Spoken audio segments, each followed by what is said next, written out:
आवाज आ रही?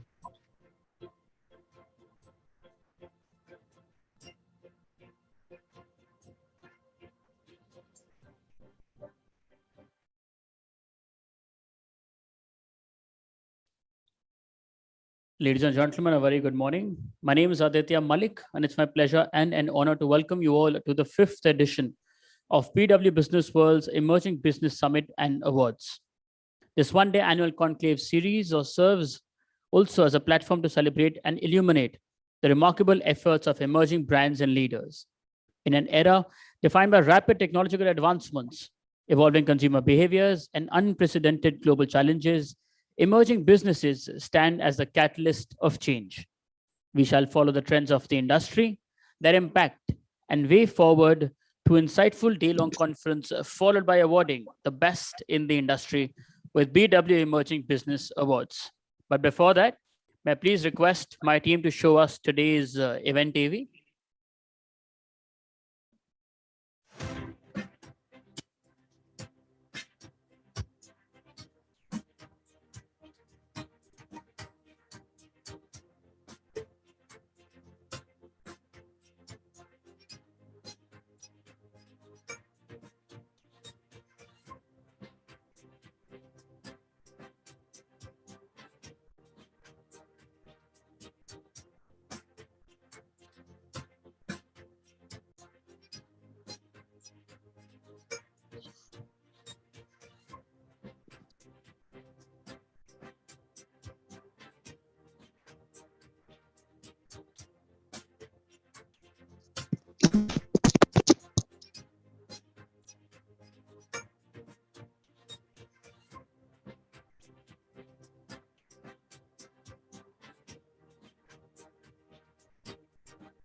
BW Business World, led by Dr. Anurag Batra, Chairman and Editor-in-Chief, BW Business World and founder, Exchange for Media Group is the fastest growing business media house in the country.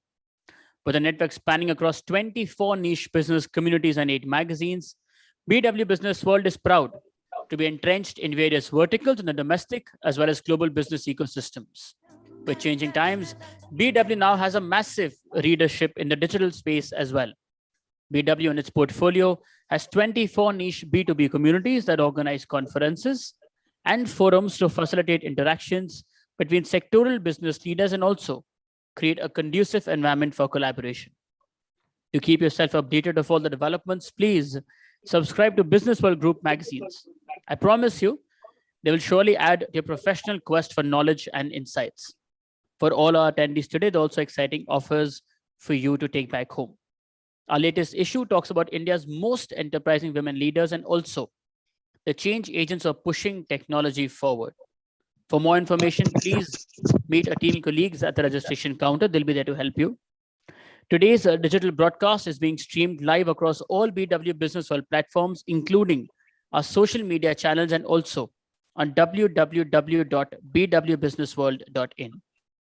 As we flag off today's event, I encourage everyone to please join in the conversations and share the learnings from the day by using the hashtag BWEmergingBusiness. And before we move forward, I would take this moment to thank our partners for today. Our associate partner, SIDBI, our knowledge partner, Resurgent India, our event partner, the Thick Shake Factory, Joy Travels Private Limited, Beanley Coffee, JustBath.ai, and Fandrum. Our media partners, Reality Plus, Exchange for Media, IWM Buzz, Impact, and Pitch. With that, may I please request my team to now play the partners AV. SIDBI began its journey in 1990 through an act of parliament and has since been playing a stellar role as the principal financial institution for financing, promotion, and development of micro, small, and medium enterprises, that is, the MSME sector. The bank's professional manpower, having deep knowledge of MSME sector, is its strongest foundation, with capability to deliver the vision of Government of India for MSME sector. In a robust economy where potential is to be maximized, It's important for every business to realize its dreams. India is a competitive economy and we can take it even further. We can make India competitive globally. For this, every business, big or small, needs to be assisted and nurtured. SIDBI wants every business dream to shine, and then we will be sure that India will shine.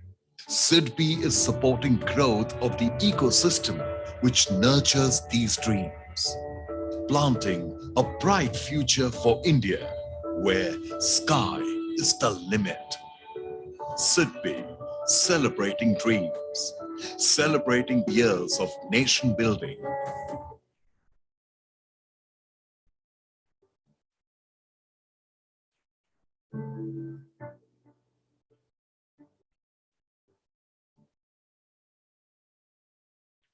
With this, ladies and gentlemen, let us begin with the day full of insights and learning. The fantastic delivery of the emerging business in India clearly states and says that the road to success for emerging businesses is not without any obstacle, but it is in overcoming these challenges that we truly discover our potential. And on that note, please join me in welcoming on stage for the welcome address, Dr. Anurag Batra, Chairman and Editor-in-Chief, BW Business World and founder, Exchange for Media Group.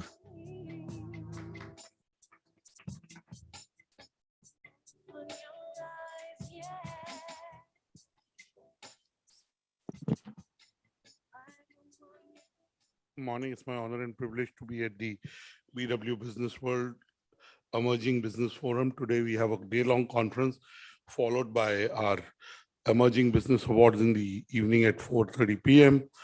I want to use this opportunity to welcome our dignitaries in the room, all the speakers, all the awardees, all the attendees. We have a keynote address from Shri Sethuratnam Raviji, who's the promoter and partner of Ravi Rajan and Company. He's the former chairman of the Bombay Stock Exchange, and he's an independent director of many boards and chairman of TFCI.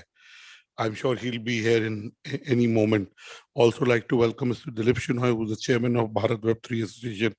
He's a former Secretary General of the FICCI and has had many contributions to various industries through his leadership of industry bodies.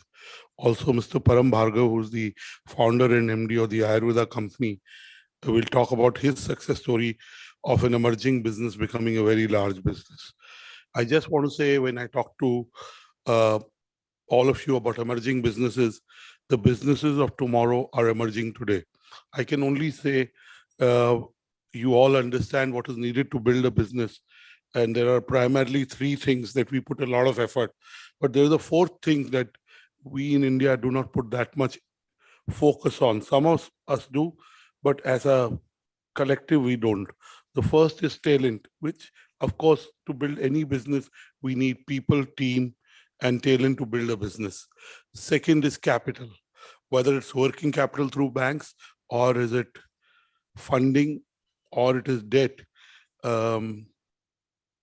Businesses need capital to grow. And third is customers. Businesses need customers to grow. The fourth aspect that we do not focus a lot on is mentorship. In the last 18 months, startups that accelerated very fast saw issues in governance in their businesses. Mentoring can create the right governance framework in businesses that are rapidly growing. They're going from emerging businesses to large businesses. There are representatives of SIDBI here. There are representatives of SME and MSME businesses. Mr. Ravi Nandan Sinha is here, who's the Director Development of the MSME Business Forum. Today's SMEs and MSMEs are the large businesses of tomorrow. What is needed in today's environment is good mentorship from experts in each domain. Sometimes founders of businesses put a lot of value on capital, put a lot of value on team, rightly put a lot of value on people who can, or initiatives that can give them customers.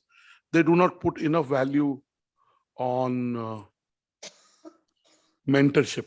I think if there is one thing I want to say to the audience here is that good mentors can also help you grow businesses and are equally important as people, capital, and customers. Also, India has changed. Just before the awards, I'll be using a different presentation where India has become a digital first country. Look at what has happened with UPI. Look at what is happening with ONDC. Look at what happened with CoWIN. India has built a large digital public infrastructure. That is an opportunity for a lot of MSMEs and SMEs. Also, the transaction cost or the cost of participating in these ecosystems is much lower. So the government is also becoming a market maker by doing what it is doing in terms of building digital public infrastructure. India is growing at a pace that is being recognized the world over in every single way, whether it's building the digital public infrastructure, or it is supporting Make in India. 15 years back, we would talk about how India has missed the bus on manufacturing. I think in the last 9-10 years, there's been enough efforts that have been made to make sure that manufacturing in India is encouraged and is supported in more ways than one. Hence, it presents an opportunity for all SMEs, MSMEs to build sustainable, profitable businesses. As we speak, there is, so to say, a winter of investing. As they say, in every problem, there is an opportunity. Money is still there, but the current environment is forcing startups and founders to build businesses that are sustainable and that, if not sustainable, are on the path to profitability. The days of burning money to get customers are over. The days of being frugal are here. India as a nation is a frugal nation. Indian founders are frugal in their DNA. I think this frugality augurs well for all of us and the ecosystem that we are trying to nurture. At BW Business World, 8 years back, we started the Emerging Business Forum. It was earlier called the SME Forum. And in the last 5 years, we call it the Emerging Business Forum. We started by doing an Emerging Business Summit in 9 cities. This time, we are only doing it in Delhi. But over the next 7 months, we endeavor to at least take the Emerging Business Summit to 7 cities. The growth of India is coming from Tier 2 and Tier 3 cities and towns. The real talent, the real entrepreneurship, and the customer in Bharat is hungry for new ideas, new services, and new products. As I speak, there are 3 distinct trends that are happening in India.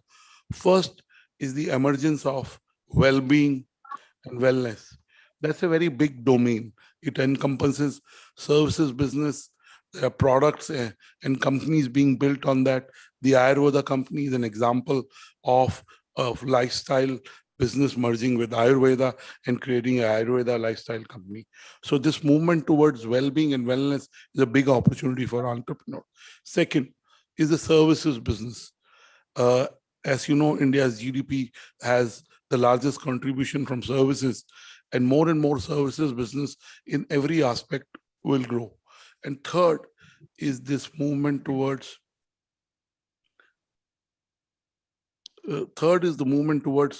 every business using technology, not just to be an enabler, but making technology and the application of technology central to the business. Every business has to be a tech business. Every business has to be a agri-tech business. An advertising business has to be an ad tech business. An education business has to be an educational tech business. And I can go on. If you're not leveraging tech in a deep way and your enterprise is not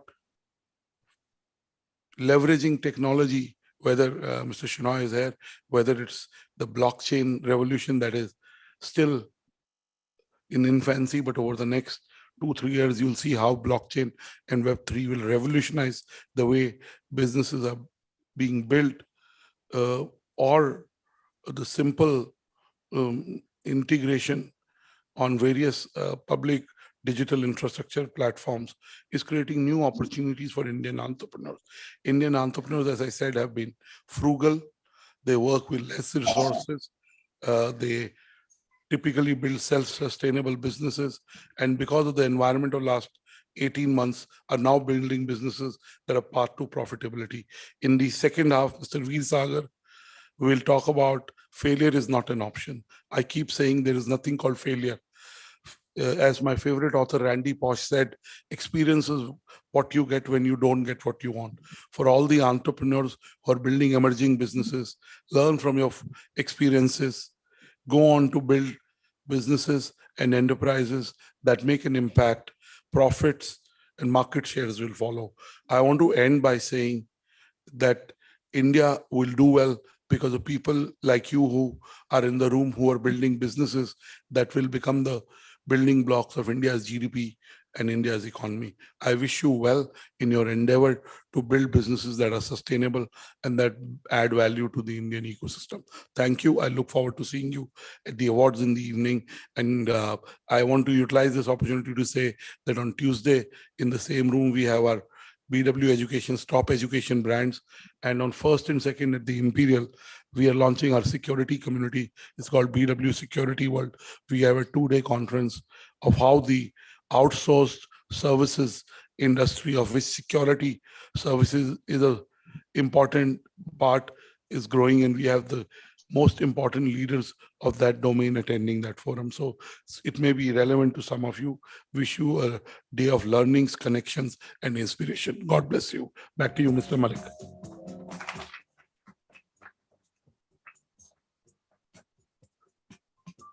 Thank you. Thank you so much, sir.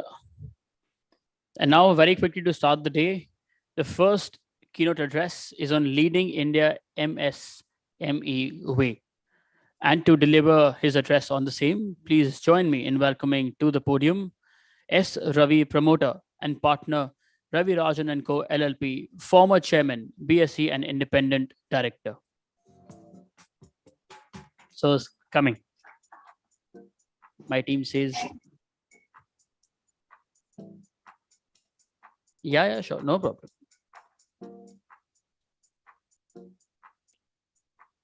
Yeah, of course.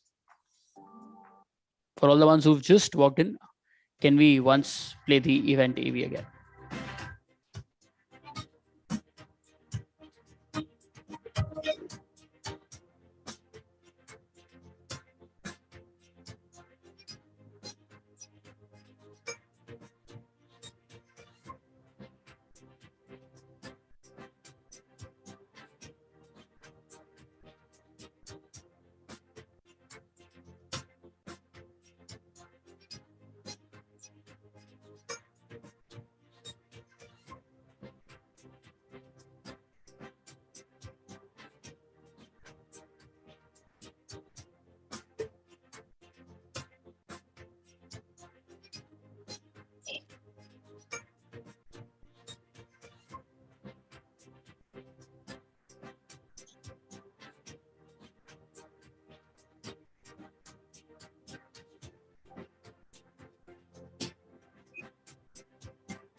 Began its journey in 1990 through an Act of Parliament and has since been playing a stellar role as the principal financial institution for financing, promotion and development of micro, small and medium enterprises, that is, the MSME sector.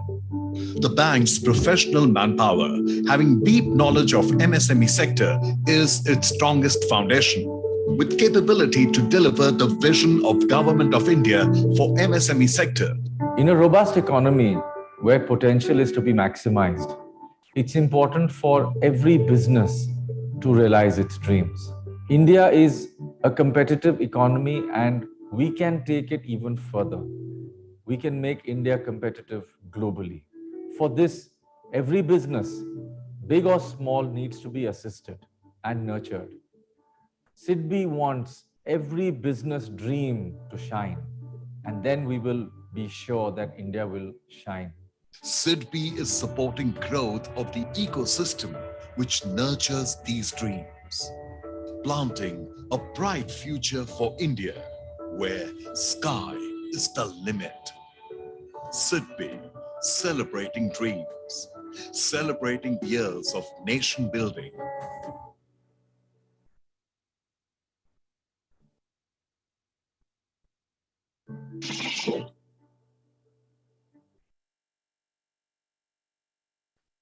And now for the first keynote address on leading India MSME way. Please join me in welcoming to the podium S. Ravi, promoter and partner, Ravi Rajan & Co. LLP, former chairman, BSc and independent director. Let's please welcome sir, everybody.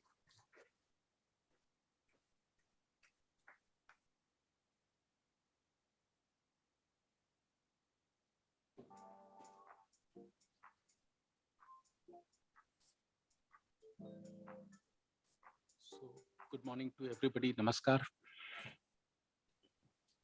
First of all, congratulations to all Indians for yesterday's feat of Chandrayaan 3. And I'm sure MSMEs and SMEs would have contributed to that. I was seeing how many players, how many innovators have contributed to this success.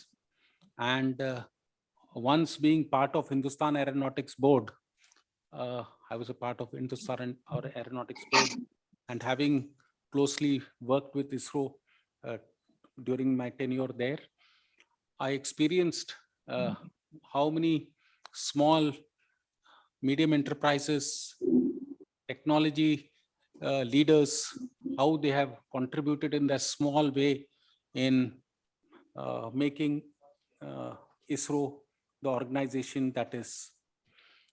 So why I'm taking the yesterday's feat and ISRO? ISRO has more than about 6,000 vendors. And if you look at all the PSUs together, there will be at least 50,000 vendors. Let us take even the example of Bharat Heavy Electricals or BEL, etc. You will find that the vendor companies are huge. They make small components, and in various fields, metallurgy being one, new technology, robotics, and I think that the MSMEs and the emerging technology companies are the key growth drivers in my view. So my experience here, just to take it back to HAL, and what we saw in Chandrayaan 2 and Chandrayaan 3. What was the difference? And since it's a very new topic, so what was the difference? The landing was the only issue that was there. The takeoff was the same, but the landing was the gravity, which is 1/10 of Earth, and to how to control the speed and how to land was the key issue. And if you look at all the reports that have gone in and of all the efforts that have gone in, how the system has been improved so as to take any impact. And you would have read it in the newspapers also. After an hour or two, till that time, the dust did not settle out when the Vikram lander touched the moon. So to learn from a mistake, to rectify the mistake, and to make it happen is what the new age MSMEs and technology companies will provide. And that is the key. And I'm sure it will be deliberated throughout the day when we have discussions, how, what will be the new trends? Where are we heading for? What is the direction we are going to take? And what will be the capital? Now coming to capital, what was the capital that was spent in Chandrayaan 3? 700 crores. A Boeing costs 700 crores today, one single plane. Okay. Boeing costs 700 crores. So please, the optimum utilization of a capital can be just, this is a key example. And that is what the emerging technology is, and the SME segment and MSME segment will have. That how do we optimally use the capital? Because capital is a resource which is not easily available. Capital constraints are there. And if you look at COVID, how many companies in this space have fallen off because they did not have the courage to take or the ability to take the shocks. So capital is one of the key constraints, but the efficiency of using the capital is going to be the key as we move forward. So anybody who is into this new business, new technology, and MSME, SME, how will they optimally get the capital and how will they use the capital? Because there is no room for error. There is no scope for, because if you see even the segment of MSMEs, you don't have too many PE players coming into, if you look at the new age technologies, people will look for valuations, etc. But if you look at historical MSME companies, nobody comes in and contributes. They're totally dependent on the banks. And that is why approximately 5 lakh crores, the banks have given more than about 5 lakh crores to the total funding of MSMEs itself. So what I'm trying to say is the capital preservation, the capital, the money that they get for growth, all are very restricted. And to optimally use it is going to be the key as far as any promoter of any MSME or any technology innovation that happens. We cannot, the cash burns are heavy, and startups, the cash burns are very heavy. So it is very important to preserve capital and to see that we optimize our capital. Second is the fear of failure. We start an entrepreneurship, we are into that, but there is a room for failure. And that is why I see that an idea that has to be translated into success, we should be very clear of all the contingent things that will happen. Just to give an example, if you take something on rent and want to work out a shed, even to start a small enterprise, there may be roadblocks there. The amount of permissions that you require, the amount of including GST registration to everything. So you'll have challenges at each stage. And you may not get an order because GST registration has not happened. So what I'm trying to say is, one as an entrepreneur, one must plan what exactly are the next steps and give leverage of some failures or some setbacks and start working on it. So the second thing that I'm emphasizing is, please plan well and execute your plan with a lot of contingencies, because I think risk mitigation is one of the most important aspects. And I feel this because I have seen industries who have taken a lot of human manpower, start working on large scale and failed. So why have they failed? Because they overemployed people, or they did not use their capital efficiently, or there were operational inefficiencies. And that is the key how you succeed. Because an idea, all ideas are good, but how do you translate those ideas into being a successful entrepreneurship or enterprise is a very, very important aspect that needs to be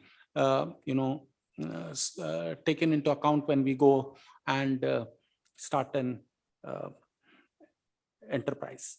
Now coming to what is the future? Since I'm just a keynote speaker and I have a very limited, the whole day you'll be hearing a lot of experts. What is the future? The future is, if you see a trend in Indian industry, the larger people are getting larger and the smaller people are getting merged. The smaller people are getting dependent on the larger players. That is a trend which is very visible, because if you see the growth of MSME in the last 1 odd year, the numbers have increased, but the percentile contribution has marginally slipped out.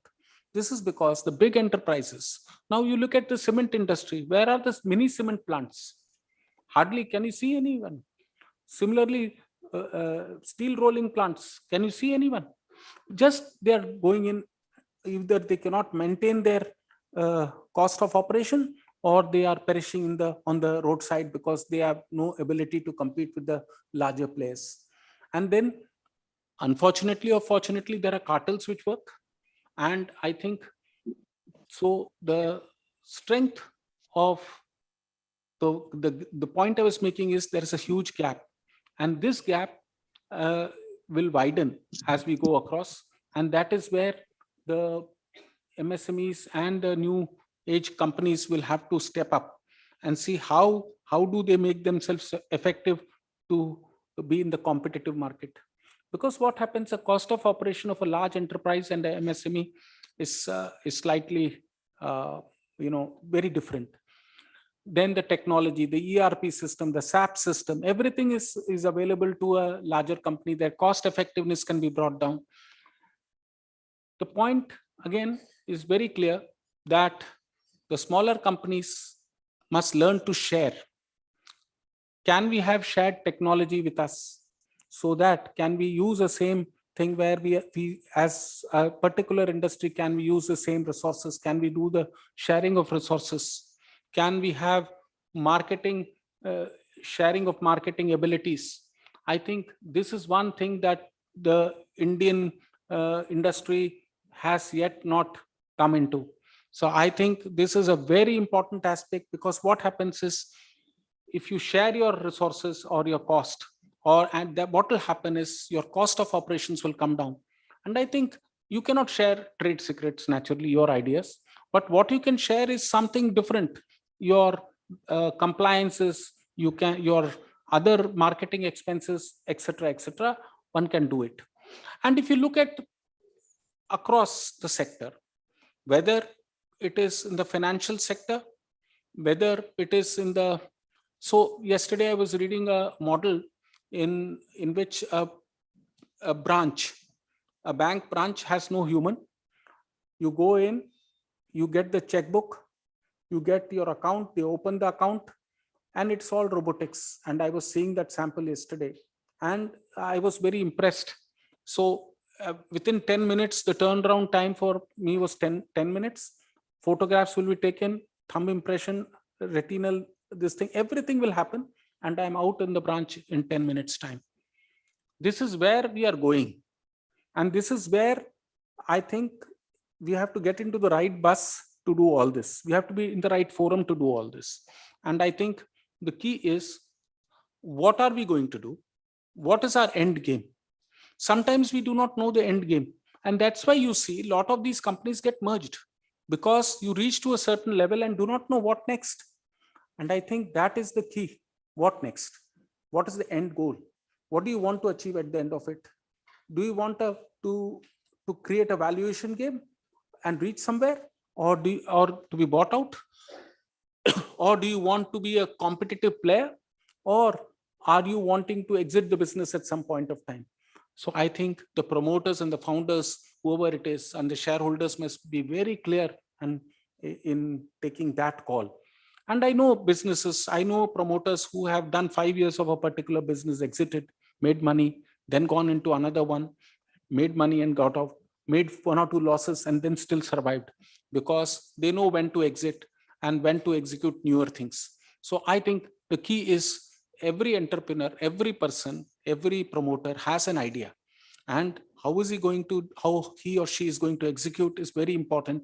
And the end game is equally important, because the landscape is fast changing, because the competition is high, technological changes are very rapid.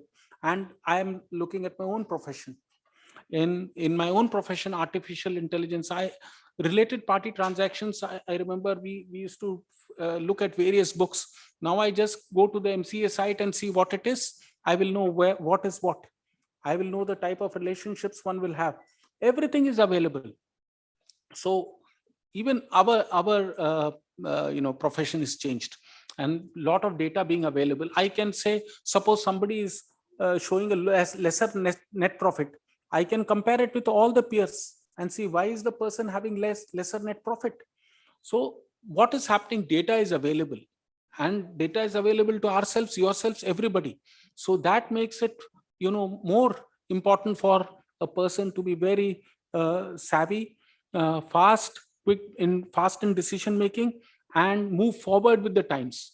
And what will happen means, again, I remember when I started my profession, the first time that was 35 years ago, I saw something called as a cash register. I was very excited to work on a cash register. I thought it's a great thing.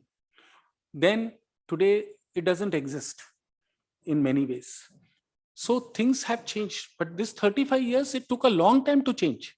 But the next 5 years, it's going to be rapid and furious, and the changes are going to be really fast. And I think keeping an eye on the changes, the environmental changes, the regulatory changes, see how much regulations have come in. And what is the cost of compliance today? 10 to 15%. You have GST, you have returns every quarter, monthly, you have TDS, so this thing. So you have multiple things. A promoter has to look at the financials. He has to look at a credit rating agency. He has to look towards the banks. He has to look towards his shareholders. I think the promoter has his hands full.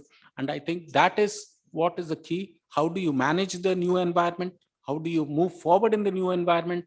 And how do you pause at some time to see and reflect what you have done, whether what you have done is right, wrong, or what we can do to improve?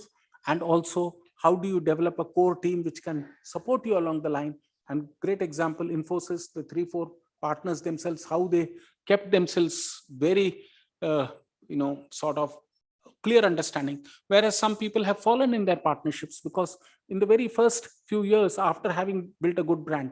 Why? So I think this is another key. How do you keep a team which is focused, a key people? How do you maintain them? What is the benefit you're giving to them? And how do you move forward? So I'm just leaving all these thoughts to you. I know you have a long session today. You will have very interesting speakers. So I wish you all the best, and thank you for calling me BW. And I'm happy to be here. Thanks a lot.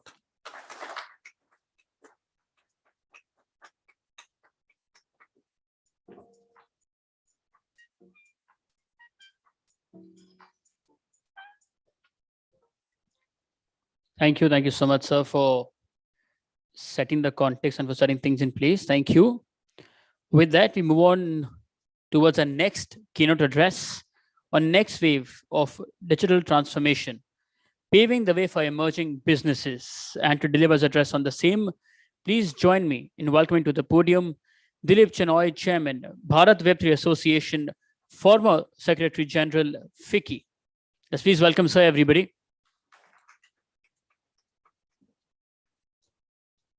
Thank you, Aditya, and very good morning to all of you. That's a fascinating introduction by Mr. Ravi, and you had also Dr. Batra giving the welcome. What I'm going to talk about, if I can have the slide presentation, please, is talking about the next wave of digital transformation, paving the way for emerging businesses. What I thought I'll do is I'll talk about the waves of digital transformation, what's happening across industries, key areas of digital transformation. Both Mr. Ravi and Dr. Batra talked about existing companies, going digital. So I'm going to give some examples and talk about some of the firms that emerge out of wave one. What are the areas of innovation that are representing the waves of digital transformation? And of course, since I represent the Bharat Web3 Association, I'm going to talk a bit about Web3 and BWA. So if I were to look at it, the first wave basically was centered around, reading, writing, finding data, using information, right? And using it to your benefit. Sometimes you call it as Web 1, Web 2, etc. The second wave of digital transformation is about interoperability between tools. So, Anurag said, if you're in education, you need to go to EdTech. If you're in health, you need to go to health tech. So, and how do you take these tools, use the interoperability to improve efficiencies and hasten the decision-making process, right? And some of the key things to take note in this kind of era is actually the Web3, which is of the decentralized, and I'll be talking about it later, so I won't spend time here. That the metaverse and digital twins, how do you keep replicas of existing physical environment? and also connected workers. In all these areas, and I'll show you later, you have interesting new age businesses who are actually using this new wave of digital transformation to create new industries. So if you look at it, there are a lot of things happening because of digital transformation. The first one is that it's the whole digital transformation business is growing. It's going to be about 3.4 trillion in 2026. NASSCOM, and you have representatives here, that they have also done work relating to India. But it's interesting, the CAGR is 16.3%. The second is, I think, neither the CEO or the CTO accelerated digital transformation, but COVID pandemic really took it on an exponential curve. So you're seeing all the learnings from COVID being put into the digital transformation across different types of industries, small, medium, large, etc. And of course, if you look at, there's increasing revenue. So a study of about 1,300 firms from MIT Center actually showed that 22% of the companies have undergone significant business digital transformation. And these companies had higher growth and also higher net margins. So there's two things happening. New businesses are coming up, and there are firms that are preventing competition or meeting the competition from new businesses by investing in digital transformation. And of course, every new digital transformation is disrupting the market. 40% of the CEOs are concerned about the relevance of their products and services due to digital disruptions. Large number of MSMEs are also concerned about this. And of course, if you look at a survey amongst MSMEs, right, in India, I think 88% said the firms has a digitization strategy in place. So if you're an MSME and you're part of that, other 12%, you got to think of how do you build your digital strategy in place. Now, I think there are 4 areas that we need to look at, okay? And 4 areas where new incumbents are challenging you. First, some are using technology to modify processes, the processes become more efficient, include different aspects of using digital, whether it's artificial intelligence, information technology, machine learning, and they're looking at existing processes. How do you introduce digital and how do you make them more efficient, and really looking at areas for improvement. The second is business model, and Mr. Ravi talked about it. They're using disruptive business models to build shared economies, to build different aspects of this. And, for example, you used to go and rent videos. Netflix actually gave you the facility online. Okay. Or, Apple has reinvented music delivery. This is some examples of business model transformation. Then there's domain transformation, and the example, just to say something which is familiar to you, the Indian examples as well. Amazon was very good in distributing products, but then they found that they could create Amazon Web Services, create a cloud service, and they actually transformed the domain and added on. Google also has done that. Other companies have done that. I think finally you need to look at culture, which is very important. How do people, how do you actually enable that? And it means that not only using technology, but also your values, your behavior, including how do you communicate what's going to happen when you have connected workers, when you work in the metaverse, etc. So digital transformation is changing and is an essential tool for businesses to remain competitive, including, like I talked about, small businesses. They have become crucial for MSMEs to remain competitive in the evolving digital landscape. And despite upfront costs, in the medium and long-term, gain from these investments is huge. And the biggest barrier to the change and digital transformation is, the first one is the perceived cost of legacy systems. Second is the mindset change that you have to do. And the third is normally driving a top-down thing rather than a bottom-up approach. So Mr. Ravi talked about, and Anurag talked about, how some of the existing organizations are using digital transformation to actually change this. So if you look at McDonald's, Walmart, Unilever, including Hindustan Unilever in India, IKEA in India, Starbucks is used and started an NFT thing. If you go on to that, they've actually looked at how to be competitive. And there are many cases. The Indian example in this is Flipverse, the Flipkart.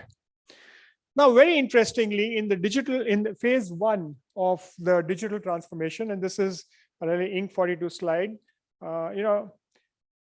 all of these unicorns started out small. At one point of time, they were actually micro enterprises, then they became medium, small enterprises, then they became medium enterprises, and now they're classified as kind of unicorns.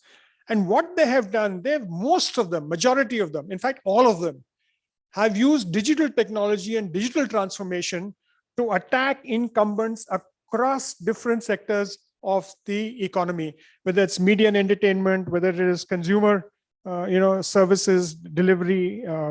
We look at energy, whether you look at e-commerce, look at fintech, look at logistics, health tech, and even ed tech, or even enterprise technology.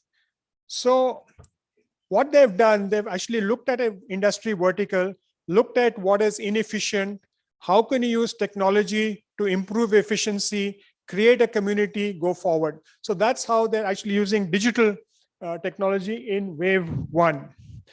Now, if you look at digital transformation, the next wave, right? So the first one, most important, you're seeing large number of cybersecurity firms coming out because you're going digital. Cybersecurity is important, right? And you're seeing whole lot of things there. Talking about 5G technology. I don't know if you watched the launch of 5G in the India Mobile Congress last year, but Prime Minister Modi was sitting in Pragati Maidan and driving a car on German roads. So, just look at it in that way, the way in disruption it could have. It's actually increased the speed of transaction, reduced latency, allows you to do a lot of stuff there. And is your small industry, are you using that technology?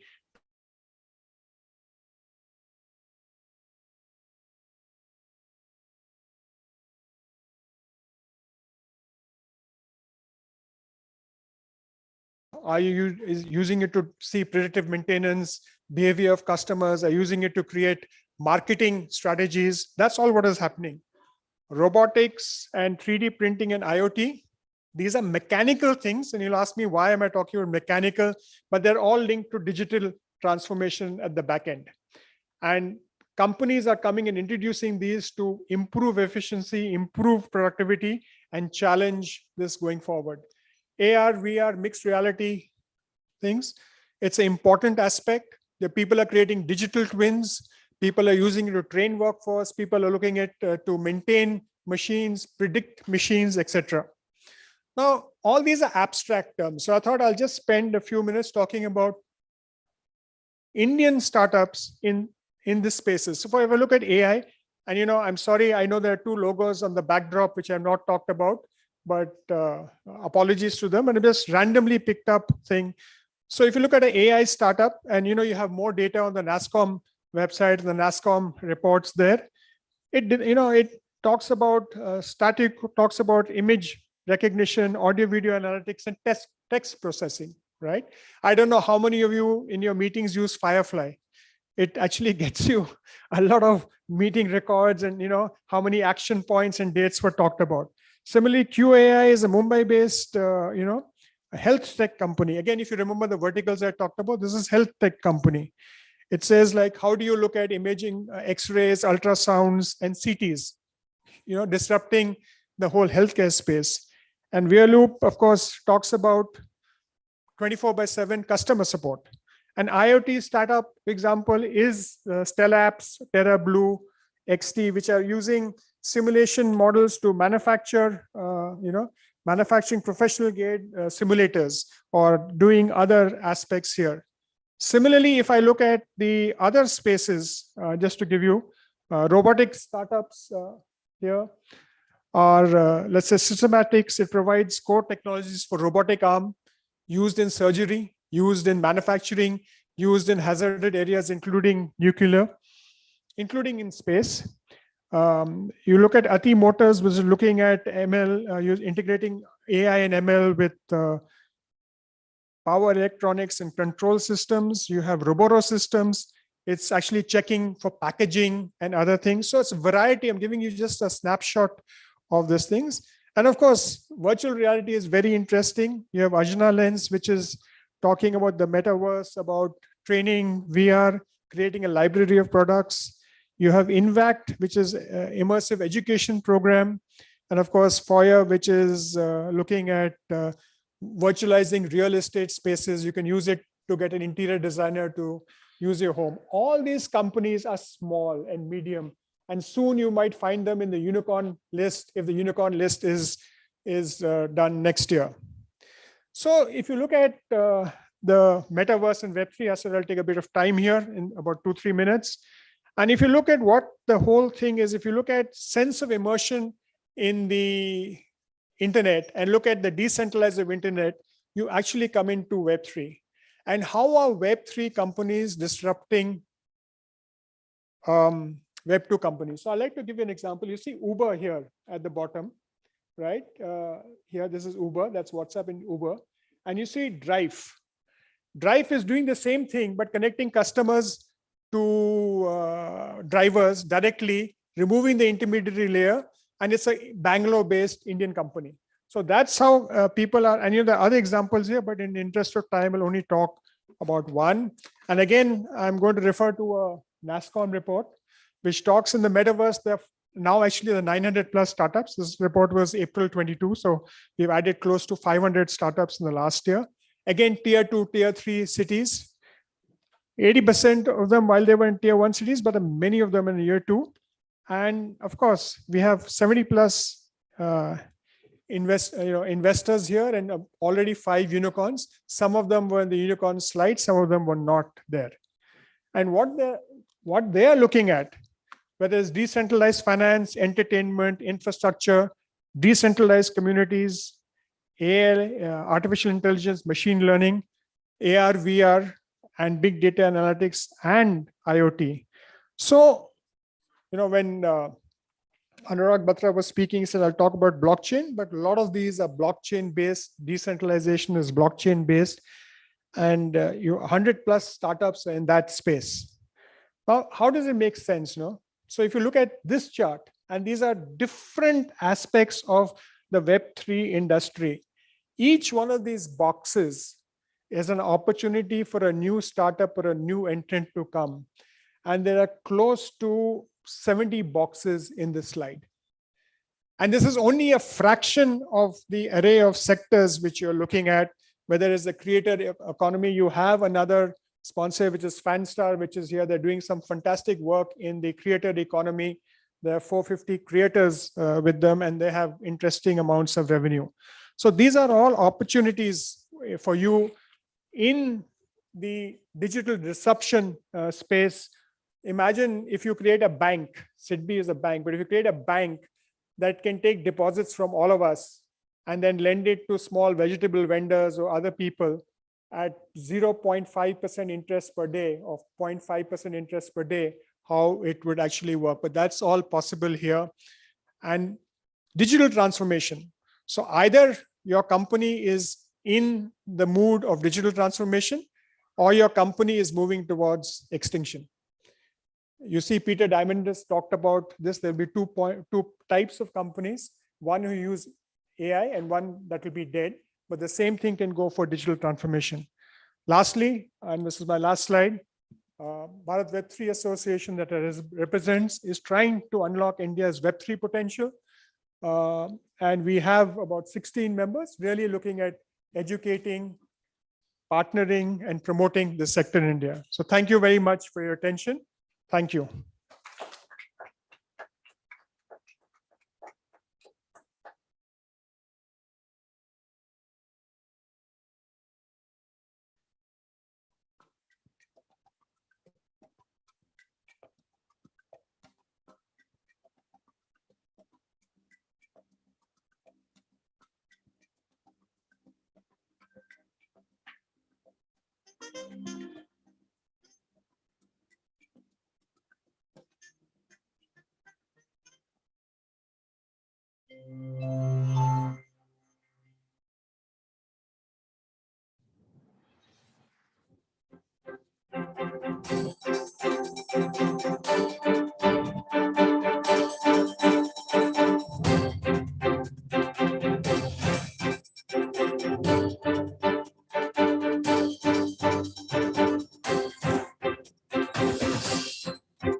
I think if you live an interesting life, you'll write very interesting stories, which is also the beautiful thing about creative life overall.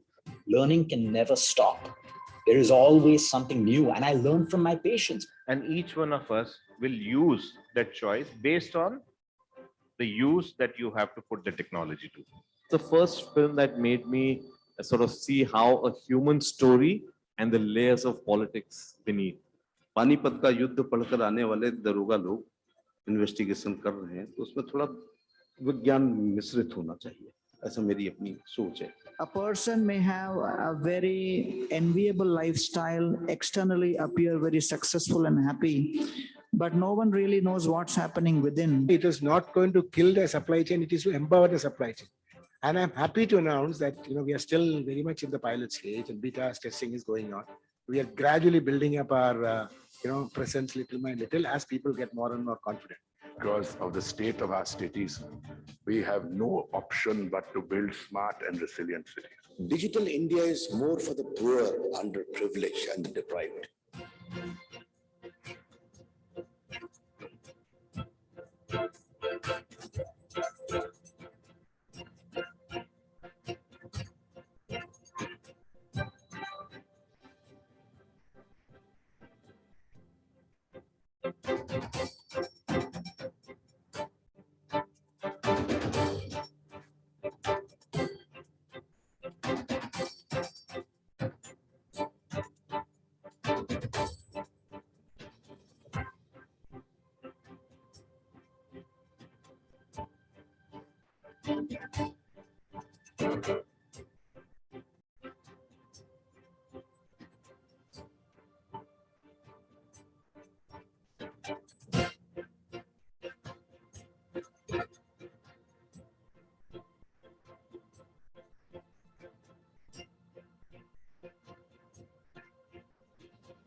I believe that in a conclave or a summit like ours today, you really need to have some real life examples, some success stories to talk about exactly what happens when you enter this industry and what really is the way forward. So to talk about that, to talk about success story of an emerging business or the next keynote address, please join me in welcoming to the podium Param Bhargava, founder and MD, TAC, the Ayurvedika Co.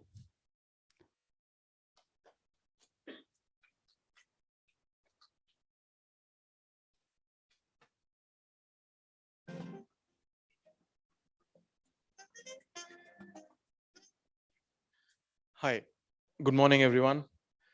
As he mentioned that my name is Param Bhargav. I'm the founder of the brand called TAC, the Ayurveda company. Excited and glad to be here in between the business worlds, conclave for bringing out emerging businesses. Giving a quick slight background that what we do so that, can give some context that how we are contributing to this new economy. We are currently India's one of the fastest growing Ayurvedic lifestyle consumer brand. We started our journey, so me and my wife are co-founders. We started our journey and our experience towards Ayurveda in 2019 when Shridha is our co-founder and CEO. When she was suffering through a lot of personal skincare issues due to certain family problems, and that resulted into what is called as urticaria, which is a severe form of hives across body, face, back, and everything. And she has been a hustler in life, had to start work very early when she was 14 years old. And I always had that knack of, building something of my own whenever I get some idea or how, because I started working when I was 7 with my father. I used to sit, at his galla during, his multiple businesses while growing up. So always had that feeling that, someday I would really build something of my own. But, it's like, entrepreneurs generally are not built planned. They are primarily accidental entrepreneurs, because you really stumble upon something and then you start chasing that idea to convert it into reality. So her personal problem was our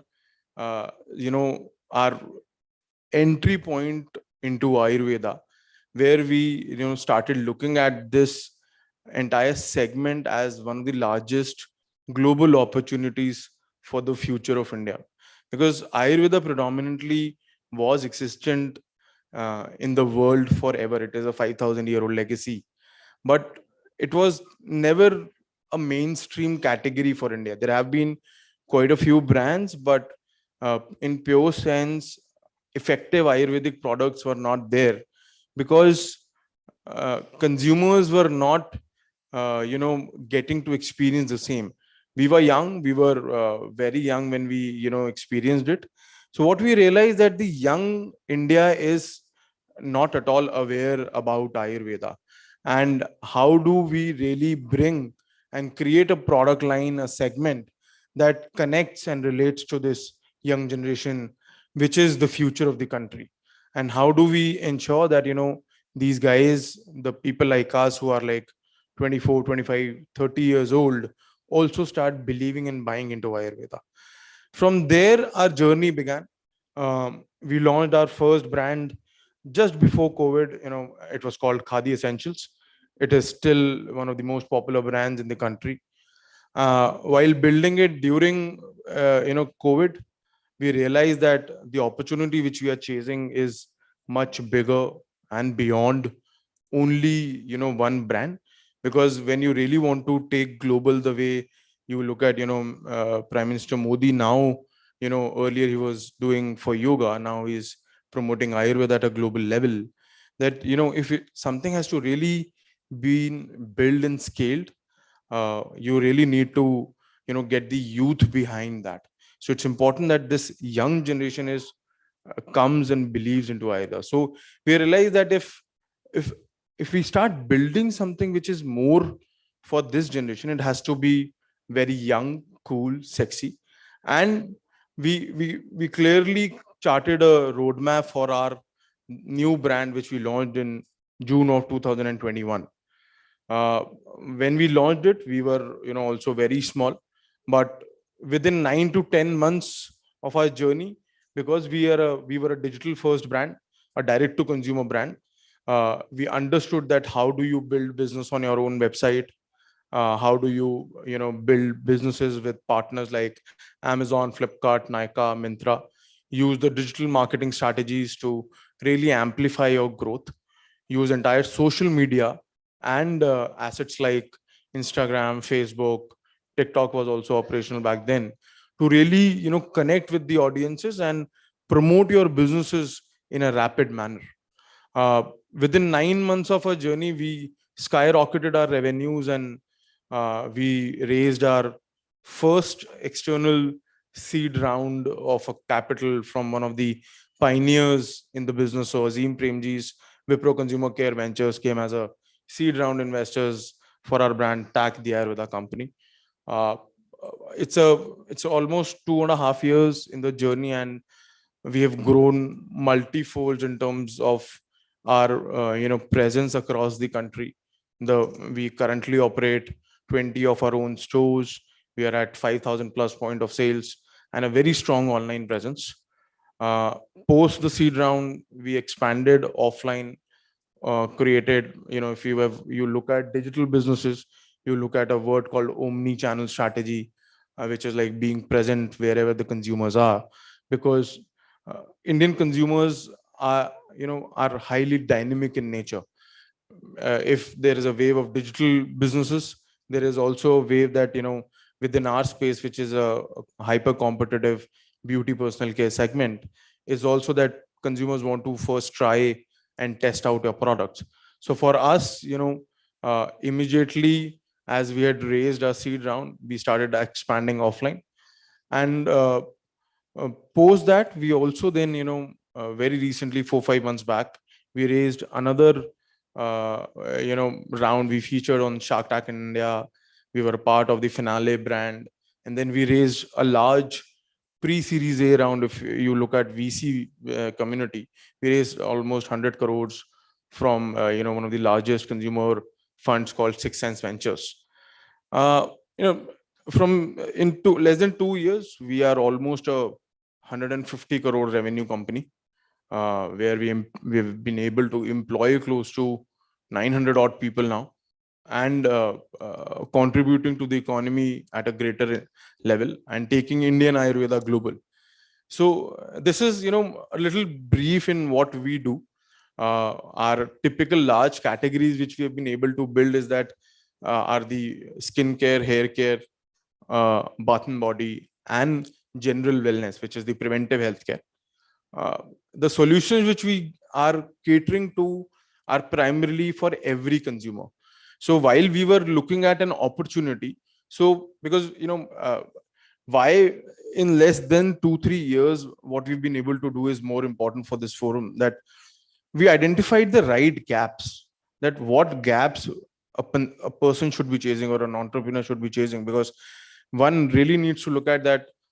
If the opportunity or the idea that has to be really converted into a large reality, you really need to chase the right opportunity. Because if you are unable to, you are operating in say that I am doing my business and this is the best thing, then you might be far from reality.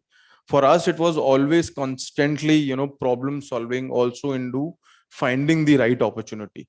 So what we realized as a brand that, Ayurveda was, either you can say the legacy old brands which have been there, which have really became large brands in the space, but they never have come out with the, highly effective products which consumers love and they buy on a regular basis. Because any brand that grows large or big has to have a repeat buying coming in, right? So we realized that Ayurveda was either very mass market, was say the older brands, they operate at 100-150 rupees pricing, where if you want to give effective product, it becomes difficult because your supply chain will not support you to bring down the ever increasing cost of raw materials. And on other hand, there were premium luxury brands which made it for a lot of large population of India unaffordable, because you cannot buy regularly a 1,500-2,000 rupees worth of product, which is a single product. So for us, first problem to be solved was that how do we ensure that we are operating or creating a product portfolio which is at the right price, because India is still growing at a great pace, but still a lot of population does not really earn a lot of money. So whatever you manufacture, it has to be for a large set of population. So we ensure that we give products at a 200 rupees to 500 rupees price point, and which are global in nature, that they have the best certifications. So our entire portfolio is chemical free, natural, sulfate paraben free, and have global certifications like MadeSafe certified or certified, EcoCert certified, which are global certifications. And if the westernized brands that have come into India, why not an Indian young Ayurveda brands go global? So in less than 2.5 years of a journey, we are already operational in 17 plus countries. We are available in the US, we are available in the Europe, we are available in the Middle East. And the passion is that by 2030, that is the decade where we earlier were chasing, the country was chasing a 5 trillion dream. Now it has gone to almost 8 to 10 trillion. That should be the size of our economy. And by that time, we at TAC intend to become one of the largest global Ayurvedic brand. So, for us, the journey has been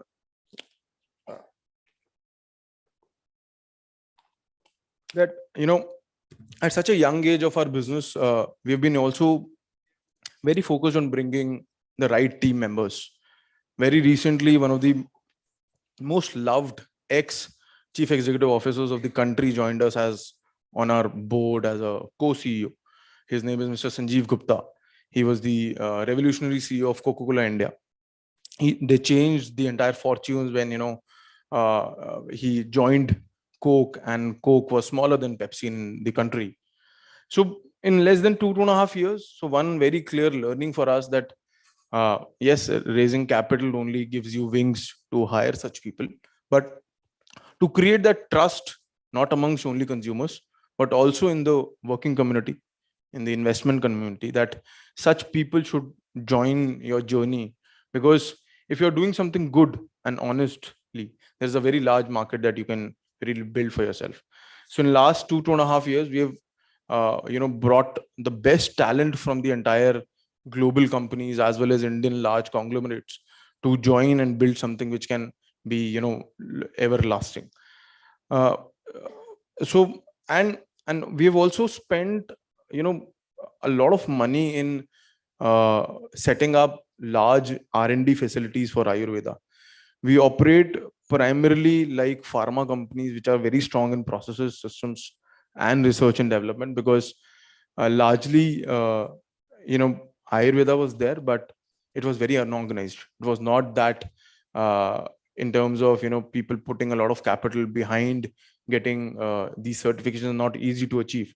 So you really need to invest into strengthening your supply chains backend, and then going forward, that how do you ensure that your systems or processes are there to back you up. So we as a company have invested close to roughly $3 million only in improving our entire supply chain and strengthening our back-end manufacturing. And so that we compete with the likes of global brands like L'Oreal, which is one of the largest global beauty brand. How does TAG becomes a large Ayurvedic beauty brand and competes with them at a global level? Also, obviously, if you look at the new age economy, the new brands that have come on. So Aman Gupta Boat is also one of our investors, and he invested on Shark Tank. And so there are quite a few learnings from entire this new age businesses that are coming in, the emerging businesses. The opportunities from consumer side, when we are in our own, the founder community, when we are talking to each other, we look at the way consumption is going up in India. India is becoming extremely aspirational, but it's also becoming, very upfront. The consumers are not the older consumers. They कि यार ठीक है, product में कुछ भी problem हो चल जाता है. But आज का consumer takes you down, right, left, right, center, right? So when we sit amongst ourselves on the entire entrepreneurial founder community, so one thing we have very clearly understood that this now, if something has to be built large, you need to be very transparent and quality first, because consumers are because of the technology, because of say WhatsApp feedback mechanisms or the entire social media, Thread, X, Instagram, Facebook, consumers can really downpull you. So so it's important that when we are building something large, it always the centricity lies your consumer feedback mechanism, and how do you keep on integrating and involve a lot of technology products to gauge that. So in last 2.5 years, we have also worked upon how do we really integrate technology across our business. So from understanding that what products have to be manufactured and what kind of innovation is required in product manufacturing and supply chains, from using technology in terms of reaching out to the consumers. Say, how do we ramp up our own app? We have our own app, and that communicates with the consumers. How do we give them an advanced level of technology? We're about to launch an AI Ayurvedic dosha consultancy tool that would be available on our app and our in store, so that Vedyas were always, very distant as compared to doctors, because doctors are easily available. Vedyas still are a far distant dream, because there is no platform that brings in a lot of Vedyas and give them a platform for them also to earn, and for a lot of Indian or global consumers to understand about Ayurveda. So we are digitalizing the entire Vedya consultation space. We also look at the shipment and replenishment industry, because that is one very core aspect of our business, because our business involves a lot of working capital in our inventories, and the cost of capital in India is not going down. And the way India is so complex, so for our business, it is important to look at that what kind of our products are selling at what scale in different markets. So we use a lot of technology for reducing this cost of capital that's deployed in inventory, and also the time we take to reach to market, because our business is dependent on last mile logistics and third party logistics partners, where the cost of doing business goes significantly up if we really don't look at data and data analytics to understand that how our businesses are being carried out. So over last 2.5 years, proud to say that at this forum that we are one of the most valuable startups in the company, which with 5-6 large investors who have really come out and backed up. Ayurveda was never ever externally invested by the venture capital fraternity. They've never invested in Ayurveda because they always thought that Indian Ayurveda is slow. It's like, it has been there, but it has never become mainstream. We've cracked that code where, large global private equities and venture capitalists are now looking at Indian Ayurveda to revolutionize the world, because it really has that strength that could be done. But for us, it was important to create that entire organization and platform which becomes investable. And other than investable, now we are almost acquiring 7.5 lakh consumers in a month. In less than 2 years to reach to this scale itself has become, a great thing to look at, because what we've witnessed that we thought it would be difficult, but when we are taking it to the consumers are taking it, with open arms. So a lot of you guys would be traveling on air. So we are using very smart marketing tactics also. So we are, for the next 3 years, whenever you travel on Vistara, you'll find our samples getting to you across your 90 minutes plus flying in Vistara. So we've used a lot of smart marketing hacks, or you can say tactics, to really skyrocket our brand awareness in the country. And platform like this, I would like to congratulate Devika and Anurag that they are really promoting the new age businesses and bringing them to life, because whatever we have been able to do, it's like learning. And if we can, contribute while speaking to people or sharing our experience and knowledge, it would only help more and more businesses to grow like us and grow faster. Because I strongly believe that this is India's decade, where Indians were first considered as the dumping ground, where we used to consume a lot of brands coming from outside the country. Now Indians are creating large consumer brands, and that's visible across. You look at electronics, you look at fashion, you look at beauty, you look at now Ayurveda.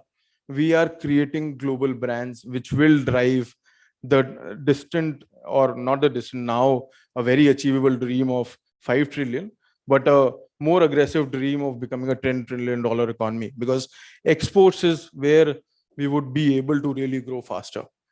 So with that, thank you for having me. I will be around for some time. If anyone would like to catch up for a coffee, we'll be there. Thanks a lot.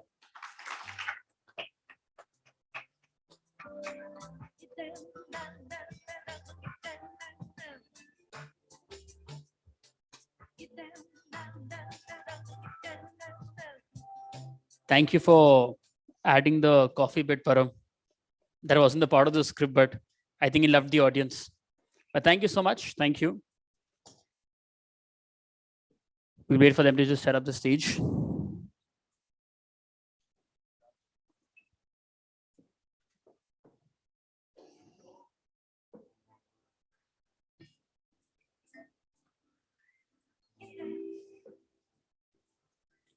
Okay, with this, we move ahead with the first panel discussion for the day, which is on decoding rural India's growth led by QR codes. Please join me in welcoming a panelist for the same. Dr. Shubhranshu Shekhar Acharya, Chief General Manager, SIDBI, New Delhi. Lloyd Matthias, Business Strategist and Angel Investor. Ravi Nandan Sinha, Director, Development, MSME Business Forum India. Dr. Harish Yadav, Assistant Director, Ministry of Finance. Harjinder Kaur Talwar, India Chair, Startup 20 Inclusion Task Force, G20 India, and Managing Director and Chief Executive Officer, Comvision India.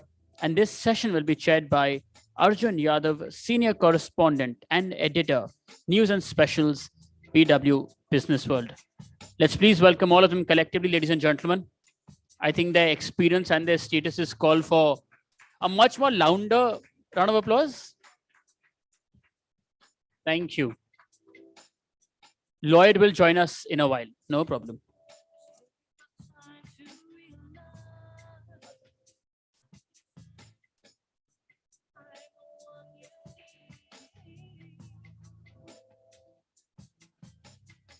Good morning.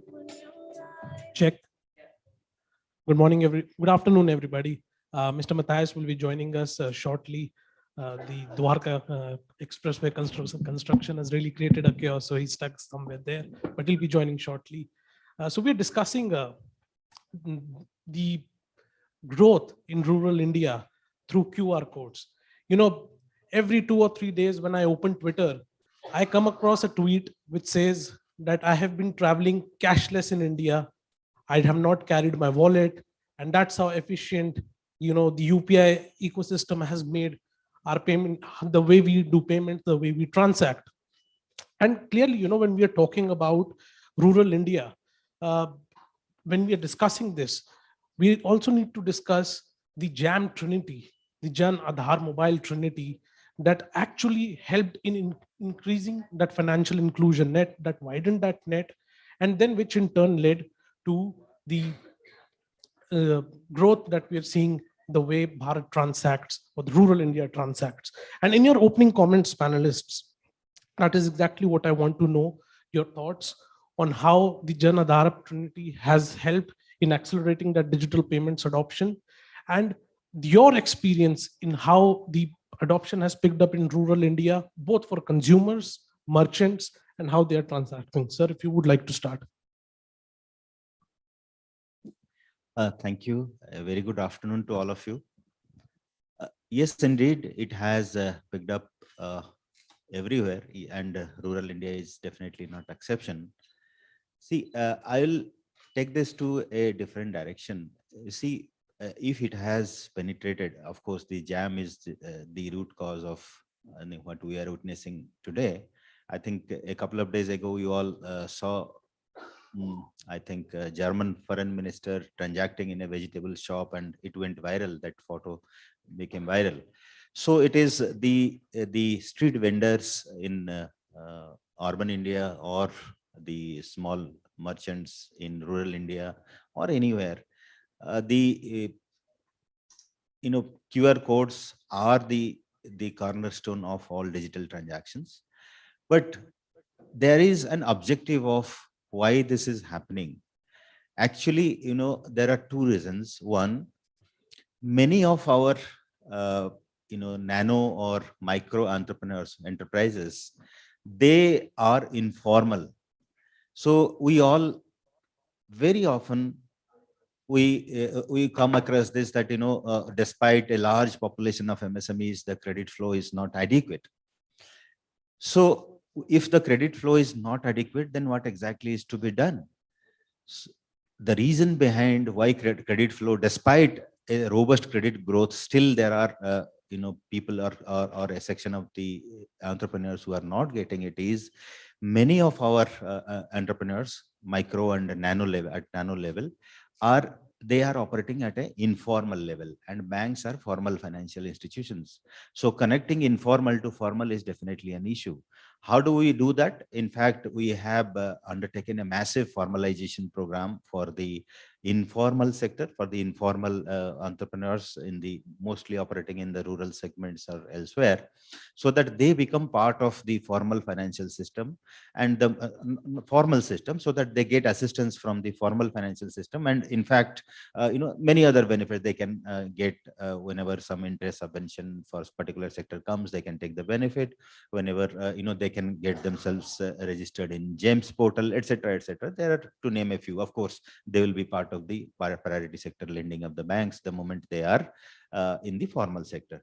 And two, still, if some people are still not in a position to do, then with the help of technology, now the digital footprints that they are leaving is analyzed, and a cash flow based lending is something that is taking shape. The fintechs, even the banks, are now using it more and more. So when they are making the payments, receiving the payments through the QR codes, it is actually they are leaving their footprints, and the transactions they are doing is there for everyone to see. And based on that, the credit flow definitely can improve to the informal sector, more particularly in the rural India. Thank you. Thank you, Dr. Acharya, for those opening comments. Mr. Matthias, you just joined in time. We're talking about the JAM Trinity, how it has widened the financial inclusion net, and the experience of consumers and merchants in rural areas, and how that digital adoption has picked up vis-a-vis the urban areas. Hey, thanks, Arjun, and apologies for joining this late. I think if you just look back at the last decade, I think clearly the adoption of digital payments has been one of the significant achievements that as Indians we can be proud of. And I think the big point of inflection was 2016-17, which was when the spread of internet connectivity grew exponentially on the back of a new entrant, then Jio. But I think the ground was laid much earlier when India actually got the entire UIDAI process going. And today what has more than 130 crore Aadhaar users, people who actually have an Aadhaar card, which therefore gives the entire underlying basis. But the second big significant jump really came with the establishment of the NPCI and the entire UPI, right, which made the whole connection between the number of Aadhaar users, the vast number of new account holders that really happened through the Jan Dhan Yojana that really spread, and the fact that there was a layer of security. I think together the evolution of the India stack actually made digital payments a reality and made India clearly the leader by far, right? The one part is what it can do for us, but I think very briefly we also have to acknowledge that this is a step that India can show the way to a lot of developing countries who hitherto had always had to be dependent on large payment infrastructures held by large global corporations, the big credit card companies, the big payment interfaces. I think India developing its own model to this really made a big difference. In terms of what it does to local industry, specifically to the MSME sector, I think two big parts. One, it has opened up the entire area of quick transactions, which earlier were really beneficiary to large merchant establishments who had relationships with payment intermediaries. This really opens up, right? Every one of us technically, has a QR code, can make or receive payments as long as we link it to a bank account. That opens it up. The second, I think, as Dr. Acharya, very relevantly made, it enables the micro and small payment infrastructure in terms of giving them some kind of, preliminary credit rating. Right, given the fact that a lot of them are not able to avail of loans from large banks or public sector institutions, being in the formal sector, for a lot of them, this is the process whereby they will be able to kind of pick up small working capital needs that require to enhance the business.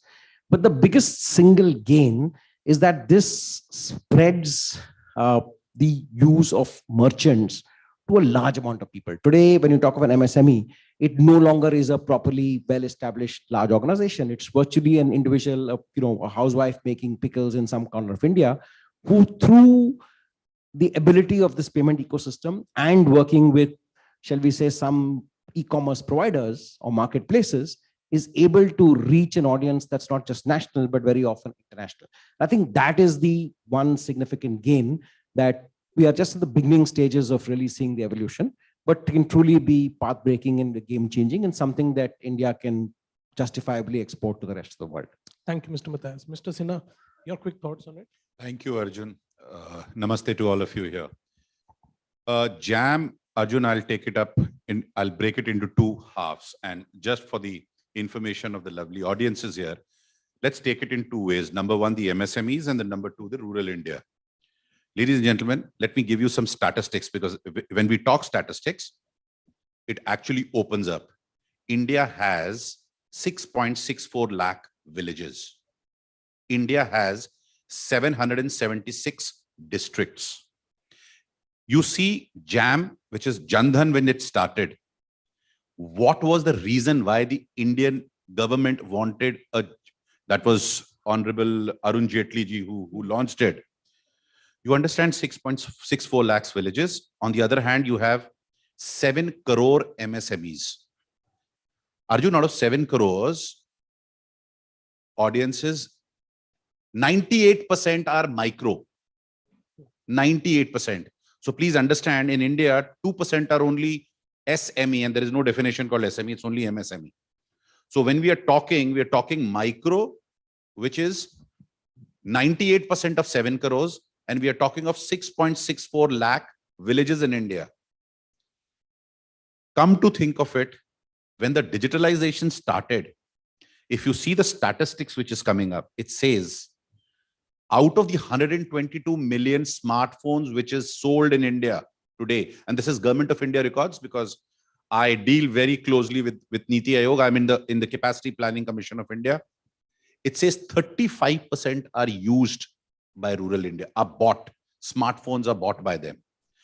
Now the transaction levels is also growing in the rural sector and in the somewhat backward districts by 61%.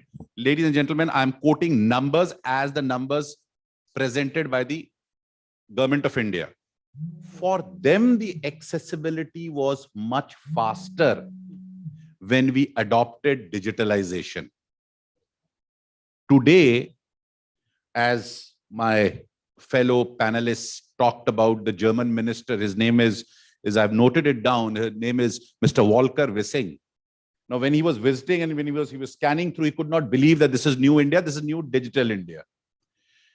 What it meant was less of cash transactions and more of a digital transaction.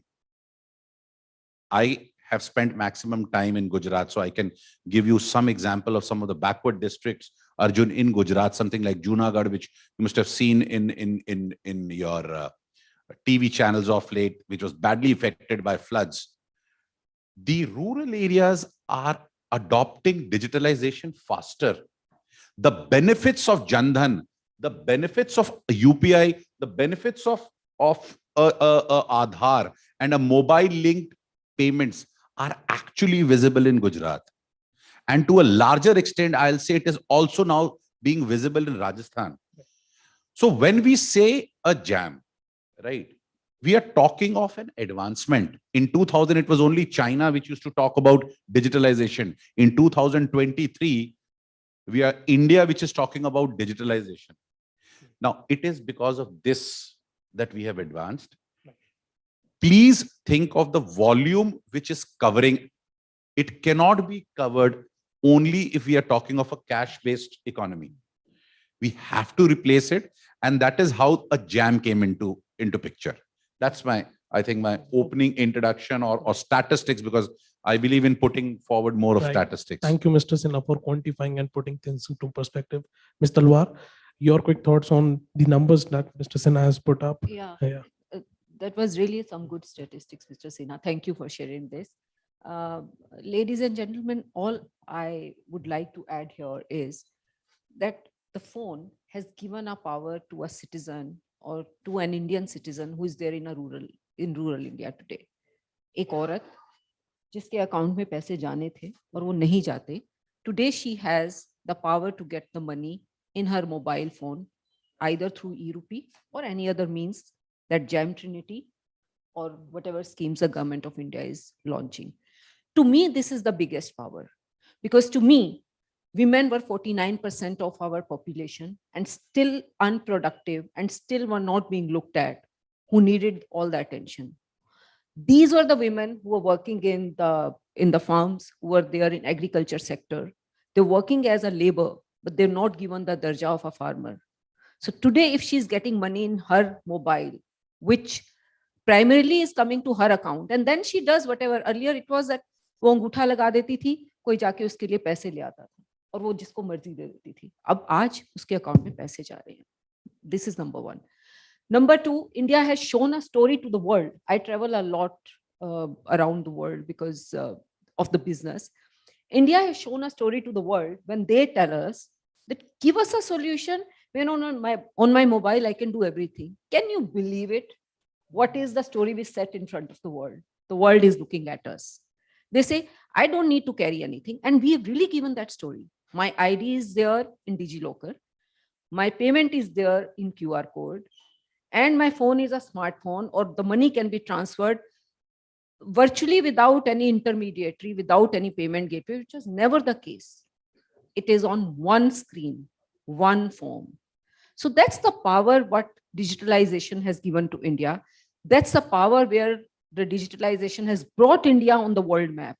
And that's the power where India is being looked at, being the guru of the world. So to me, GeM Trinity has done this to India. Thank you, Mr. Wad. Dr. Yadav, if you could share the Ministry of Finance's perspective on how they have looked at this transformation.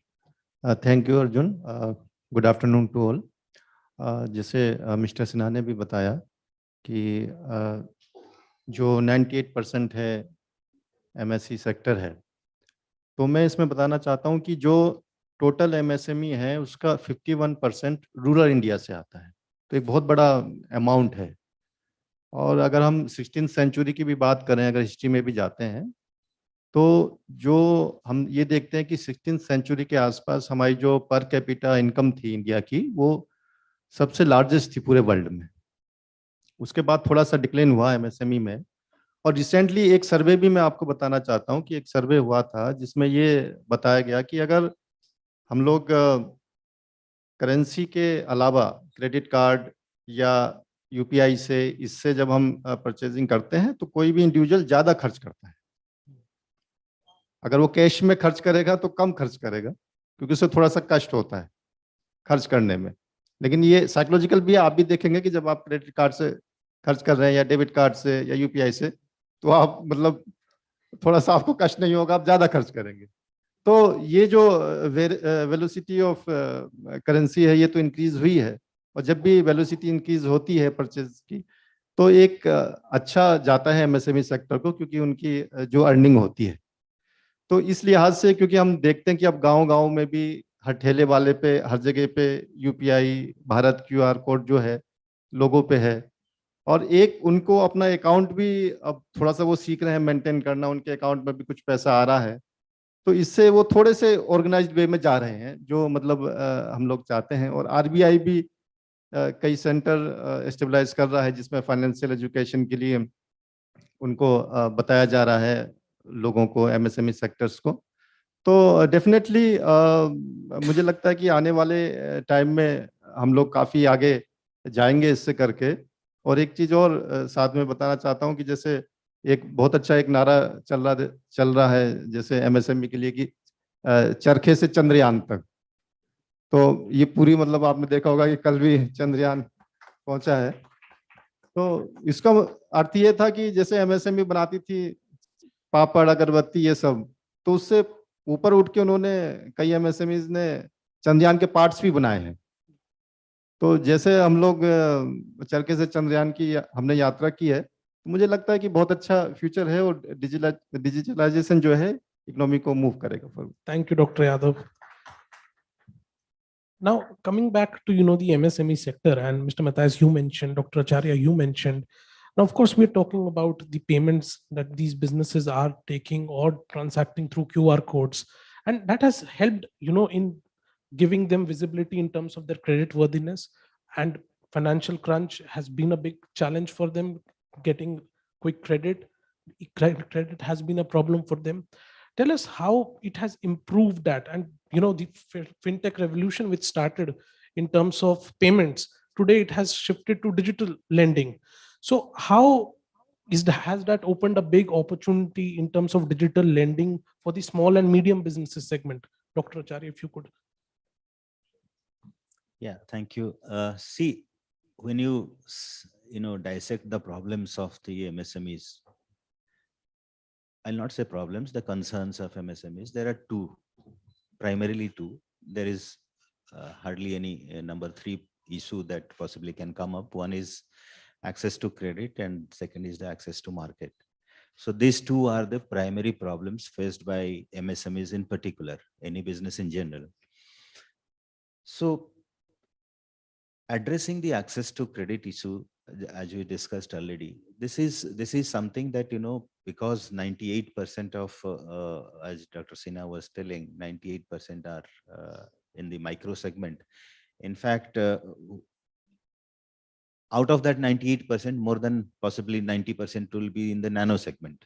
There is no classification called nano, but so what I'm trying to say is our businesses in rural areas or in urban areas also are, to whom we call micro, are really micro and very small.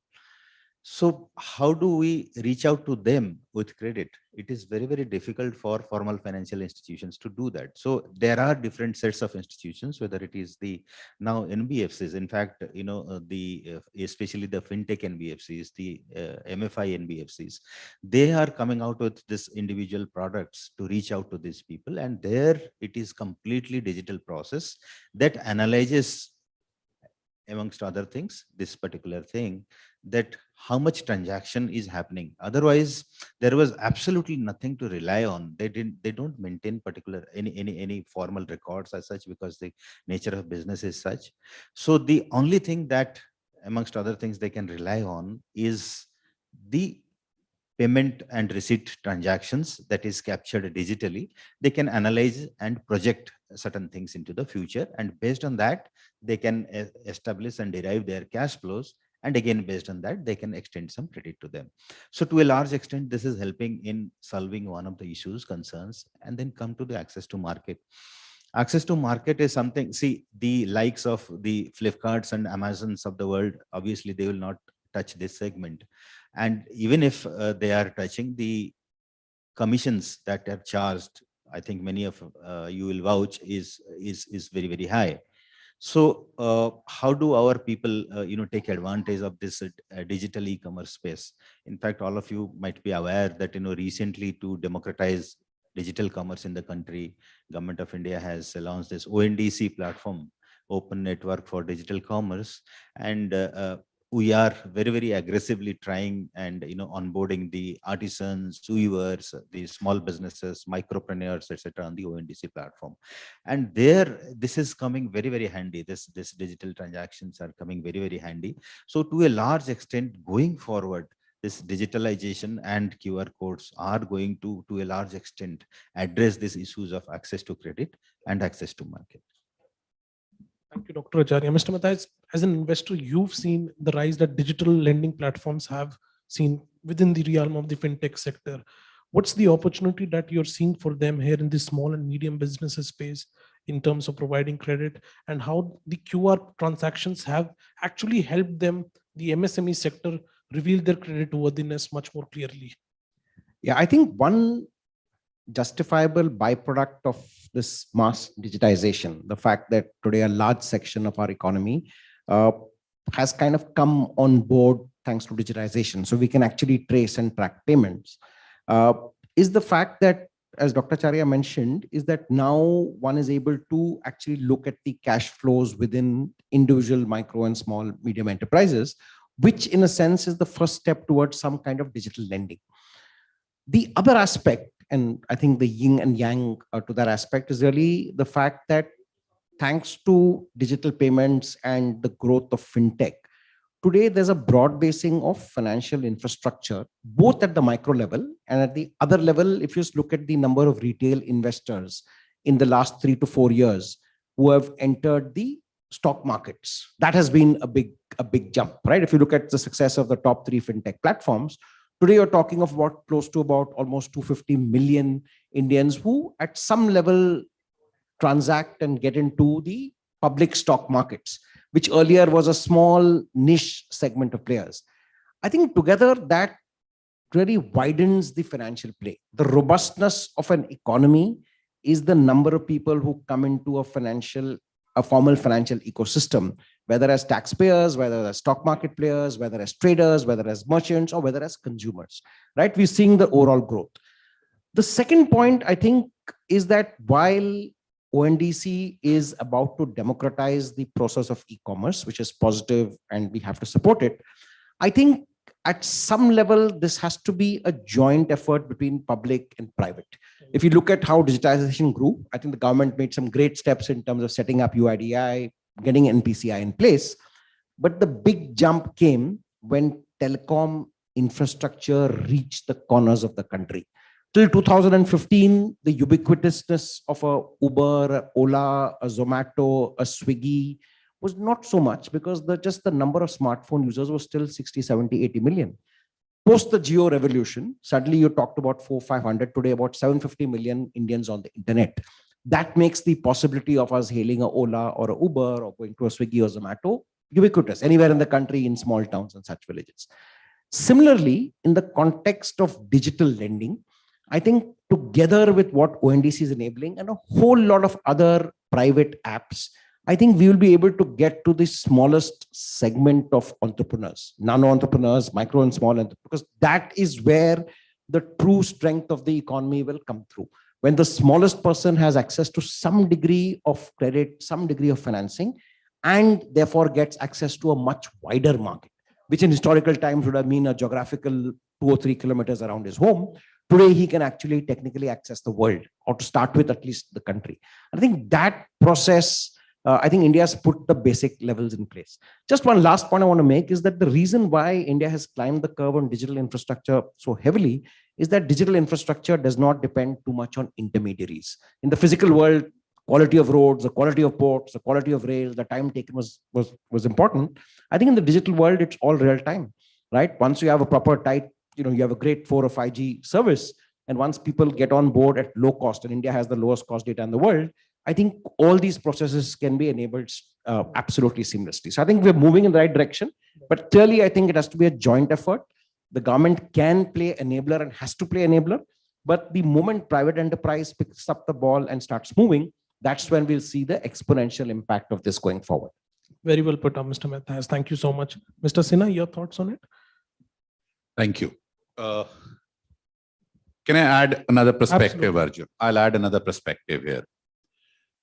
The future of business, and I think Mr. Matthias will also agree here, the future of business depends on 2 parameters. One, which is a push from the government of India. I'll come back to the QR, which you're not talking about, is ease of doing business. Am I right? Everybody has heard about ease of doing business. Ministry of Finance working very closely because they also need to have a say when they talk of numbers being achieved because of ease of doing business. It is not only ease of doing business which is going to help. I'll come to the QR code also. Ladies and gentlemen, the era has come of speed of doing business. Please do not only sit back when we talk of ease of doing business, it's speed of doing business. Now, this digitalization, Mr. Matthias, if you'll agree, has shifted gears of speed of doing business. Today, all of you who are sitting here, many of you are MSMEs. Do you think your clients are waiting for the RTGS? Are your clients are waiting for the NEFTs? Or let me tell you, I think in our times, Mr. Matthias, Mr. Yadav, there used to be a system of drafts. You would take a draft and you would go to the customer, or a check for that matter. You would go and you would present it to your client and say, yes, this is the payment. He would say, please come back after 3 days and we will see what happens. What is it now? Even if it's a holiday, the transaction happens. In fact, I was not happy because even on a holiday, the EMI gets deducted, right? But what does it mean? It means speed of doing business. Ladies and gentlemen, when we were talking of JAM, Jan Dhan Yojana, the Aadhaar, and linking it with the mobile, we're talking of QR codes, how it is helping us. It is bringing the faster process into your day-to-day business lives. Talking of a very small number, the value of QR codes. I'll give you a lot of statistics, Arjun, Right. because I deal a lot in statistics. In 2022, the value of QR codes transaction was 62 million. You know how much it is projected by the end, 62 billion. It is projected in 2026 to be more than 125 billion. Now, the more we go through less of a cash and more of a digital transaction, it helps indirectly in many sectors. It helps in a country's growing. If you have happened to visit China in good times, you would see many transactions there happens digitally. We have to adopt that, and QR code is in rural areas now. Can I take one more minute, absolutely. Arjun? Ladies and gentlemen, in India, 17% of the GDP contribution comes from agriculture sector. 17%. It's huge. That 17% also needs faster way of transactions. The only mode of banking there is the postal bankings. Right. There are about 19,000 post offices all over India. Ask me any statistics, I'll tell you. For the faster transactions to happen, we need rural India. Right. We need faster ease of doing business for rural India merchants, for rural India farmers. And that's how it's going to help. Right.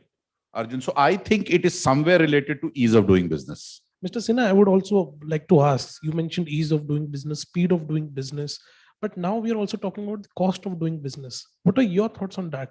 Has that improved? To be very honest, this is not the right juncture where we can take a base cost. I think Mr. Matthias is an investor. He'll be able to tell us more. On what index are you mentioning, or are you taking a parameter of measuring as the cost of business reduced? Now, if I tell you, now that's a very good question that I would like to announce here also. I'm also part of a fund house company, which is Banquity. We are funding solar funds unsecured. We are funding leasing. We are the Indian answers to Siemens for equipments. We know which is the base cost and how to improve on that. Right. Until and unless we know what is the base, how can we derive that the cost of business has not reduced? The cost of business has reduced, because come to think of the cost of running a business, how costly it was in 1980s, 90s, and 2000. Mr. Matthias, your views? Because you're an investor. Absolutely. I think, like I said, two parts. One is the formalization of the process. The fact that these are trackable payment streams makes it a much positive, makes it very positive. But the second, I think any aspect of automation and digitization by definition implies a reduction in cost. As Ravi rightly mentioned, I think over time we've seen the speed has improved, and with speed comes also efficiency, because now there are no intermediaries, right? A very oft-quoted example is the MNREGA scheme. The fact that historically MNREGA was always in place, but there were a lot of leaks between the end beneficiary who was to get the money and what he was actually receiving. There were leaks because there was a lot of physical transactions. Now, when there's an automatic transfer on a particular day of the month direct to the end beneficiary, I think that process has reduced a lot of leakages, which is why a lot of money has actually gone down to the end recipient. So I think by definition, digitization, digital public infrastructure brings in more efficiency, and therefore at any which level reduces the cost of business. However, to Dr. Acharya's point, if I could just add a brief mention, I think besides the mega platforms, the Amazons and Flipkarts, I think a lot of these smaller local level e-commerce platforms will have to play the multiplier. Very small example in the city of Bangalore, some of you may have heard of something called the Nama Yatri. Right? The Nama Yatri is a privately run platform, but it works seamlessly with all the auto rickshaw and all the public transport providers in Bangalore, making the process through the ONDC platform absolutely seamless. So now even when you hire an auto rickshaw, you're not going through Uber or Ola, you're going directly through Nama Yatri, you're going directly to the auto person, and he gets the payment through one of the UPI transactions. So the whole extent of commission is now virtually down to zero. It's not absolutely zero, but it's certainly, there's no surge pricing, there is no, all the other things that private players do. So I think that is when the real multiplier effect comes. Thank you, Mr. Mehta. Arjun, can I give a real life example? Ladies and gentlemen, all the e-commerce platforms are making losses. All. Let me put it in record.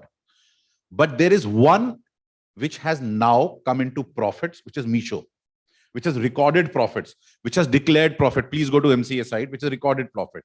Now, everything is digital there in Meesho. So the cost of business initially, if you see, because they have been running in losses for some time, but now onwards, they'll be into profits.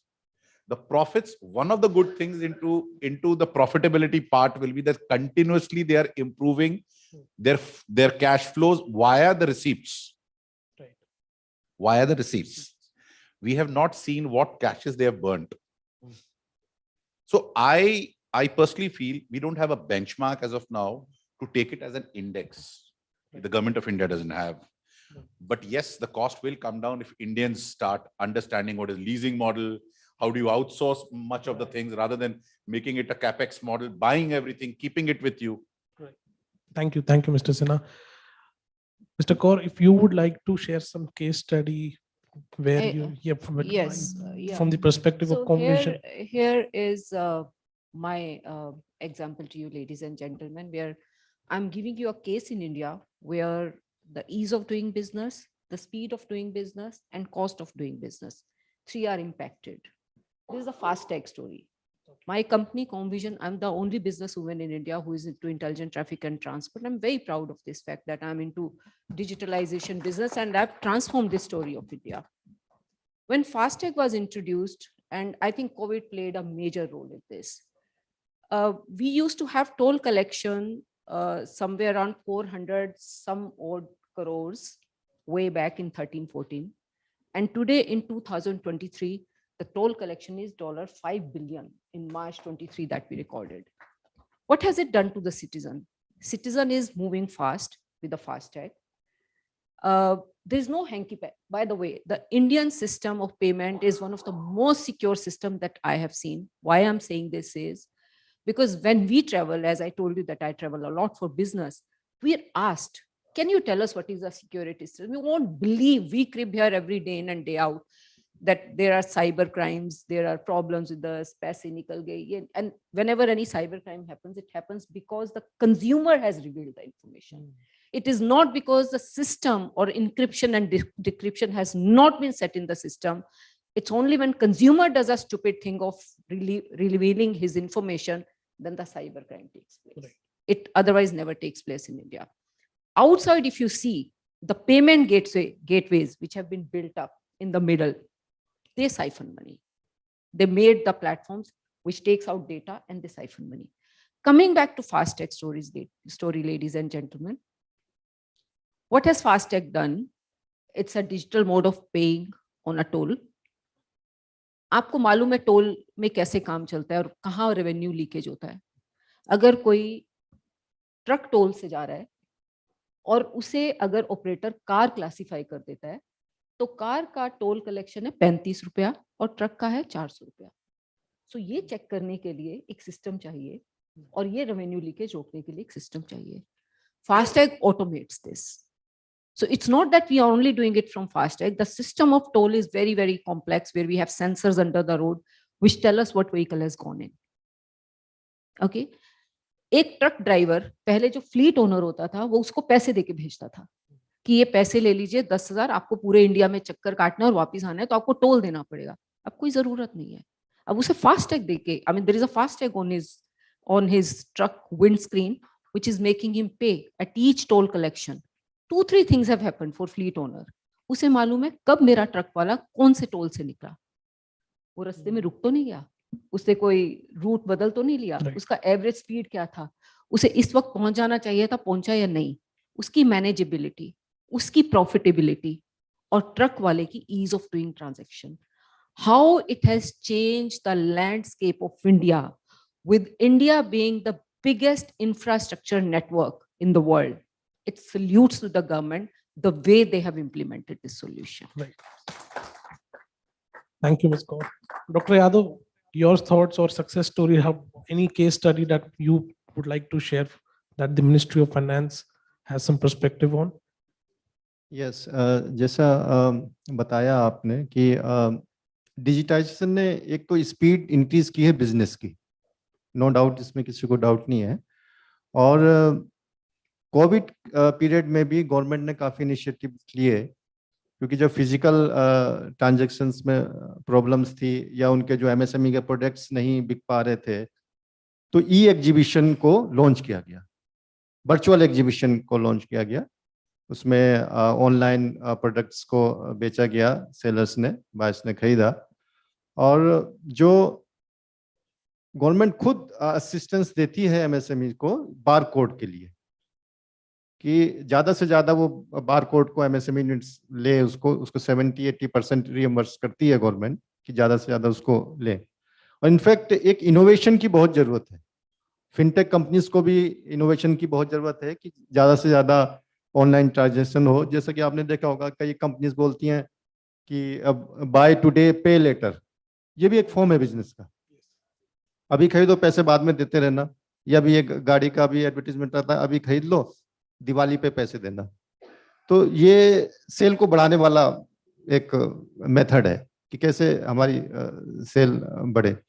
और जो QR code है, इसमें फायदा तो हुआ है definitely MSMEs को. छोटे छोटे जो आर्टिसंस हैं, एग्जीबिशंस में आते हैं, वो भी अपना लगाते हैं, और गवर्नमेंट खुद इसको यूज कर रही है. उसको यूज ऐसे कर रही है कि जो एडवर्टीजमेंट आता है या गवर्नमेंट की स्कीम्स हैं, वो भी क्यूआर में वो कन्वर्ट कर दे रहे हैं. आप क्यूआर स्कैन करो, वो सारी जो स्कीम्स हैं आपके पास आ जाएंगी. मिनिस्ट्री ऑफ एमएसएमई ने भी माई एमएसएमई ऐप लॉन्च किया है, और कई सारे ऐसे सॉफ्टवेयर और एप्स हैं जो वो लॉन्च करने जा रही है, ताकि ज़्यादा से ज़्यादा डिजिटाइजेशन हो. तो इनफैक्ट मुझे लगता है कि इनोवेशन बहुत जरूरी है इसमें अभी, ताकि हम उसको आगे बढ़ें. Thank you, Dr. Yadav. Let me now shift to the challenges. You know, every now and then when the RBI periodically comes out with the figures for the cash in circulation, I always come across this comment on Twitter: cash remains the king in India, cash remains the king in India. So when we're talking about challenges, whether be in terms of financial literacy, Mr. Matthias, you mentioned how the mobile internet penetration actually helped this. What are some of the challenges that we are looking at to promote it at an even larger scale? Dr. Acharya, if you would like to start. I'll tell you by way of an example. Mr. Yadav, Dr. Yadav just talked about the pandemic times. In pandemic times, one of the very good initiative that was launched by government was for street vendors. You know, when the lockdown was announced, the first set of people who lost their livelihood was the street vendors. And when after 2 months the lockdown was gradually lifted, then the government of India came out with this Prime Minister's street vendors Atmanirbhar Nidhi, PM Swanidhi scheme, where just 10,000 rupees was proposed to be given to the street vendors by UFL loan. Again, that was a master stroke. We all know that is for was given for free. Everything was by UFL loan, even the infusion of fact, and that 10,000 rupees acted as the Sanjeevani that was needed. And a massive mobilization of the urban local bodies, and then the ministry, SIDBI at the back end managing the entire show, and the banks, they all chipped in. And as we discussed today, almost 50 lakh street vendors have been benefited. And one of the important points in this was promoting digital transaction. In fact, there was additional interest subvention of 1% if the transactions, a certain number of transactions happened digitally. There were some incentives. On the 15th of August, Honorable Prime Minister has announced another scheme that is being launched on 17th of this month of September. That is PM Vishwakarma. Many of you must have heard. And the nuts and bolts of the scheme is being worked out by various ministries.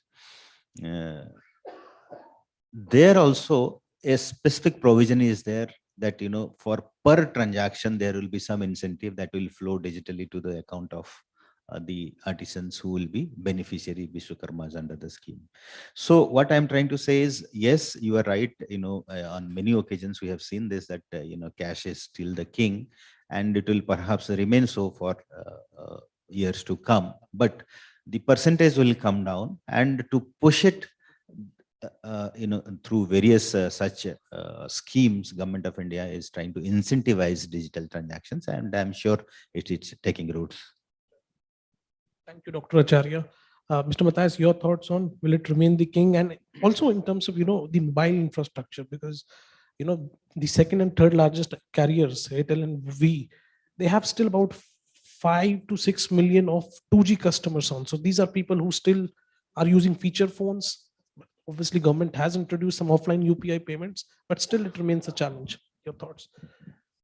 So I differ with Dr. Acharya very slightly, but I do recognize that cash will still play a big part of our economy. And I think largely to the point Mr. Sinha made about the fact that, you know, while agriculture is 17% of our GDP, almost half the population still derives their income from agriculture. And as we recognize, for various reasons, agriculture in a sense is out of the tax bracket. So I think that will be one component. Having said which, I think if I look at challenges, I think there are three. I think one is the concern of a slowdown because of emerging duopolies. If you look at sectors like, let's say, telecom, right? The real growth came when there was mass disruption. When one player came and said, I want to clean out the market. I want to reduce 6 or 7 players and consolidate it. And therefore did, you know, voice-free data, lowest cost in the world. That really grew India's digital infrastructure. I think that has slowed down a little bit, right? If you track over the last 3 quarters, the growth in the number of smartphones or the growth in terms of internet users in India has roughly plateaued. A little worry, because to my mind, real digitization works when virtually every Indian, you know, almost like a birthright, has access to some form of digital infrastructure, which means some connectivity, which is two-way. So I think that is one. So the emergence of duopolies. The second, which is the elephant in the room, is the concern that in the world of digitization, fraud is much easier, right? So there is, you know, we have Jamtara and now we are of other such places emerging, but even a reasonably smart person, and I think Ms. Kaur mentioned that briefly, even the smartest of us sometimes gets fooled, right? Very often it's our mistake giving data, but people do it in the most sophisticated ways, right? I've seen extremely smart, bright, intelligent people, somebody who's a secretary of the Government of India who I know personally, who, you know, has got scammed. I think that is a big worry. And specifically with small entrepreneurs who are working on negligible and very minimal capital requirements. When they get wiped out, that is a big concern. So I think that is a second watch out. The third, like I always believe, is a little bit of the, you know, education, so to speak. How does the knowledge pass on, right? 30, 40 years back, filmmaking was a specialized art. You went to FTI, you learned from top courses.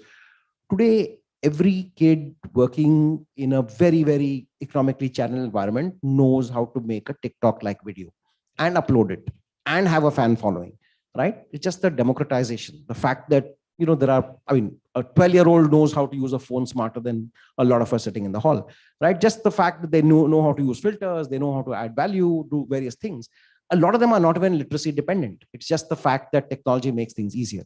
I think, therefore, somewhere in this whole process, how does digitization also educate people who are not so privileged and help them recognize the value of doing, you know, above board transactions for their own safety and also for the larger national good? That's the map. Thank you so much for summing that up. Mr. Sinha.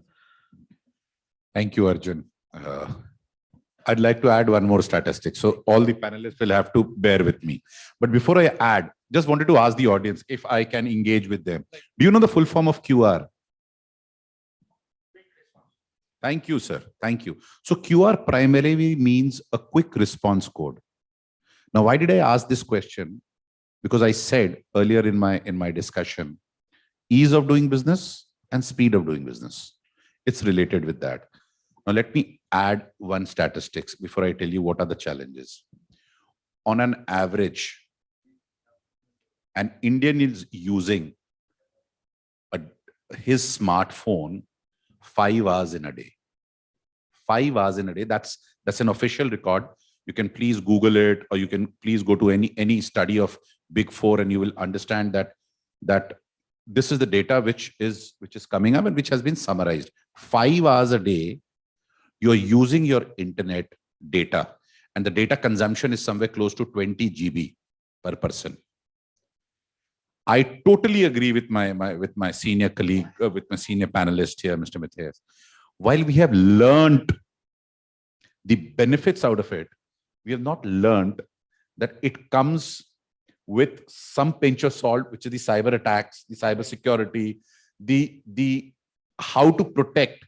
Now, government of India, Yadav साहब आप इसके लिए जरूर agree करेंगे, इन्होंने एक इतना बढ़िया सिस्टम शुरू किया है sir. We must upload, we must study what government of India is doing. Sir, आज की डेट में आप पिन से अपना ऑथेंटिकेशन करते हैं bank transactions. Am I right or wrong sir?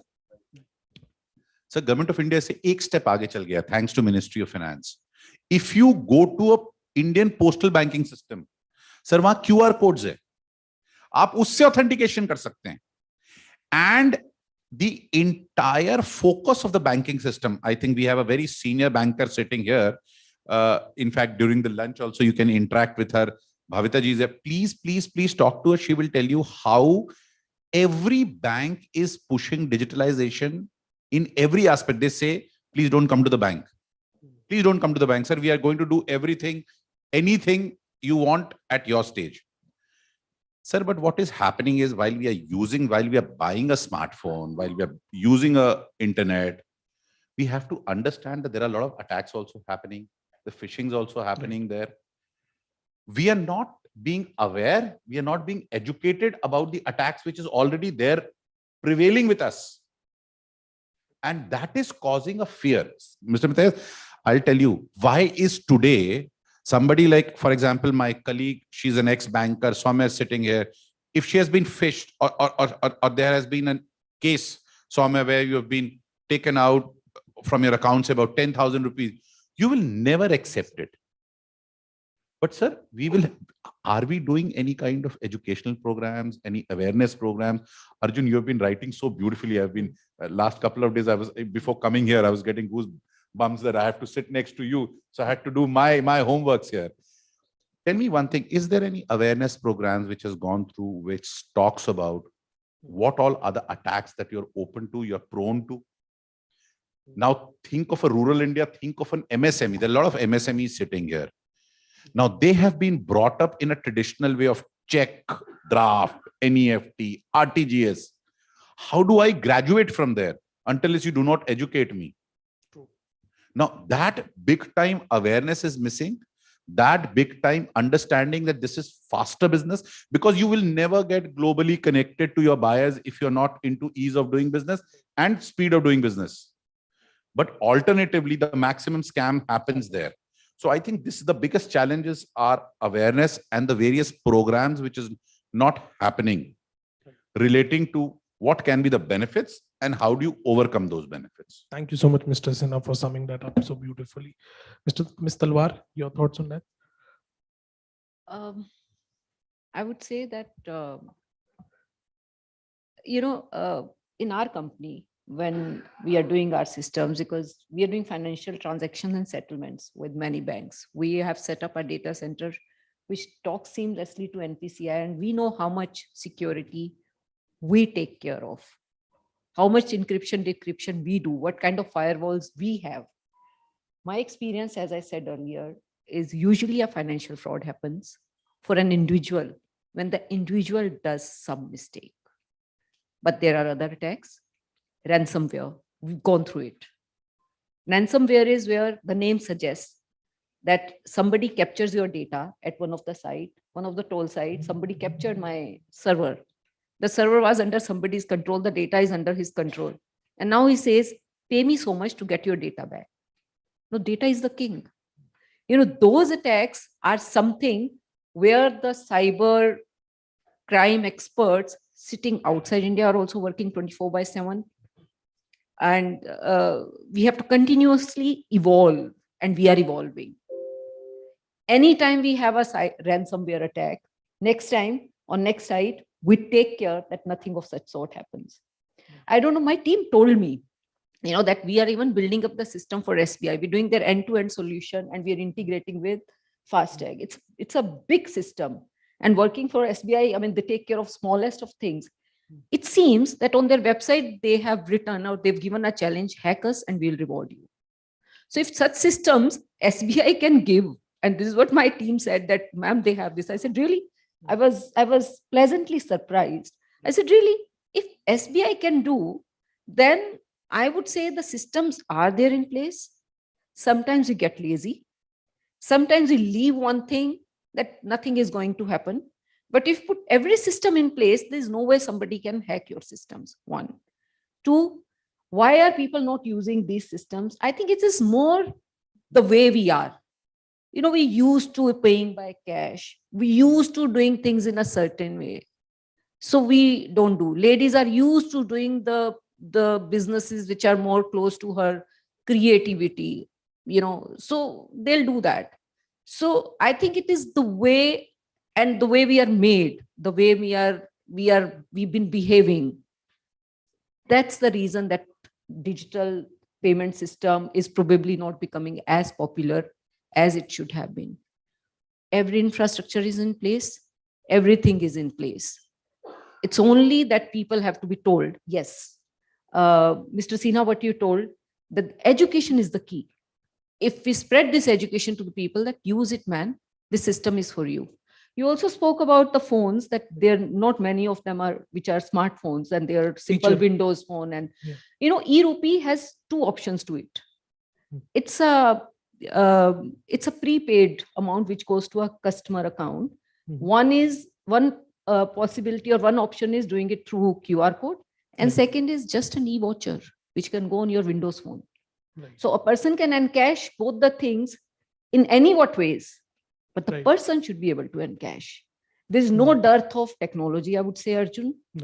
The dearth is in people's adopting it and people understanding the technology. Thank you. Thank you. Thank you, Mr. Gaur. Yeah. Can I tell, for the benefit of all the audience, one mega thing which is going to happen in the G20 summit on the 9th and 10th of September? Sure, sir, sure. Ladies and gentlemen, the government of India, the Honorable President of America is landing on the 7th. The G20, what India is going to show on the 9th and 10th is something you all will see on your TV sets.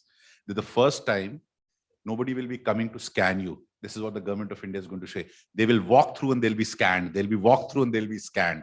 Everything, all the delegates. So yes, so 6,000 delegates will be in Dwarka. So none of them, including the president of US, will see what India has achieved. So this is, I was just reading it yesterday, and it will be amazing. They'll just walk through the G20. In fact, I invite you tomorrow. There's a B20 event. Please see, you will walk through and you will be scanned. You will be walked through, you will be scanned. This is your new India. Dr. Yadav, very quickly, your concluding thoughts on the challenges which the panelists mentioned and what can be done to bridge them. Yeah, I agree with Mr. Sinha and Mr. Acharya. एक तो जो online fraud है वो तो problems है ही काफ़ी बड़ी. उसके लिए गवर्नमेंट अवेयरनेस प्रोग्राम्स को कंडक्ट कर रही है, चला रही है उसको रीजनल सेंटर्स के थ्रू, डिस्ट्रिक्ट इंडस्ट्री सेंटर्स के थ्रू, कई जगह पे एमएसएमई डेवलपमेंट ऑफिसेज हैं उनके थ्रू कर रही है. ई लर्निंग प्लेटफॉर्म्स को डेवलप कर रही है कि ज़्यादा से ज़्यादा लोग ऑनलाइन इसके बारे में सीख सकें, डिजिटलाइजेशन के बारे में सीख सकें. कुछ पोर्टल्स भी डेवलप किए हैं गवर्नमेंट ने. जैसे आपने देखा होगा कि एमएसएमई के लिए ई संपर्क, ई संबंध, ये सारे पोर्टल्स बनाए हैं. मार्केटिंग के लिए भी एमएसएमई मार्ट करके एक पोर्टल बनाया है जो एनएसआईसी ऑपरेट करता है. लेकिन फिर भी अभी बहुत कुछ करना बाकी है. जैसे मैंने पहले भी कहा था कि एक इनोवेशन और एक अवेयरनेस, ये दो चीजें हमें लानी जरूरी है, तो फिर हम एमएसएमई को ज्यादा से ज्यादा फायदा पहुंचा सकते हैं. Thank you, Dr. Yadav. Let me tell you, in my 3 years with Business World, I've moderated over 50 panels. This has to be the most engaging one. We were supposed to be completely done with this panel by 12:40, but we are clearly around, we took 1 hour. So that's how engaging it was. Thank you so much, panelists, for this, and giving our panelists an informative and engaging discussion. Thank you so much. Arjun, can I request Business World, like Devika is here, if I can make a request. Yesterday, we were seeing a lot of reels coming up of the entire India jubilating because itna sundar bola Yadav sahab ne, Charkhe se Chandrayaan tak. Can we all stand up and clap for our yesterday's achievement, and if Business World can record that this happened in today's program?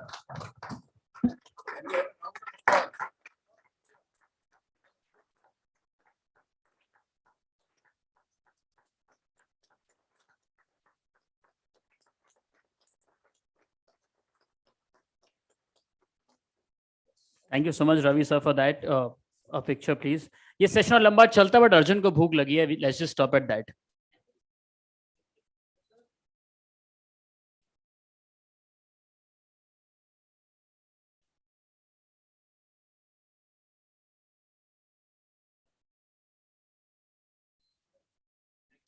Thank you so much, ma'am, and all the gentlemen. Everybody wants for these panelists also. वो तो पिछली ताली किसी और मकसद के लिए थी, अब एक बार इनके लिए बजा देते हैं. For that, thank you so much.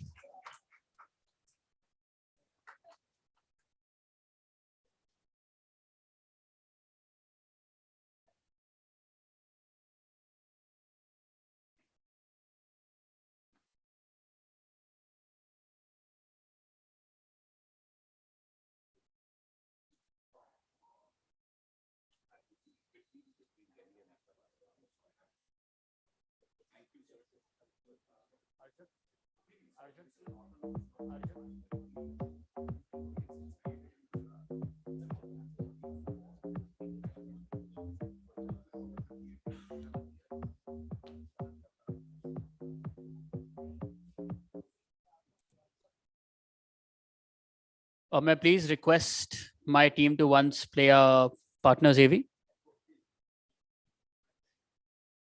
SIDBI began its journey in 1990 through an act of parliament and has since been playing a stellar role as the principal financial institution for financing, promotion and development of micro, small and medium enterprises, that is, the MSME sector. The bank's professional manpower, having deep knowledge of MSME sector, is its strongest foundation, with capability to deliver the vision of Government of India for MSME sector. In a robust economy where potential is to be maximized, it's important for every business to realize its dreams. India is a competitive economy and we can take it even further. We can make India competitive globally. For this, every business, big or small, needs to be assisted and nurtured.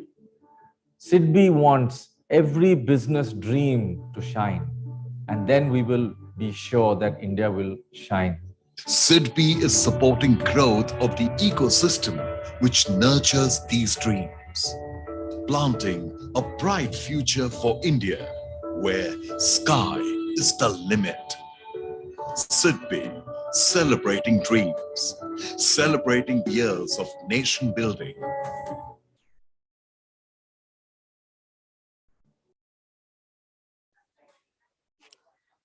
And now from food for thought, it's time for food for your stomachs. It's time for lunch. It's 1 o'clock. We meet here at 1:50. Thank you. Please enjoy your lunch.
Hello, check. Ladies and gentlemen, one quick request. We have some interesting panels and sessions coming up right after the lunch. I would request all of you to be with us. Post that, we have the awards ceremony recognizing the emerging business and leaders for this edition. Since all of you have been here since morning, I would request to be with us throughout the day and make this entire conference more engaging and more insightful. I hope I'm audible to all of you at the back as well. Right after the lunch, we have some interesting panels and sessions coming up. I request the presence of all of you to be with us throughout. Thank you.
I think if you live an interesting life, you'll write very interesting stories, which is also the beautiful thing about creative life overall.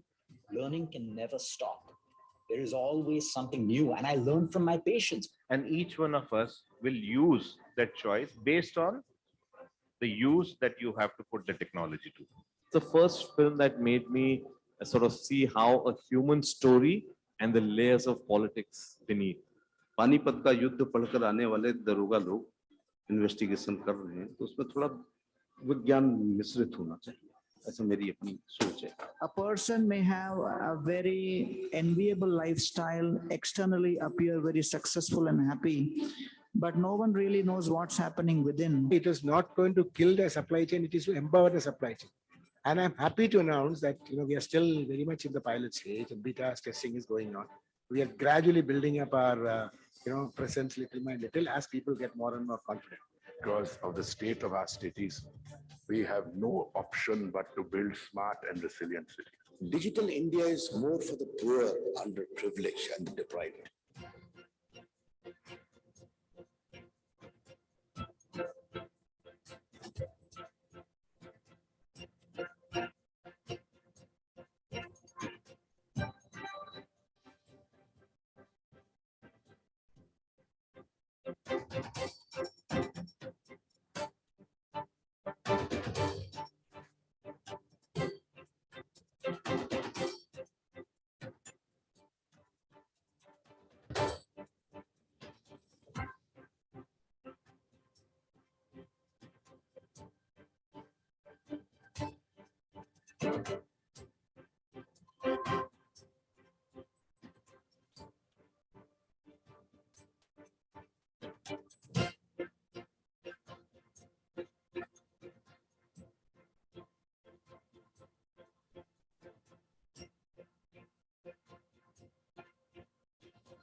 Close करना इसे camera काटना इसका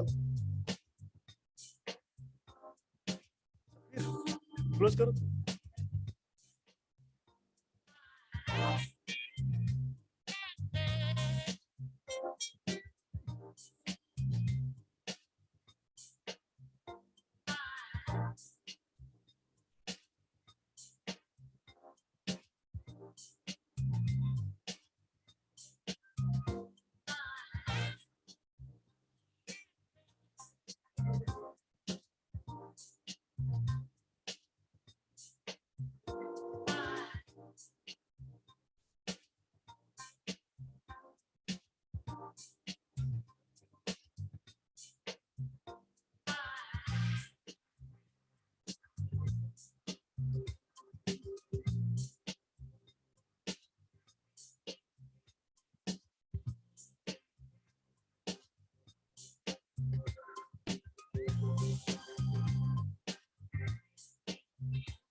ऐसे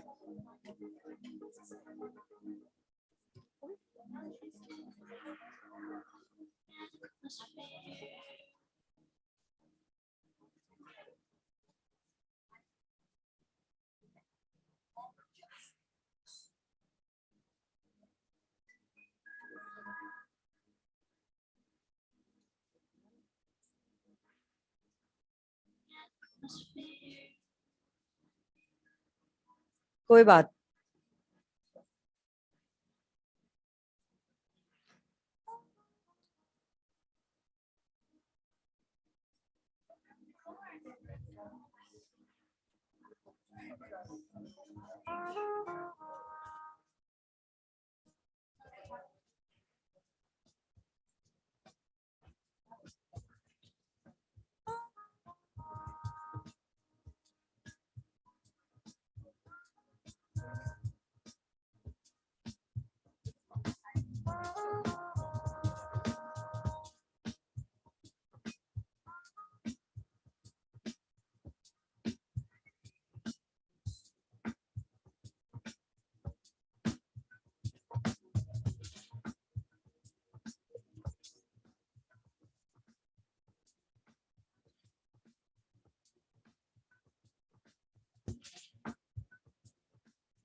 Hello. Welcome back, everybody. May I please ask one of our team members to close the doors?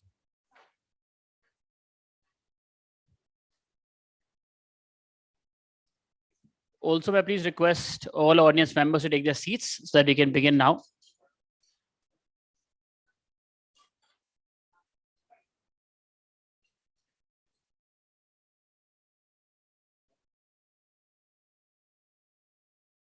For our friends at the back, may I please request you to take your seats wherever you were sitting or you wish to take a new one.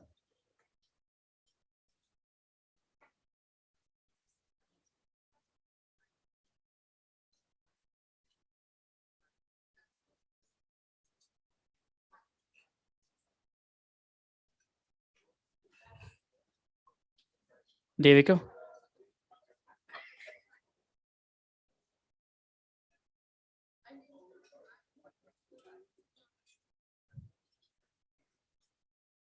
Himanshu.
(1990) through an act of parliament, and has since been playing a stellar role as the principal financial institution for financing, promotion and development of micro, small and medium enterprises, that is, the MSME sector.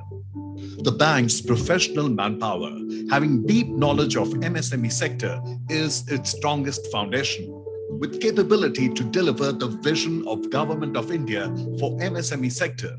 In a robust economy where potential is to be maximized, it's important for every business to realize its dreams. India is a competitive economy and we can take it even further. We can make India competitive globally. For this, every business, big or small, needs to be assisted and nurtured. SIDBI wants every business dream to shine, and then we will be sure that India will shine. SIDBI is supporting growth of the ecosystem which nurtures these dreams, planting a bright future for India where sky is the limit. SIDBI, celebrating dreams, celebrating years of nation building.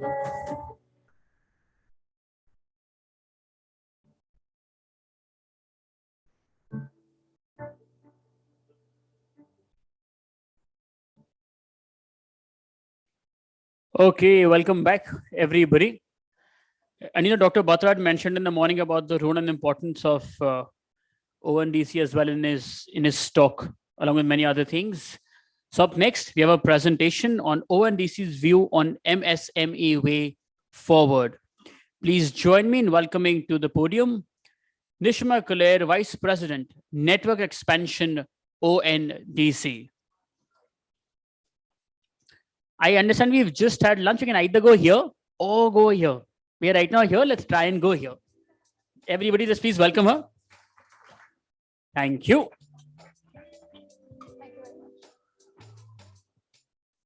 I'm just testing this. Working? Everybody can hear me? Okay, great. Thank you, everybody. I'm very cognizant of the fact that this is the first session after lunch, so I will try my best to make this interesting as well as informative.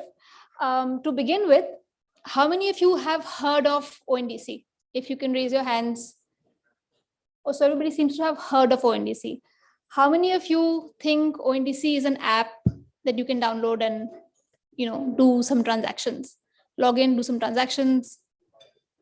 Oh, nobody. Okay. I'm not sure if that's good news or it's bad news, but at least you know about ONDC. I'm going to take a bit of your time today to explain what ONDC is and how MSMEs can use ONDC to their benefit and, have connect with us for, expanding e-commerce spy in India.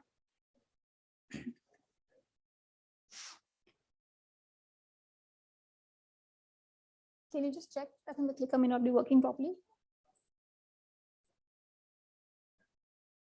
Okay, here we go. Okay, so ONDC is set up so that the e-commerce penetration can be moved up for India.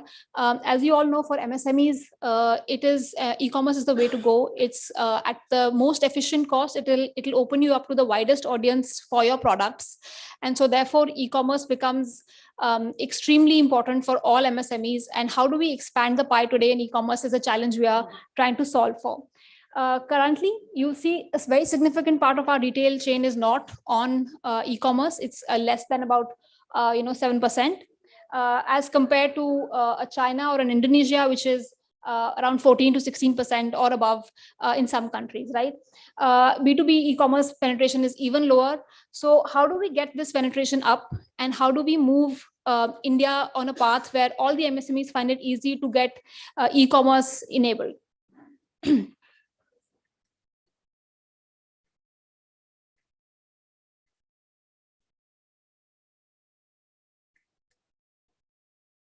Can you move to the next slide? Maybe this thing doesn't work as well. Okay, all right. So ONDC has been designed to basically work around 4 or 5 big challenges that are faced by the market today. First, if you want to sell your products on e-commerce today, there is a very limited choice that the sellers have in terms of platforms, right? So if you're selling food, there will be 2 or 3 big platforms where you can go. If you're selling fashion, then again, there will be 1 or 2 platforms that are big that you have to go to. So there aren't many big platforms, very limited choice for the sellers to basically go and sell their products, limited to 2 or 3 players in each sector. The second is that as sellers, you will have to work on those platforms and work as per their conditions, right? So for example, somebody says, I charge X commission. You will have to work with them on X commission. If they say the return window is 30 days, even though you may want to keep it at 10 days, you will still have to work around their conditions of 30 days and so on and so forth, right? So there are many folks who will have their own terms and conditions, and you have to abide by that in order to be able to sell on those platforms. Again, if you say that, okay, you don't want to sell on those platforms and you decide to then build your own platform, then discoverability will be an issue. You will have to work towards acquiring buyers. You will have to work towards acquiring sellers.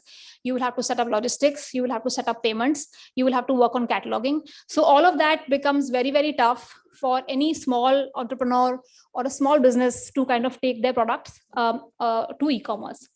And therefore, like I said, the barriers to stitching the entire value chain is fairly high. So ONDC basically solves for all of these problems, and this is something that we will go point by point to understand how.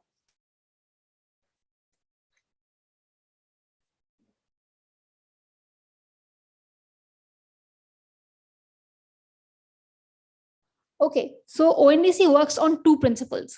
First, unbundling. Second, interoperability. I will take you through both these principles in 2 different slides, but overall, what does it mean?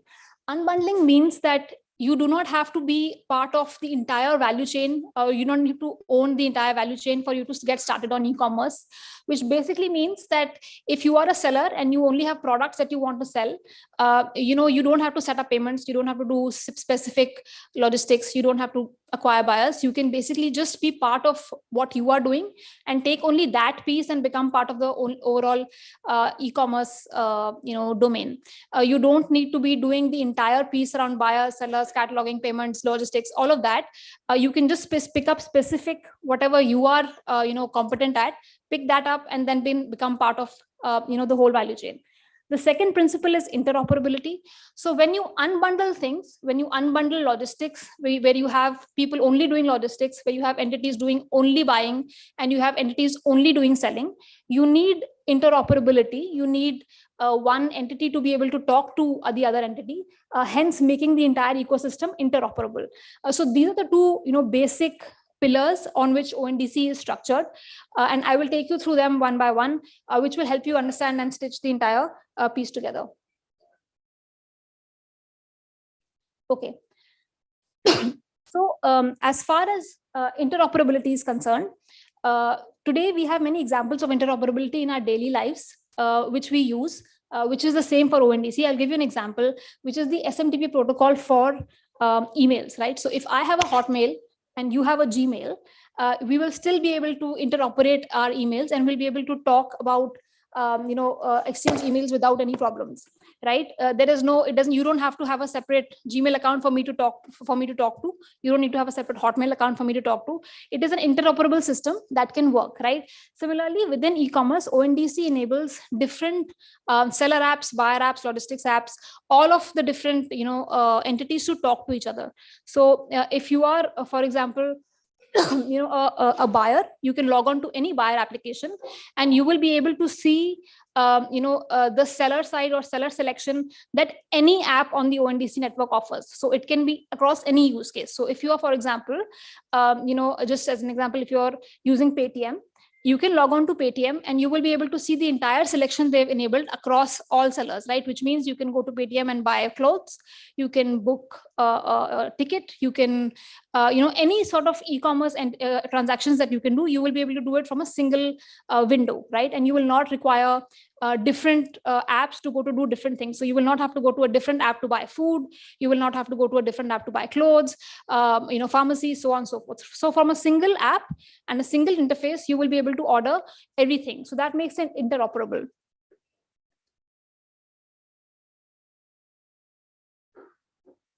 Okay.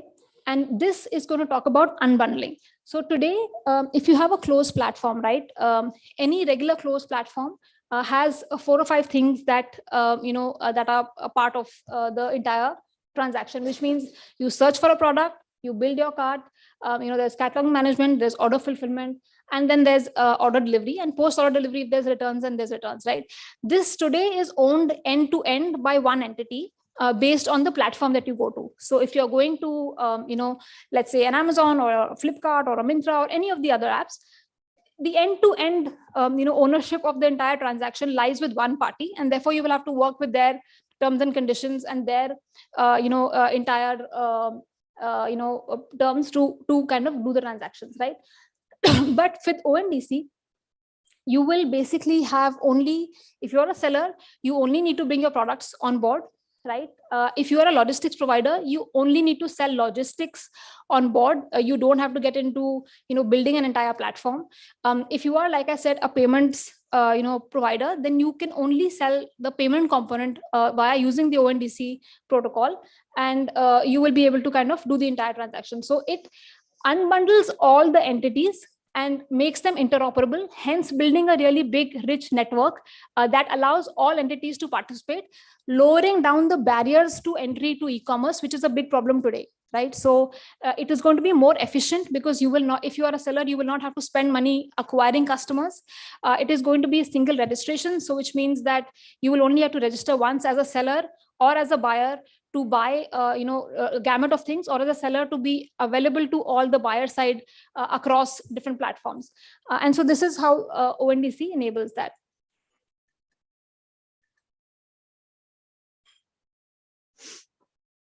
Sorry, the clicker is not very kind to me today.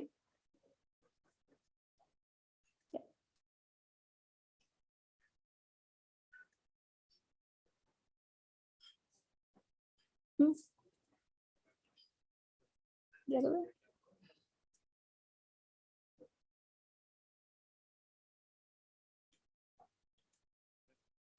Okay, so like I explained, we have a buyer and a buyer can go to any number of buyer apps. This is buyer A, buyer app B.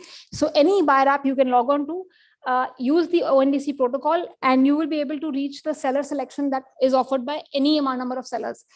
Similarly, you have logistics providers who will be able to kind of, come and interact and be part of the ONDC network without actually having a separate setup with a seller app and a separate setup with a buyer app, right? So if you're a logistics provider, you can just come to the ONDC protocol, use the ONDC protocol, and be connected to the buyers and sellers as well.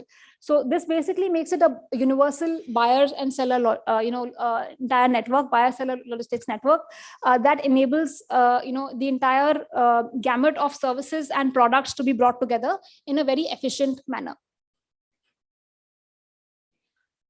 This is some of the, our network participants, both on all, we have about 14 buyer side applications, we have 10 logistics side applications, and we have about 50 seller side applications. We are selling a gamut of products, starting, from, like I said, from the personal cares to the fashions to the grocery and food and beverages of the world. We have about 100 million buyers currently, potential buyers currently on the network and growing. And again, we have a healthy pipeline of network participants who will be, working with us very closely going forward. And, these are some of the big names that we have. Of course, there are many more. The idea for, ONDC is also to enable this for as many MSMEs as we can. While these are big names, it would, the real success of the network will lie when smaller sellers and smaller businesses get connected to us and find it easy to be part of the e-commerce value chain. These are some of the categories and domains that are currently live on the network.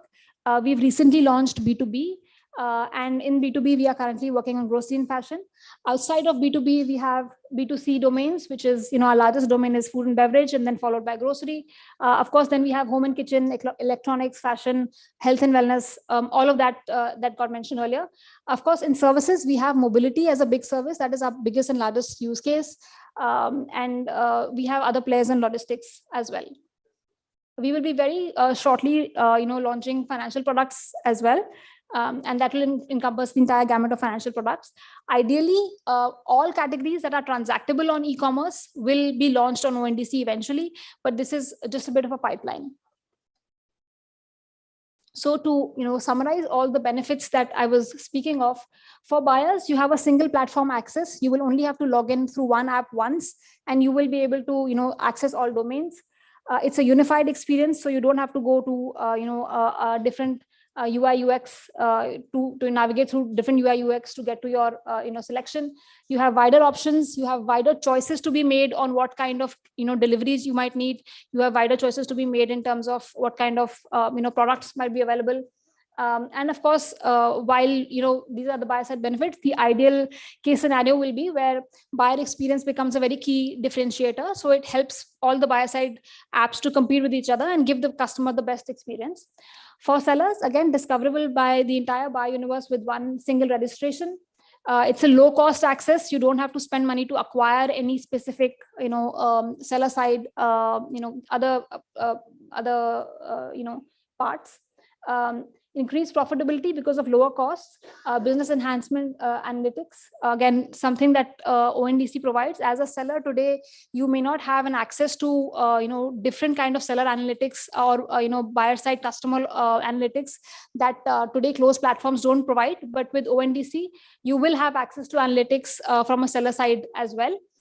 And then similarly for technology companies, you will be able to maximize the value of technology because you will only be bringing to forth that piece which you are good at, right? So in terms of the entire value chain, you will have to be only be cognizant of the strengths that you have, and therefore just bring that to the table outside of what you do today. Again, just a small caveat. We are not an application. We don't have a platform. We don't have a product. So you can't log in anywhere and check for ONDC and buy. We have different buyer apps which are ONDC enabled or protocol enabled, and you will be able to transact there. It's not a single model. There are different models that you can build. Like I said, logistics will only do logistics, or if they want to do sell aside, then they can. But in essence, we don't have the entire value chain that needs to be present in one single place. We are not a regulatory and we are not a central intermediary. We are also subject to all the customer protection acts that the government of India has put out. We are an open network of capability of infrastructure, and we have infinite models that can be worked on, and the innovations can be brought on in different fields. Again, we have about, like I said, 50,000 sellers plus, available in over 273 cities. We are servicing even more, and with about, more than 66 lakh products. That's it from my side. In case any of you are interested in, having a conversation with us, we are right here. Please do write to us, on the email here, in case you would like to get in touch and be part of the ONDC, business revolution. Thank you so much.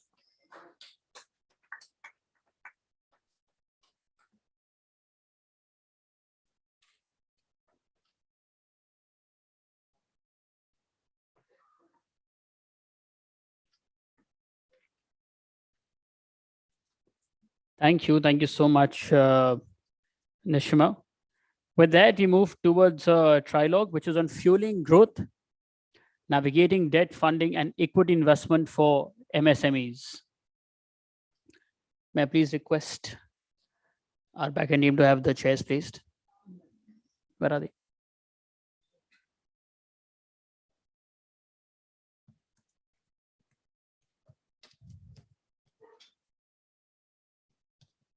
We'll just get the stage set for our next panel.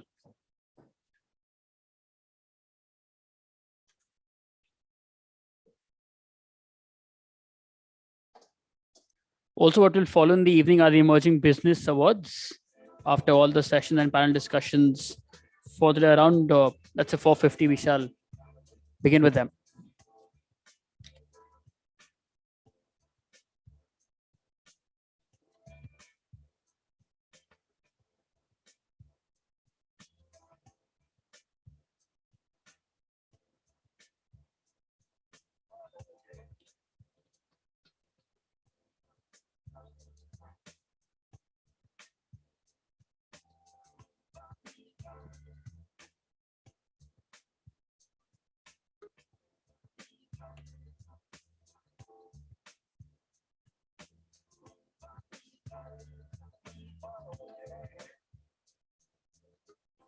Okay, for the next panel on fueling growth and navigating debt funding and equity investment for MSMEs, please join me in welcoming our panelists: Kulbhushan Parashar, Director, Corporate Capital Ventures; Dr. Vinay Singh, Head, Self-Regulation and Compliance, MFIN; Anirudh Saraswat, Founder and CBO, Oriana Power Limited. And this session will be chaired by Dr. Alaknanda Menon, Chairperson, Business Strategy, NMIMS, School of Business Management, Mumbai.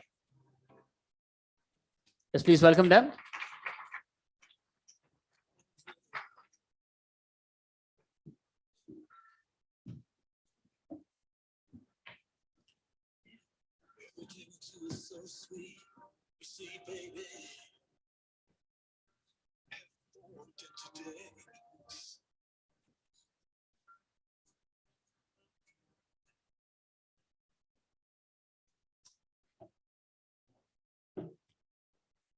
Good afternoon, everyone. The first panel session of the afternoon. So as you can see, we'll be talking about raising debt and equity and how easy it is or how difficult it is by learning from the experiences of the esteemed panelists here. Before we start off, I would like to give a slight introduction to all three of them so that you know the backgrounds with which they are coming from and get a better feel of how their journeys have helped in shaping, or how they have learned to raise debt and equity or are supporting organizations in raising debt and equity. So to start off with, I'll start with Mr. Vinay on the right. He heads the SRO of MFIN, which is an industry network and an RBI recognized self-regulatory organization. He has more than 2 decades of experience in the finance sector. MFIN focuses on enabling policies and creating policies and a business environment for facilitating a responsible lending. Now coming to Mr. Kulbhushan. Kulbhushan has been helping organizations raise capital for SMEs from capital markets since the last 7 years and has raised more than 500 crores in the last 5 years itself. He deals with pre-IPO stages of MSMEs as well. And one of his success stories here is Anirudh himself. And talking about Anirudh is from one of the fastest growing solar company in the currently in India. And he has grown 30x in the last 5 years itself. So a huge round of applause for all 3 of them here. Last but not least about me, I am a professor of business strategy at NMIMS Mumbai. So to start off the discussion, I would like to first understand from all 3 of you, if you can just throw some lights on the MSME lending space from the debt side or the equity side, because in the morning, we got to know about a lot of facts as well, some of which I had in fact researched as well and thought I'll come and talk. For example, as in the previous speaker in the previous panel, they said, we have more than 7 crores of MSMEs existing. And of that, 98% are from micro organizations. And with that also, if you look at it, only about 51%, mostly about 51%, and there are some data points which also say up to 60% of those are from rural areas. Now, at one part, we talk about startups, PE funding, VC funding, and all the nicer things of the world. And at one point, we talk about MSMEs, which are not really getting the money or the capital, the access to capital is kind of limited. So to understand this dichotomy, I would like to open up the dialogue with Dr. Vinay by asking him to brief or just talk about what are the difficulties in the debt space as of now. Afternoon, everyone. I represent MFIN. MFIN is an industry organization of banks, SFBs, NBFCs involved in giving loans to people, right? All these MSMEs.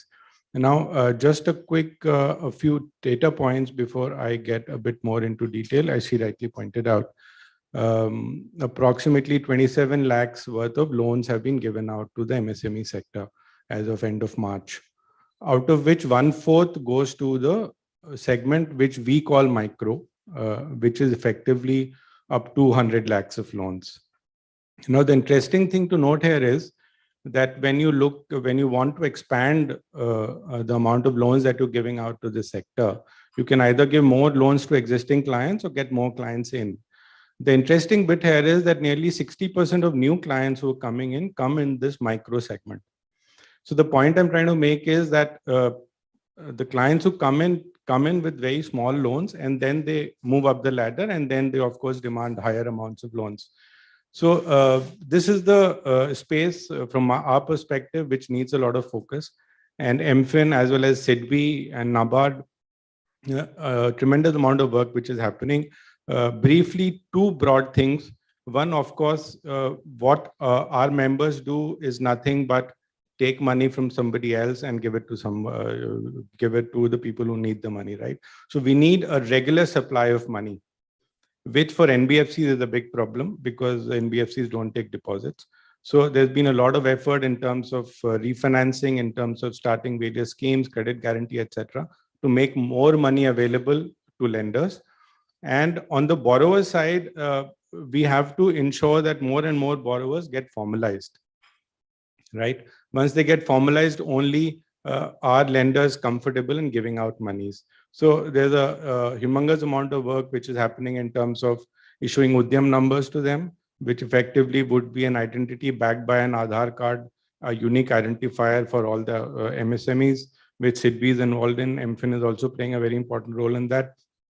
In addition to that, there's a whole lot of other work happening with credit bureaus, because the data which needs to come to us from credit bureaus has to be of a certain quality. There are gaps in that. So we're working closely with RBI, etc. We can talk about these points as we go along, but these are the main 2 areas. Just to summarize, One, in ensuring more and more funds are available to lenders to give onwards to borrowers, number one. And number two is in terms of formalizing the borrowers so that they can get loans faster as and when they want. Thank you. According to you, what do you think are the major challenges in the equity space? So talking from debt space, we found these two. According to you, in the equity space, what are the major challenges that MSME face? So before coming to the challenges, let me just give a brief about what is the platform and what we do. Like, so we focuses on SMEs, not micro, but SMEs, and we try to raise fund for SME companies, manufacturing primarily, from capital market. So there is a very beautiful platform of BSE and SE both separately. It was built in 2013. So almost in last 10 years, approximately 800 companies has approached these SME listing platform, and they have raised approximately 11,000 crore rupees. So this number looks good, but when we compare it to the number of companies which operates in India, like 7 crores, if we take even 10% of which, if it is not micro, then 70 lakh companies are there, and out of which only 800 got listed in last 10 years. So this is the biggest challenge. The challenge is of awareness. There is an ample amount of equity which is available for the companies. There is an ample amount of investment which is readily available for the companies, but they do not approach it. That is the biggest challenge for any SME. Now, every regulator, every stock exchange, we as a merchant banker, so I represent Corporate Capital Ventures, which happens to be the SEBI registered merchant banker, and we primarily focus on SMEs. We do a lot of awareness activity. We do a lot of dialogue with the industry organizations. We do a lot of awareness programs. But even though the companies are not coming up, so 800 companies in 10 years is a very, very depressing number. Though the companies which have approached have done very, very, very well on the listing platforms. Most of the companies have changed their orbit. They have taken the growth capital. They have been growing. But as I said, the challenges of awareness. Now, why they do not take this platform or take benefit of this platform is, I think I have categorized these challenges into 4 parts. So one, they think that listing is something which is for the larger companies, and we are not eligible. Though the regulations, the eligibility criteria is very simple. So I can also say that there is no criteria. Even a company with, say, 1 crore of turnover can get listed, but they think that no, it is a platform for larger companies. So the challenge is one, that they do not think that we are eligible. The second thing, they think that I'm selling my company. So it's a biasedness about the ownership, about the assets, that I have such factory land. If I am selling my stake, is it means I'm selling the 25% in my factory? So these kind of biasness and non-educational part, it becomes a major challenge. That's interesting. That's really interesting. See, there is so much of finance available, yet we are. So I'll just give a statistics. For the IPO of Oriana Power, the IPO size was 60 crores. And the IPO was subscribed by 7,800 crores. So wow. It is that kind of money which is available. But companies are not going ahead and they are not taking it. That is the basic challenge. The other challenge which I find is a road barrier for companies to approach capital market is the governance issue, the transparency issue, the reporting issue, the disclosure issue. They find that it is they are doing it for they are doing this business for themselves. So, and why should they report to someone? And that is a mental block, I can just say, that it is a mental block which is coming in the way of their growth. That is it. Thank What do you you. think? Thank you. And it's nice to show that, typical understanding is raising equity is difficult. But here is an example. Here is somebody who's saying raising equity is not as difficult as you think. And it can be from very, very small volumes to volumes that we, even ourselves who were looking for an IPO, did not even think about. So let's hear out from Anirudh about how he as an entrepreneur feels, what are the challenges when you wanted to raise equity or debt or any other kind of finance. What do you think were the challenges that you initially faced? Yeah, hi, hello everyone. I'm Anirudh, running a company called Oriana Power. And yes, challenges are there, but MSME has to think beyond bootstrapping. Once they think beyond bootstrapping, then there are lots of opportunities are there. The major challenges, what I think MSME is facing is payment crunch, delayed payments. So major three issues are cash flow problems, collaterals are not available, and equity is not available. So for cash flow problems, there are certain solutions like which US has accepted 20 years back, China has done 10 years back, UK has done many years back.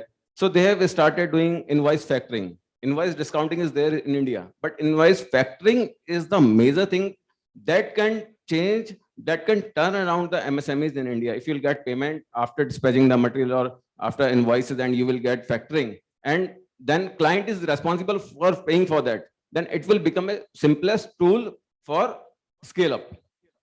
Second, purchase order financing. We have never heard of purchase order financing in MSMEs. When we went to bank, they say, "Ye hota hi nahi hai," right? So in UK, if you will see, thousands of businesses are on purchase order financing. They get purchase order from the represent companies. Now we have e-invoicing placed here. We have escrow mechanism there. So if purchase order financing will be there, then things will ease. Then project financing. Project financing is available for larger companies, not for smaller companies. And India is getting bigger and bigger in infrastructure. So if MSME will become a part of this revolution, this infrastructure revolution, then definitely it will ease the solution of MSME. And last one is supply chain financing. If big companies will give supply chain financing to their vendors, then the whole chain will get payments on time. And when this payment flow will ease for everyone, then MSME will survive and they will rise. Second problem is collateral. Banks are asking for 120% collateral, 150% collateral. In UK, in Australia, in Canada, 25%, 30% is sufficient. So we need to bring those mechanisms. And third one is equity. Yes, that's what I said. MSMEs should go beyond bootstrapping. So we have raised funds through MSME IPO, and it was a great journey for us. Thanks to Kulbhushan, who is with us. Thanks to Amit Kumar, who brings those things in our knowledge. He's founder of MSMEX. He brings those knowledge for us. And there's lots of opportunities coming over, including visibility of the company, brand enhancement. That's it. Thank you. Thank you. But essentially what you're trying to say here is that equity raising is way significantly easier than raising debt. And the collaterals which are being demanded at this point of time by most of the banks are something which are exorbitant. And that's kind of a policy change suggestion that you're suggesting, right? So I take this question to you, Mr. Vinay. What are your thoughts on the existing debt instruments? How are if you look at from your research and from your organization perspective, how do you see the MSMEs and their debt to equity ratios? How are they looking like? And is it really the ground fact that raising debt is really, really difficult because of the huge amount of collaterals? So yeah, there is some, what he's saying is to an extent right, because even if you look at the data for the last year or so, the ticket sizes in the higher segments have been coming down, right? Whereas the ticket sizes in the lower segment, which is the micro loans, as I mentioned, have been going up. Most of the new client acquisition is also happening at the lower end of the chain. So there certainly are challenges at the other end. I think currently some of the challenges would be because of the spillover effects of COVID, where the NPAs really shot up a lot. And I think we will all accept that having a collateral is one thing, but God forbid, if you have to take over the collateral and convert it into cash, that process is not easy. Forget about medium-sized companies, even large companies, we all know what NCLT and all that stuff is happening. So those are things are there, but improvements we are regularly seeing. Those are policies which are evolving, right? And there's a lot of work happening.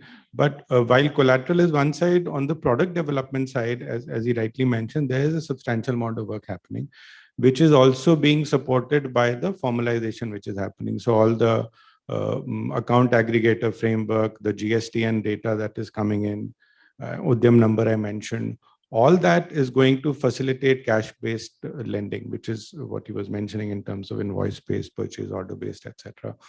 Which, yeah, we are late in that, but it's developing, and there are substantial amount of startups, fintechs, and a lot of big banks and big lenders are getting into it.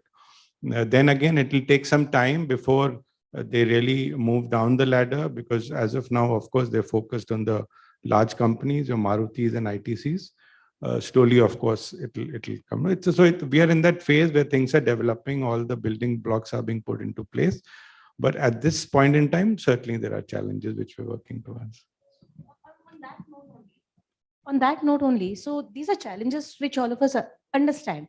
But at the same point of time, as you rightly said, there are so many schemes, there are so many facilitation which are there, and which the government and other ancillary bodies are doing or starting off at this point to enable these transactions, as enable SMEs to raise debt. Would you be able to throw some light on some of those? Yeah, so substantial work is happening. Open 4.0 has just come out, which is a platform very similar to the ONDC platform, where it is just a platform which facilitates lenders on one side, like HDFC Bank and ICICI banks, and on the other side there are borrowers. And from what I hear, within half an hour, loans are being disbursed within half an hour. A loan in a platform which Government of India has been running for many years now, which is loan in PSB loans in 60 seconds, I think. And there's another one which RBI is coming up, which is very similar to OCEN. So within the government space, within semi-government space, within private space, a lot of work is happening on this. But then again, as I said, you can create a platform, you can create channels through which information will flow, but information has to be available, right? Information has to be correct. Just to give you one example, as I mentioned, we work with lenders who work in the micro segment. A very simple thing which many of us would not realize, we don't have a unique identifier. When I say I don't have a unique identifier, Aadhaar is one broadly unique identifier, but Aadhaar cannot be used in credit bureau. You cannot store Aadhaar, you can't search based on Aadhaar. Most of them don't have a PAN number. I'm talking of the micro segment. Voter ID, you can create as many as you want, etc., etc. So even something basic, which to a layman might not appear to be a big problem, is a big problem, because I can take loan as Vinay, I can take loan as Vinay Singh, I can take a loan as Dr. Vinay Singh, and I can generate 3 credit reports. So I have a platform where I can give loans in 10 minutes. But the data I have to keep rechecking and rechecking. So those are the things. Now, how do we overcome that? Udyam is a wonderful solution, right? SIDBI is greatly involved in that. MFIN is involved. Udyam is a number which is backed by Aadhaar. So your Aadhaar data is safe. Nobody gets to know. But you have a unique Udyam, just like you have a unique PAN now, which is mapped to Aadhaar. So we have a Udyam number. And of course, for about your 6.3 crores of MSMEs, the process is on. Easier said than done. You can't, create Udyam numbers in 1 month for everybody. That process is on. So yeah, a few years down the line, you will see a lot of these initiatives which are there in the pipeline really bearing fruit, and a lot of problems which entrepreneurs are facing today taken care of. So we have started late, but at least going on it. Lot of things going on in the space. Would you like to add on something about your debt raising experience? Yeah. So we are into clean energy, and clean energy is a need of the hour, and green financing is the solution to it. And definitely governments around the globe, and in fact, government of India is pushing it a lot. So in green financing, for both MSMEs who are working in clean energy sector and their other MSMEs. So for companies working in clean energy, so debt is easily available with for different projects. If you have good IRR of the project, then you have financing easily available from State Bank of India, Bank of Baroda, Punjab National Bank, and other centralized banks. And there are NBFCs as well, like Tata Capital and other NBFCs are giving financing. And most important part is that it's just opposite what I have said earlier. Collateral is minimum or no collateral. So government supporting sustainability like that.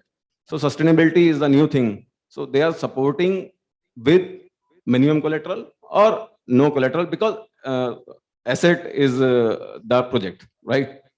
Then there are other financing available, like lots of impact investor funds are looking in India, and they are giving financing very easily.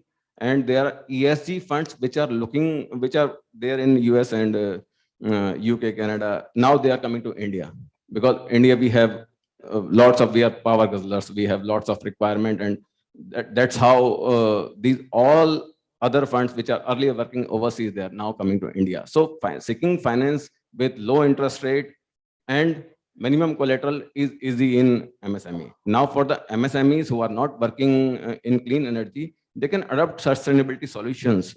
They can get loans for installing solar power plants so that they can reduce their electricity bills. Then they can generate electricity from waste. So there are lots of options available, and loans are available from SIDBI and other lending institutions as well. Thank you. I would like to actually add an example to what you just said. So in Mumbai, there are so many, industrial zones, and some of those zones, what they do there is, some of those small industries in those zones, they're polluting industries. So earlier they were chemical industries or things of those sort, and relatively smaller and medium scale industries. And yet, because they have adopted the best ESG practices, have zero liquid discharge, and have adopted all the latest policy, as in adopted all the latest technology to reduce the environmental impact, some of them have got the permission to stay there. Some of them have got permission and subsidized loans and subsidized entire installation cost of entire solar panels, which take care of 2 shifts out of the 3 shifts that they have. Essentially reducing the operational cost by as in almost about 33%, 33 to 34% of a chemical plant, all operating costs reduced because of usage of ESG techniques and getting loans from those sectors. Well, getting back from the loans, let's move on to the equity side of it. So Anirudh, Kulbhushan, why don't you share some light on, you have been helping organizations in raising, at the pre-IPO stage. So during that stage, or even at that pre-IPO stage, slightly pre-IPO stage, when organizations are considering raising funds through equity, you highlighted the challenges that it's all about awareness. But how do you see that this landscape changing over a period of time? Like you just said, gave an example of Oriana. Do you really see that quite a few of people are adopting onto it? And what is the adoption rate which is also happening here? And what is the conversion rate that you envisage in the next 4 to 5 years? Yeah, that's a very interesting question. So when we started raising equity for SME companies 10 years back, the number was minuscule. So these 800, the run rate is like every year it is getting doubled, yeah. So recently in 2017, approximately 50 odd company got listed in one whole year. And now the rate is like 50 companies in a quarter. So really the awareness is getting higher and higher. And it is because of the whole ecosystem. So earlier there were hardly any investor in SME companies. SME companies are known, they are assumed to be a bigger risk in investing. and they have a higher mortality rate. So people were not very keen to invest initially, but now because the platform is proven, the track record is proven, the companies who have raised fund, they have proven themselves, and they have came out with greater numbers after the growth capital is there. So now the whole ecosystem is getting aware, and just to add how like this awareness is happening for now, the investors are so keen, and there is such a buzz in the whole world. Now I'm saying world, not only in India. So this 7,800 crore, out of this, approximately 2,000 crore was coming from out of India. Institutions like Morgan Stanley, Society General, JP Morgan, they are investing in SME companies through this IPO route. So in Oriana, Morgan Stanley has taken a very larger, piece of, they have done a larger piece of investment. Bank of America has invested post listing. So this, as this is getting the awareness, that this is getting, acknowledged, the whole ecosystem is getting mature, and people are coming, they are investing, and that is how the companies are also now interested, because they were earlier, they were of this question that whether I am a very small town company, whether I'll be able to get subscription even. So with these numbers, I'm sure that companies are also getting that kind of confidence that yes, we will get the investors, and this is changing. Like in coming years, I am saying that this, if we have got 800 companies so far in 10 years, I believe after 2 years, there will be a yearly number. That kind of companies, that kind of number I can really see. Yeah. Nice, interesting. So getting back to you on this, so if you were to do another, as in start of another business, another small or medium scale enterprise, what would you go for first, equity or debt? I'll go for debt first. I'll build something, I'll give some numbers, and then prove myself first again, and then I'll go for equity. Yes, through MSME route, because P, VC, कभी नहीं आए MSME में और कभी नहीं आएंगे. So definitely we have a bigger route now, and this is a very good route. You have good visibility, you have brand enhancement, you can attract talent. Talent is the major problem of MSME. Because normally it's a 1 or 2 man show. If you'll get good talent in your MSME company, then you can go anywhere in the world. So you're saying that debt first and then equity. And any ballpark figures or numbers that you would suggest for the, because quite a few of them are from MSMEs. So do you think, could you go ahead and segregate, or in your knowledge, any segregation of how much debt, how much equity? Is there any golden ratio which works in certain kind of industries? Any thoughts on that? So in that, yes, promoters, everything, but in equity, investors looks, they want skin of promoter in the game.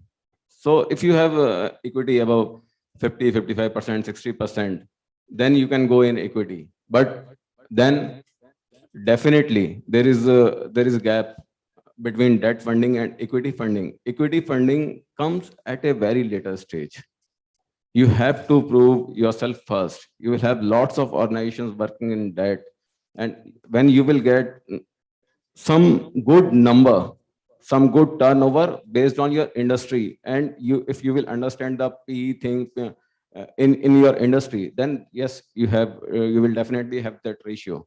And just industry mein work karta hai, 30-70 ratio, 70-30 ratio is the golden number. Vinay ji, what are your viewpoints on debt versus equity?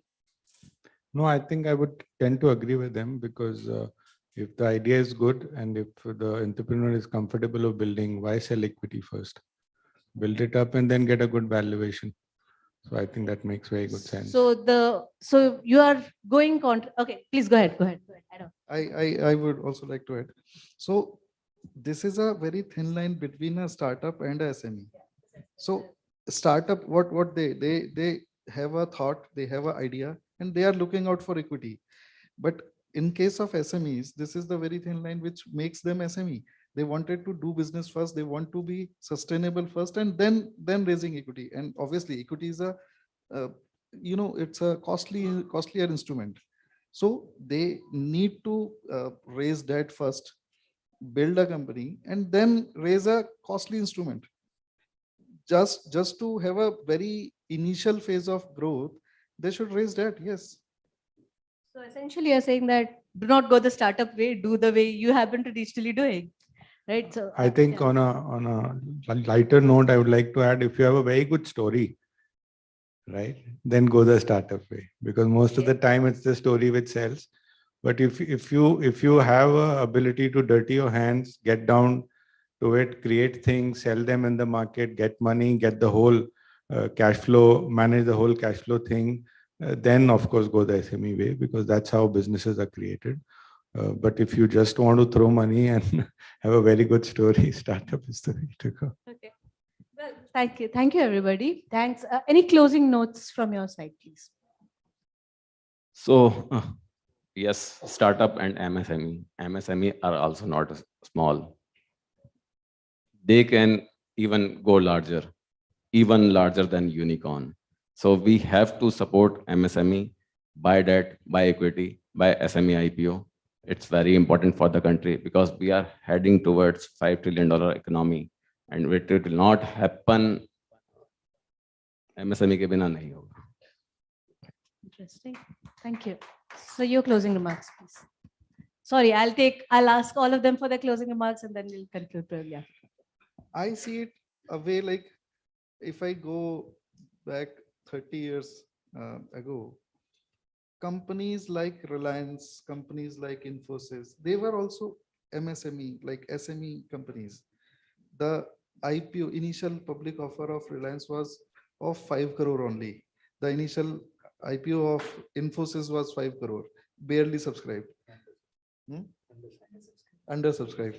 So Vallabh Bansali had them to get their IPO subscribed.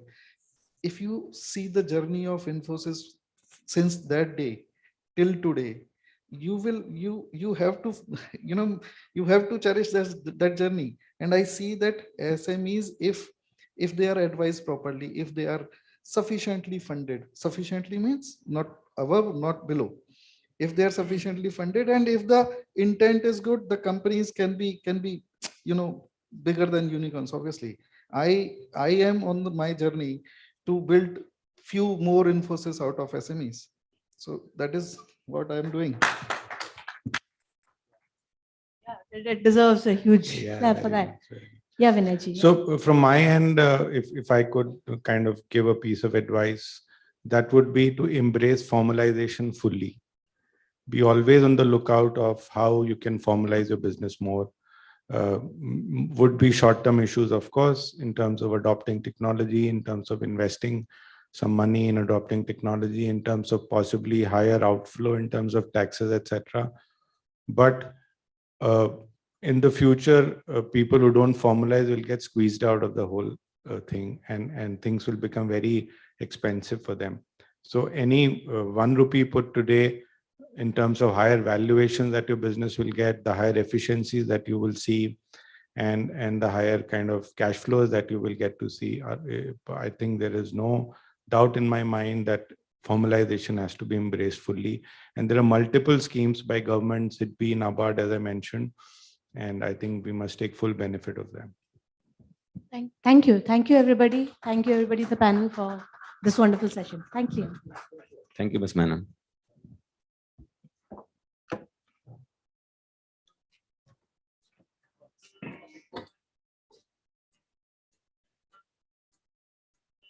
Thank you. Yes, a picture, please.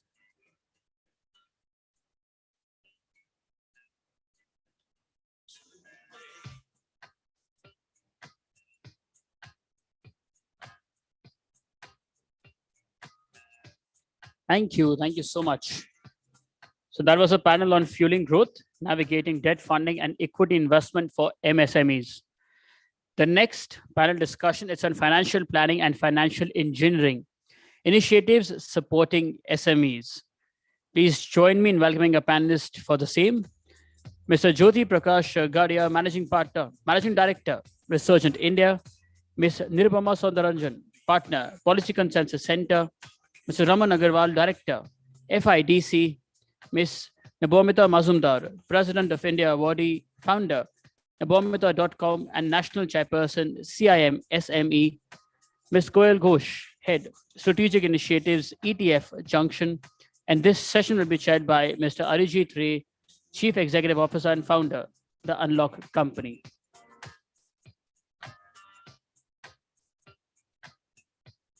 Let's please welcome all of them to the stage, ladies and gentlemen.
Thank you, Business World, Anurag, Devika and the team for creating this great platform. I was a part of the jury and we enjoyed every bit of the process. We had some great entries. Interacted with some talented business leaders. And now thanks for getting us into the panel. I'm really, really humbled to be amongst a very, very accomplished and distinguished panel here, all of you. And we've been interacting over the last couple of days with this great panel. So I was wondering, why am I here with such a great panel? So before we start the the core discussion of the MSc segment, just wanted to give a quick perspective on the kind of transformational changes that are happening in the space that we're living in today. In fact, there's a conversation that I will kind of, in a conversation recently, Mr. Nandan Nilekani actually said that India is actually making irreversible non-linear changes. So Nandan Nilekani talks about a beautiful thing called the combinatorial invention, combinatorial innovation. So he's talking about the various digital public goods that were created. When they're interacting with each other, they're actually creating many more market segments. And so this thing that people realize that we're actually, India as economy, we are moving from a cash, low productivity kind of economy to a cashless, digital, high productivity kind of economy. And the genesis of this actually started, all of us discussed, a lot of discussions happened today with the JAM Trinity, which was the Jan Dhan, Aadhaar and mobility. So today we have almost 50 crores Jan Dhan accounts. We have almost 1.3 crores Aadhaar, and Aadhaar authentications every day today is about 80 million, which is whopping amount. And what also happened was the next big moment, I think all of you would agree, was the UPI moment. When UPI actually came, it actually transformed the way we're doing business. It's transformed the way we're living our lives, because we can travel in the country today without carrying anything in the wallet with just one mobile phone. And another very interesting piece of statistics Mr. Nandan Nilekani's conversation has, he says that in 60 years, we actually reached 5 lakh POS. And in 3 years, we actually reached 60 million QR codes, which is a humongous testimony to the fact, the kind of move the digital economy is made. And obviously, the next step was the Aadhaar movement. Aadhaar actually formalized the Indian economy and in a big way. And today, actually, we are now sitting on a great cusp. We are sitting on a cusp before the next big UPI movement. Can anybody talk about the next big UPI movement? What do you think is the next big UPI movement? What is the next big evolution that's going to happen?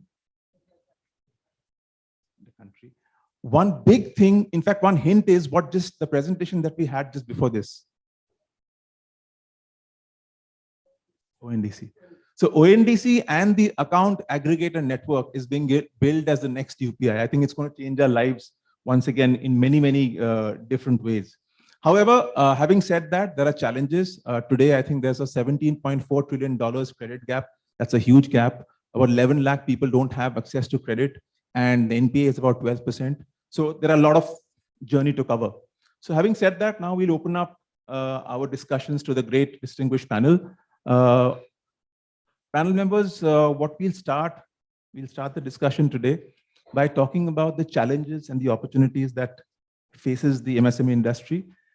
In your experience, if you can take one challenge, one big challenge, and one big opportunity. Mr. Gadia, start with you first. Thank you, Arijit. Thank you, Business World, for giving me this opportunity of coming and presenting my thoughts in front of you. Just to make the word clear that MSME, after this change in definition, they constitute around 99% of the Indian corporate. So please try and understand this. MSME is basically the entire corporate sector which we are talking about. MSME बोलने से हमें लगता है कि कुछ इस तरह की कंपनी होगी, कुछ बड़ी कंपनी होगी, तो please don't differentiate that way. If we are using the word MSME, we are using 99% of the Indian corporate voices and Indian corporate issues after the change in definition of 250 crore of turnover definition which has come into it. So this is one thing. Now regarding the credit gap, which you have rightly pointed out, I run an investment banking company called Resurgent India Limited, in which there is only one thing that we do, that we help companies in raising money. So we act as an intermediary between the financial institutions who are giving the money and the corporates who are looking for funding. So during the course of my business, I am actually looking at both sides of the table. Ki what is this side interest, what is this side problem area, and what is the language barrier between these two? Why both the things are not marrying together and or it is creating a music together. What I understand is that there is a lot of trust deficit between the two sides of the table, and how we can just try and see that how this trust deficit can go down. This is, I think, so this is where the challenge lies. Whether technology can solve this issue, as Arijit has pointed out, whether it is an account aggregator, whether it is an ONDC platform. Basically, what we are trying to solve the problem area is basically the trust deficit problem area between the two parties. Because maybe how that maybe for the purpose and the ease of documentation, purpose and ease of thing that can come out with. Now, in terms of technology in the MSME, the next big move, the problem area that I will try to come out, up to 5 crore of loan. I think so maximum thing has been automated right now. From the client coming onboarding till the disbursement, everything is automated. And we run a fintech platform called scoreme.in, where approximately around 1,000 applications are being processed on a daily basis, where the MSME comes online and the loan is being processed, and this platform is being used by another 150 banks and NBFC, which are using this platform as a backend to process the loan for the NBFCs. For all the banks and NBFCs for giving loan to MSME. What I could understand, this 100 or 1200 application forms which are successfully generated out of the 2000 or 3000 application forms which the MSMEs are applying, out of which only 50 or 60% are getting digitally processed. Problem that we then wanted to analyze, if there are 3000 people applying for a loan, why only 1200 or some 40-60% of the people are getting loan? So you will be surprised. Approximately, if I analyze the problem in 3 bigger areas, problem areas while giving a digital loan is this: key digitally, I have to match all the records. I have to match your passport, your Aadhaar, your Rasan, your address verification, everything I need to match. In India, it is highly difficult कि sir आपकी जो date of birth है sir वो हर document में एक लिखी हो. Sir it is highly impossible कि सर आपने जो address लिख रखा वो सारे document के अंदर में एक ही तरीके से लिख के आ रहा हो sir. So now these 4 or 5 documents that need to be matched, authentically matching, which has to be done by a software and where every parameters need to be matched that way. This is where, sir, mane same thing with your wife names, it can be maiden names, it can be that name. So these are some of the technical issues which we already face in terms of address. Sir, you might have given your address in your school days. Your father might have changed the address that might be used as your passport. Now you are living, you are doing some own businesses. You have shifted place 10 years after. You might be shifted to a rented place. So you might have, आपने कुछ local address verification के लिए, you have made some local documents here. This is where one of the problem areas in terms of consistency of the address documentation, this is one of the problem areas that we face. Secondly, in all the MSME loan requirement, it is based on whenever you talk to a loan for an MSME, they will all talk about ki, I will do this, I will make money that time, and then I will be able to make profit, and then I will be able to repay the loan. It means he is talking all futuristic.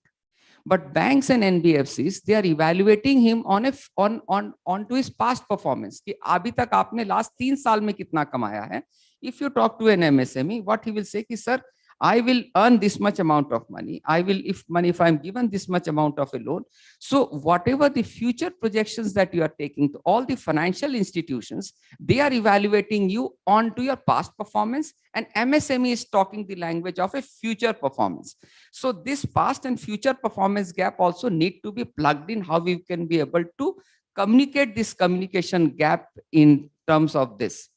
Thirdly, this MSME and the banker, they need to understand one language, that how, if you require 100 rupees of loan, for 100 rupees of loan, how much should be the risk capital and how much is risk-free capital. Banks are only going to fund you the risk-free capital, not the risky capital. So how much is that risky capital and how much is the risk-free capital? That MSME's understanding and the bank's understanding, that never come in one conclusion or one tandem. MSME sees that 100 rupees that he is investing in a business, it is 100% risk-free. Banks thinks that 100% money that company is asking, it is 100% risky. So how will you bridge this gap of that whatever MSME thinks ki mera paisa pura risk-free hai, whatever money I'm investing, to sir, I will invest in this factory, I will earn this, I will get this work order. Banker will start ki sir, first of all, you will not get a land, you will not get work order, you will not get plant and machinery, you will not get payment in time. He will ask hundreds of other questions, and MSME doesn't even think this is as a problem. So sorry, these are the 3 problem areas. I think so if we can solve it out.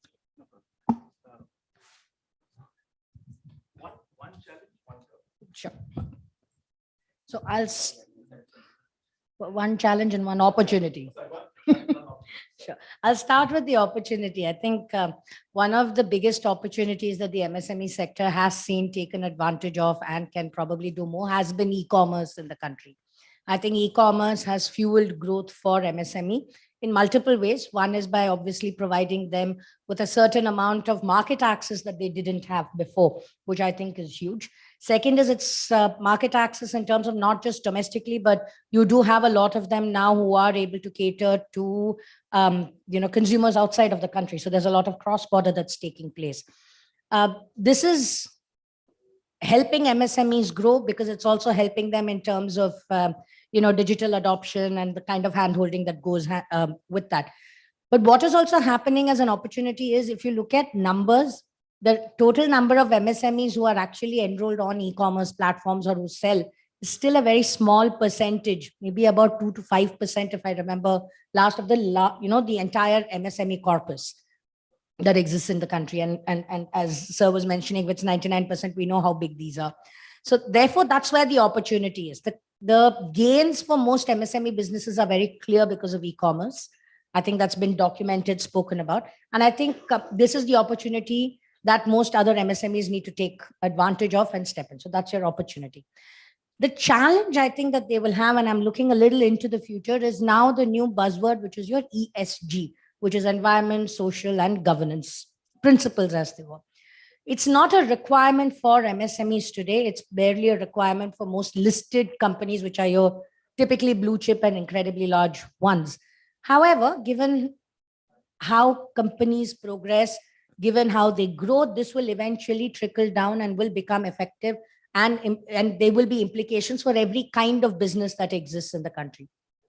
Capacity building is when we start looking at what would be the next challenge and start today instead of waiting for it to be enforced and then kind of not be able to cope with the changes and cope with the pressure. So I think the ESG challenge will be big, because it's not just, and this kind of covers everything in terms of capacity building for themselves, whether they need to build businesses which are environmentally more conscious, or at least doing what they need to compensate for any kind of environmental disservice that they may be doing because of the virtue of sector that they work in, whether it's in terms of social agenda that they have, whether it's in terms of labor benefits that they offer, or whether it's in terms of women, whether it's in terms of the CSR activities, all of that. And last, governance, which has a very, very huge ramification in terms of everything else, including funding. The previous sessions were talking a lot about MSME listings and why they don't happen. We, in my erstwhile position with another think tank, we did a couple of seminars around why MSME listing, though successful, hasn't really burgeoned as it was expected. A lot of it has to do with governance issues, because if your books aren't kept a certain way, if they're not managed a certain way, if your basic corporate governance isn't in place the way it's supposed to, then listing becomes difficult. My apologies. It was on silent. But that's the issue. So therefore, ESG I see as the next big challenge. And I think that's what MSMEs need to kind of work towards. Thank you. Let me make it very simple. From my experience of having dealt with the MSME sector as a lender, I face, and having interacted with some of them, I think in spite of whatever has been done and whatever is being done, I'm first talking about the challenge, I still find there is a lack of much awareness. And I think that itself is a challenge today. Perhaps I see somewhere there seems to be an overcrowding in terms of the offerings. So I think the poor man gets confused. Ki kya karu? So I think the real awareness needs to be created as to what is the right way to go ahead, which is the right channel to seek credit, which is the right channel to go for have any, meet his capex requirement. So I think I will put awareness, lack of awareness as the biggest challenge today. And opportunity, if you ask me, connected. Opportunity is, I think the biggest opportunity today is that the government of the day is perhaps talking MSME and only MSME, if you ask me. So you look at the sector that's been open, even a sector like defense has been open to MSME. So I think that itself is an opportunity, but again, to cash to that opportunity, I go back to the challenge that awareness is required. So if we can create that, I think a lot has been done. Whatever, lack of trust, somebody mentioned, there is enough guarantee products also being created, but how much is the awareness there? So similarly, ma'am talked about e-commerce, that's an opportunity. And again, that's an opportunity, whether it's ONDC, whether it's open, the government is providing that. So if awareness is there, I think that is a challenge. And once that awareness becomes a tool and you are aware of it, then itself is a big opportunity. Thank you so much. Okay. Challenge and opportunity, right? Even before we say it, what is the challenge that comes into your mind for MSME? Funds. Opportunity, well, there are too many. And just as Ramanji said, that yes, information which is already crowded and not really well matched, being an opportunity doesn't really help the challenge. So where are we? We heard Kulbhushan ji talk about debt equity funding, and essentially that's what MSMEs need, because it's the promise of future that we deliver, and that's exactly where our strengths lie. We have been a part of an initiative of National Stock Exchange. It's called the Social Stock Exchange. I'm sure all of you are aware of it. This allows an MSME who's into a for-profit enterprise list itself and raise funds in a completely a different way, right? How is this different? Why is this different? Just as he said, where is the information? Is it really matched? Well, this is what platforms like us do. We create think tanks. We had the think tanks few weeks back, wherein we picked up the tracking government funding for MSME. We were grateful to have Dr. Yadav on our panel, and we had an MSME who had cracked it. right? He went and he got that government funding so he could come up and speak about the bottleneck and also shared how to troubleshoot them. That's exactly what we need. We get by mid-September, we are getting around 200 to 50 SSGs whom we are going to whom we are going to have a session with at National Stock Exchange about the social stock exchange. So we are targeting exact audience, targeting the exact problem and the person who has already seen through that entire challenge. That's the kind of opportunity we are trying to create. Have we created it enough? Well, a lot of feedback, yes, we received it. It did help. It is creating a lot of results, but is that enough? Well, that's exactly what Devika and her team is doing. And I hope that with this kind of an open forum discussion, we will be able to connect a lot more to the exact person who's seeking the information and the one who has already used it. So that's the challenge and the opportunity as I see it. Yeah, thanks, Amit. I think, a lot of the panelists have addressed a lot of challenges. I think funds is a common one. Being a part of a startup, I can say that, I can draw parallelism in terms of funding resources.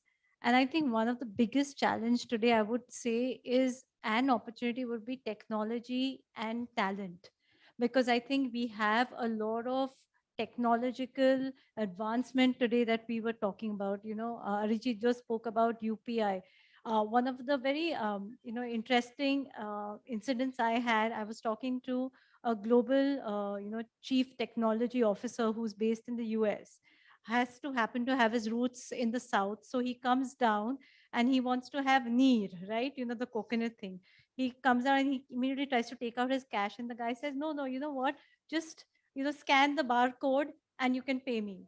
He was so shocked because he was like, this is not happening in the US itself. So definitely India, in terms of advancement, we are there, but we have the talent, we have the resources, but it's all actually meshing them together and putting them to use. I think that's the common, I would say, issue that is facing both with startups and with MSMEs. I think there was a a debate in the last panel where they were talking about the difference between a startup and an MSME. I think there are a lot of things that are common. There are a lot of when you go, an MSME today has a lot of options that the Prime Minister's schemes are offering to them. The startup has to go prove their idea, prove that that idea really works. Just to give a small example, ETF Junction is trying to create an ecosystem for investors who are still not aware about the scope and the opportunities that the space have, and get manufacturers and everybody together to be able to create that awareness. I think somebody spoke about awareness as well. I think that is both a challenge and an opportunity, because what becomes a challenge in terms of awareness is an opportunity in terms of providing that education. So I think these are different kind of models that one can use, and you can use the challenges and opportunities in tandem to kind of create a cohesive way to work and make them work together. Thank you. Thank you. So, Gadia, just a question to you. We've been having some conversations with some friends in Pune and various business houses. An interesting perspective came. Somebody said that all the SMEs, a lot of the middle rung and the small rung players go through a typical middle of the rung, middle class kind of a problem, where you go through the grind, and after a certain point of time, you don't have the broader vision to kind of take the next step. So, I want to grow big, but I don't have that, either the risk appetite, or I don't have that gumption to really kind of, push, pull the strings and do something, or sometimes I'm afraid. So what do you think is the issue with,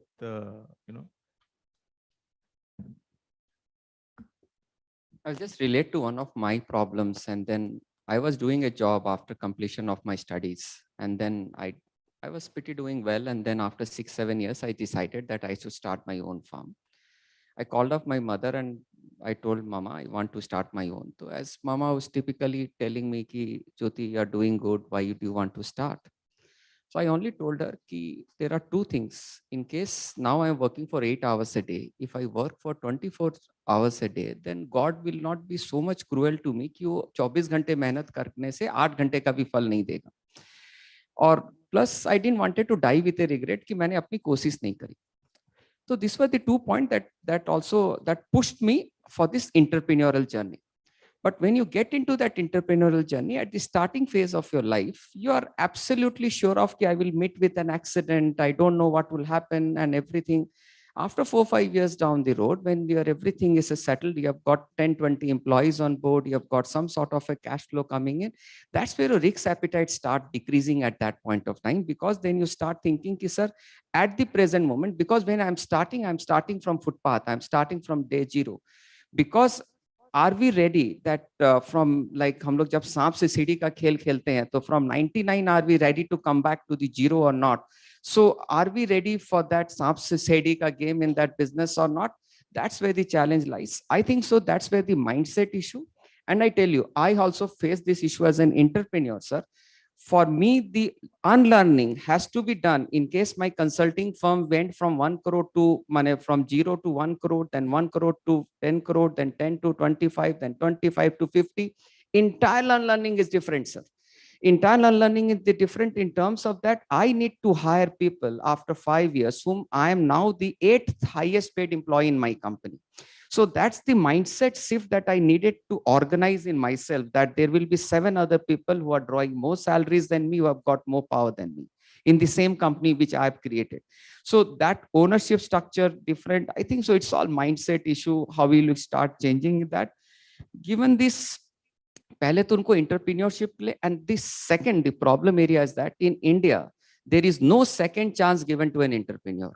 The fear of failure in terms of the entire ecosystem in India, for an ecosystem, it has been designed that you have to always pass your examination by, and this examination comes daily.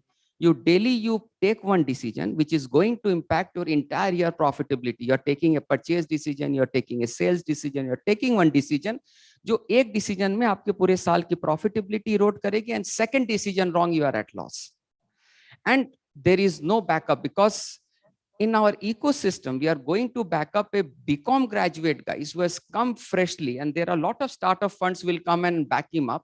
But for a failed entrepreneur, sir, unfortunately, we don't have anything which will strong enough to support him, which will give him a second chance in his life. These are the 2 problem areas, sir. Thank you. That's a very important point. The fear of failure is a very important point. Mr. Agarwal, this question is to you. I know awareness, you talked about awareness being an issue. I think we all know that awareness is a big issue. But sometimes what happens is that, there was a conversation that I was having recently with somebody in Pune. Strangely found out about 4 or 5 people in the vicinity of 75 to 300 crore businesses. They said that, we don't go to the government-run schemes. First of all, sometimes it's difficult. And we prefer going to banks. And he mentioned to me that if you look at the kind of friends I have in Pune, a lot of people actually don't have that. They prefer going to banks. But the attitude will be slightly different in Northern India or say Nasik. They're far more tuned to looking at different avenues. Yeah. So do you think there are these regional nuances that are important?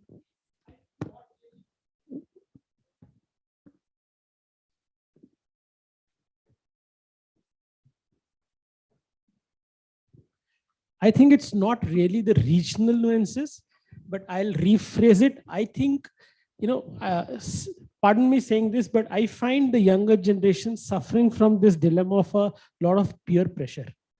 Now let me put things straight at the cost of sounding conservative. I mean, does everybody need to be an Ambani or Adani today? So I think the dilemma comes there. You talked about that middle-age crisis or the mid-level crisis, because then the thought process comes, oh, I have to grow that big. Okay, I mean, if you're running a fair enough enterprise, making profits, growing, I'm talking of that typical old Hindu rate of 5, 7, 10%, fine. Go ahead, do it and continue doing it, make profits. The dilemma real comes because you are in that race to make that quantum jump. Everybody wants to make that quantum jump. And that is where often you see failures happen. And when you come, and when those failures happen, as Mr. Gade talked about, when you are at 99 and you're stung, and you come straight down to 8 or 9 or 0, that where things go really, oh, what happened? So I think it's more of the psyche game of everybody trying to take that quantum jump. And these words sound fine. I mean, these are inspiring words, unicorn, but I mean, let's not put this that, okay, sabko unicorn hi banna hai. Like everybody, sabko 99.99% hi nahi laan exams mein. So it's that rat race we need to stop. I think let's be happy doing a good, fair enough entity. Let's have a vision like this. And ma'am talked about ESG. Why do you think such concepts are being brought in? Yeah. Let's not pure run after numbers, maths, financials. Look at what social objectives, what service you're doing, how many people you're employing, what you're doing to the environment, what you're doing to the nation. Correct. And we are seeing examples. What happened yesterday was, all those government school children, government school pass outs, local college pass outs, look what they've done wonders for the country. So let's not think that big. Correct. Let's be grounded. Very, very interesting point. Nirupama, you've been working with the policy think tank and working with policy frameworks. And you also have had experience in working with the gems and jewelry segment, the retail segment. So do you also notice any distinctive regional nuances? For instance, we were seeing that Punjab is having a lot of delinquencies. Is there any particular region or cultural nuances that come into play as far as mindsets and attitudes are concerned? See, I don't think it's regional as much as it's probably cultural and how business is being done. So, for example, traditionally there are certain sectors which probably operate using cash a lot more because of their business model. And I say operate cash, I don't mean black money. I just mean the business, the transactions happen more using cash than maybe using any other means. It's just the nature of business. It's probably a way in which they account for their cash flows and how they account for the transactions. So to that end, you will see a certain kind of difference. Second, you will have businesses which are typically family run. And this is not just related, restricted to MSMEs. If you look at family run businesses historically, unless you move away from pure family led business to a more professional approach, where you diversify your board, you get people who are experts on board, you will see typically family run businesses very rarely last beyond the second or the third generation. This is the second bit. So typically what have been family run businesses, and in the micro, small and medium sector, you will have an abundance of these because it is what has happened through generation, through generation, through generation. So to move, as I think what Sir was also saying very rightly, to move out of that bent of mind into something else. This again, as I said, is more cultural than it is regional in that sense. But I'll tell you where regional will make a difference. And I think regional has a lot to do with the general state of social indicators and economic indicators. It's very simple. I mean, where you have higher financial literacy and where you have higher financial inclusion, the propensity of those business people, whichever size and for any individual, to access financial products will be easier. They're probably better organized, and therefore their access to credit is easier. So it's probably these kind, where social taboos are not as much as in other states. You will see the entrepreneurial spirit probably better off. These are cultural, and to that extent where cultural differences lie, you may see some kind of difference as far as states are concerned. I don't think it's anything else. Also, I think what comes into play is traditional business communities, for instance. There are certain communities, let's say in Calcutta, the Marwaris or the Gujaratis in Gujarat, they are far more kind of amenable and kind of conducive to business ideas. And look, that as I said, I think each of us call it your good genes that come from traditional. I mean, sorry, from your ancestors, call it what you want. It's the typical mindset where you'll see people in America say that Chinese and Indians do their math and science better than the rest. It's basically all that. Now, whether you want to get into the scientific credence of that statement or not, what I would at least say is, if you are born into a family that's been doing business for generations, you're surrounded by people Correct. who have been doing that. Absolutely. You've grown up in Absolutely. that kind of milieu. Absolutely. It is only natural that you would pick that up since childhood, and you would probably be better at it than being pushed into something else or opting for something else where your exposure is limited. Correct. It's just that. Where business runs in the family. Yeah. You And value that. Correct, correct, absolutely. correct. So I think it's just that more than whether Correct. it is genetic or it's predisposition. Correct. I think it's just that you grow up in a certain kind of way. Your propensity to pick those skills up is a lot higher, and it sticks to you faster than Sure. anything else that is there. Sure. Nobinita, you've been working once again with the grassroots level, doing a lot of audits to kind of check whether the policy frameworks that have been formulated, they reach the ground level. What is your understanding? What is your evaluation of this whole thing, of the various things that have been planned by the government? Are they reaching the right kind of people? So what is your experience?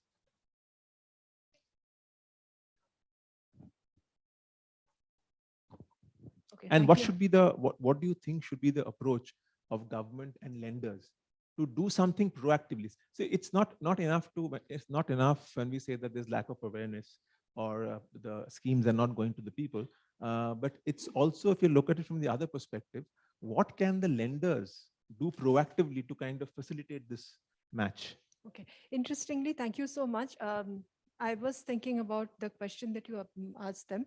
And yes, my answer to your question to me will still remain the same. He asked the question about the regional part and why the MSME. I'm going back to the last question because that will connect to what he asked me. Why MSME can't think big? Okay, to say it, we all have heard about the Kolhapur model, right?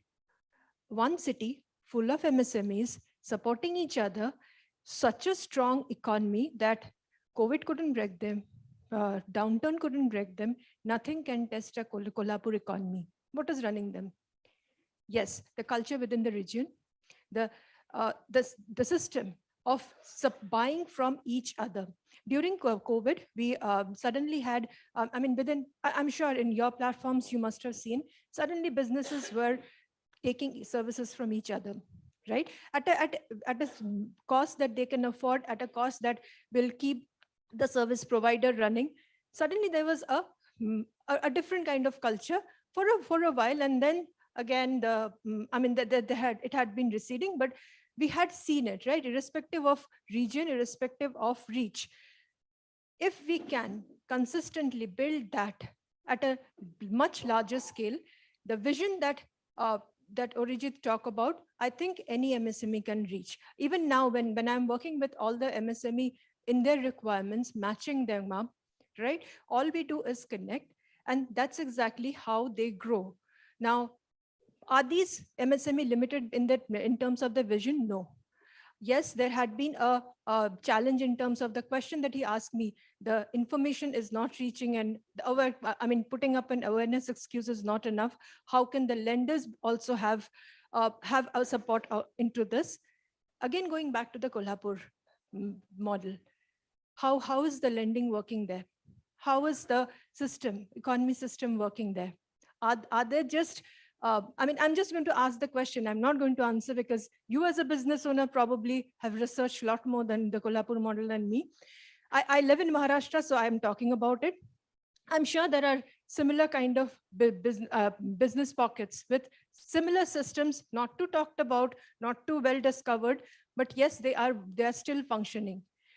My question to you will remain, can we map it and at a much larger scale? What we did during COVID, because of a sudden pressure on us, can we continue at a longer duration? Yes, as a platform, we are making effort, but that is just limited to one platform.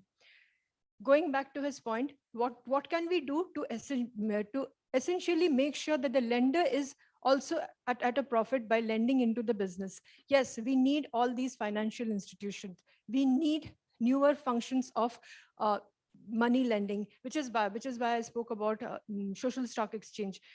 I'm grateful our organization is a partner to collaboration in its collaboration for think tank to Bombay Stock Exchange SME chambers.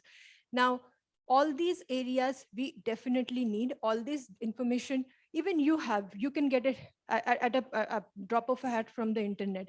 But what will exactly stop you from listing there? Why will your company get rejected?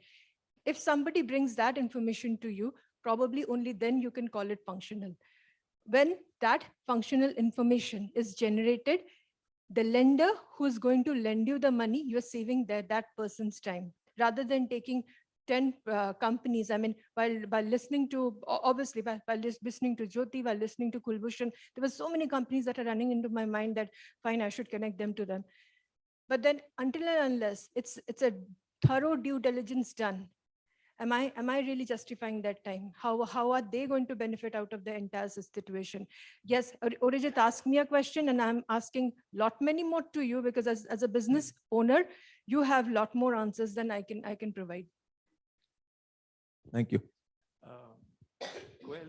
Just wanted to ask you, in your experience of working in the financial sector, once again, how do you kind of correlate this awareness issue, and how do you deal with the awareness-related barrier? If you can bring in a different agency, I mean, not a typically a MSME answer, but your experience in working with the financial sector, how do you deal with a awareness-related barrier? Yeah, and I think that's a very, very relevant question. I would maybe, if I asked for a show of hands, and I would find a lot of people here who manage their own finances today here. Are you managing your own financial planning? Do you regularly have a disciplined way of investing? Or are you guys asking any of your financial planners to be helping you with your investments? I mean, I will not kind of actually ask for a raise of hands, but you'll be surprised, Arijit, maybe more than 50% of the kind of audience here may not be doing it, right? Maybe some of them are doing religiously. I was a part of a joint venture with S&P and BSE. A lot of my colleagues, not I wouldn't say from colleagues from the industry, some of the professionals I've dealt with could be doctors, engineers, people who may not be from a financial background, is to come and ask me, Koel, give me a stock tip. It was never helped me understand how can I, manage my finances, how can I balance out that after my salary and after I pay off my loans, what do I do with my balances? I think that's a very, very big, challenge today, that what you call as financial awareness would be very surprisingly even low, not only among those who are not literate, but those who are actually educated. So I think that is a challenge which a lot of the industry, financial industry today, is trying to resolve through a lot of investment education awareness within financial instruments. There are various instruments today that people still don't understand. Today, the DMAT account has reached more than 1 crore. But even today, if somebody asks you to open a DMAT account, which you can open in less than 3 minutes, people think, oh God, you means I have to open a DMAT account, means I'm going to get into stocks and shares, and which is going to be, my money, I'm going to burn my hand, or I'm going to turn 10 rupees into a lakh. That's the way people kind of think.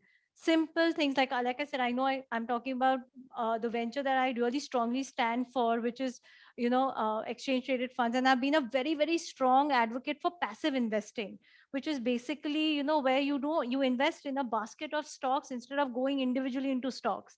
Now, how many of the people really understand that, right? So I think that is the kind of education and awareness that plagues not only, I think, the financial community, but I would say even MSMEs have that thing. I mean, from what I'm hearing from you all, I think a lot of the MSCs don't understand their own resources that they have. How can they go out there and talk about their businesses, right? Today, social media platforms have become so big. Our MSMEs using that platform and going big and saying that this is the industry I have. Navmita just spoke about, Kolhapur, where people helped each other during COVID times. So many family bakers cropped up. So many people started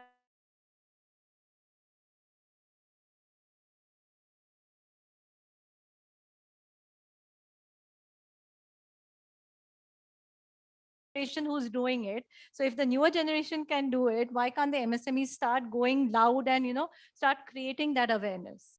Great. Yeah, I think it's a very important point, because it tells us that awareness is not just awareness is a huge issue, and there's no simple answer. I think it's a combination of getting to the middle path from the MSME perspective. The middle path is a combination of the business owners and the lenders and the private sector banks. So I think we're running out of time. We have time for one more question, but 1 minute per participant. We'll quickly answer this question, but it's a very important question. So basically, Mr. Gadia, start with you. Scalability is a big issue for organizations. A lot of people, there is a resource problem, funds problem. And the biggest problem in MSME is that there are no CXOs. The only CXO that an MSME has is the chief promoter officer. So the chief promoter is actually everything in an MSME organization. And typically what happens is that, every MSME organization is function led. Either the promoter is a finance person or the promoter is a manufacturing person. So basically what happens, all the other functions get relegated to the background. Yeah. So what do you think, Mr. Gadia, should be the approach? Because this is a big problem, because not having a professional organization is a big problem for a vision to kind of percolate. When I was studying my MBA days, I was taught in my MBA days that one person can manage 6 person, and that is why the entire hierarchy which was created. That there was a top management, then there is a middle level, then that is how the triangle used to come up. This is how we used to be taught that way. Nowadays, in a WhatsApp group, if there are 500 people, you can create one WhatsApp group from, I'll say, from lower level people to the MD. He is part of that WhatsApp group. If the lower level people puts up any problem, within 24 hours, the MD gives an answer, yes or no. So it means that entire middle level is a flap right now, because whatever was the decision making, pehle kya hota tha, problem used to go from top, so from the bottom to the top, and then the answer used to come. I think so, Arijit, the problem that you are saying, it is basically a blessing in disguise for an MSME right now. Right now, because of technology advancement, because of everything, this is where we can say that the small is beautiful, and because of this agility, this MSME is able to survive. One-man army is now back in action. It is no more a taboo. Nowadays, at the present moment, till the time, because of this decision making, because of this criteria, whatever, because this is one-man vision everywhere, sir. It is always the one-man vision which carries the entire organization. It is the one-man leadership which carries the entire thing. I think so. At the present moment, MSMEs are having the life of they're having a dream run. Let it continue like this. I personally foresee no more a problem of this type of a CXO issues right now. Okay, that's a fair perspective. Nirupama, I wanted to talk to you about a similar related to this. So we talk about empowerment through funding, empowerment through finance. So we were discussing that empowerment also needs to happen through technology, through access to financial tools, through access to the right kind of people, professional resources. So what is your, what should be the approach for MSME organizations? Okay, so I think when you're looking at it from an empowerment point of view, quite frankly, access to information, of course, and somewhere it keeps circling back to awareness, but but with awareness, it's a point to go further on, because that's where the information and that awareness is what is going to actually create that empowerment. See, awareness is not going to come just from the government, and it's not going to come from the MSME per se. There is a whole lot of in between. So the roles of banks, the roles of other agencies that interact are who are responsible for that. And the biggest awareness actually comes from word of mouth, more than anything else. You see, UPI was a success not because the government went, literally shop to shop saying, aap use karo, aap use karo, aap use karo. Somewhere the benefit of it was realized because one person saw somebody else using it. They realized the benefit, they went. So curiosity and utility, that's the empowerment. When anybody, any business, however small, however big, when they see a utility of a particular initiative, whether it is a business solution, or whether it is a government initiative, or whether it's a policy reform, if the utility can be realized, felt, and seen, that in itself is empowering enough for any MSME business to take up, to make an effort to become aware of it, to educate themselves, because there is a return on that. If they do not see an immediate return on acquiring a certain knowledge, why bother? Because they have 100 other things to bother about. So I think even during messaging, in terms of what we want them to know, in terms of awareness, the link to the utility of this has to be explained. That if you do this, these are the gains you'll see. So I think that Interesting. connect, Interesting and that point. that is what I think will lead to empowerment as well. Excellent. Mr. Agarwal, just wanted to ask you, various countries have brought into place very interesting models. Like, for instance, Morocco had this model called the Model Factory. You know, they created Model Factory. They trained about 700 people. Singapore has something like that. Do you think that in India, we have technology centers, tooling tools, but something like the Model Factories, which can be put together by NBFCs, private sector banks, private players, getting together to create facilitation centers? Do you think there is a role for this? Oh, certainly, but of course, see, look at the technology side. We have this concept of accelerators being, run around the country, and unfortunately, the regulator of the day is even more open to it, coming with a regulatory sandbox. So you're living in an era of a sandbox regulation versus an accelerator model. So it talks a huge value about this. But one point I would like to certainly make, I think, the discussion which we've had till now, and it also relates to this. I think somewhere down the line, just as we have concept of too big to fail, I think many of the MSMEs suffer from the dilemma of too small to succeed. Very good. I think वो उससे बाहर निकलना. Trust yourself.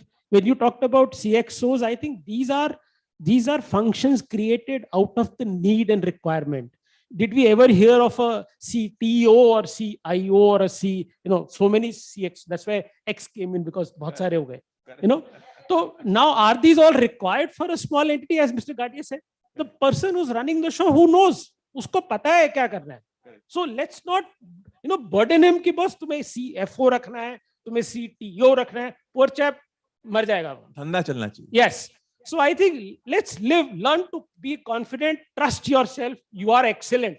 If you are doing a job, a business, you are making profit, I think you are excellent. You are sufficient. So Navamita, we have 1 minute. We almost run out of time. So just wanted to check with you in terms of your experience in working with the micro segment.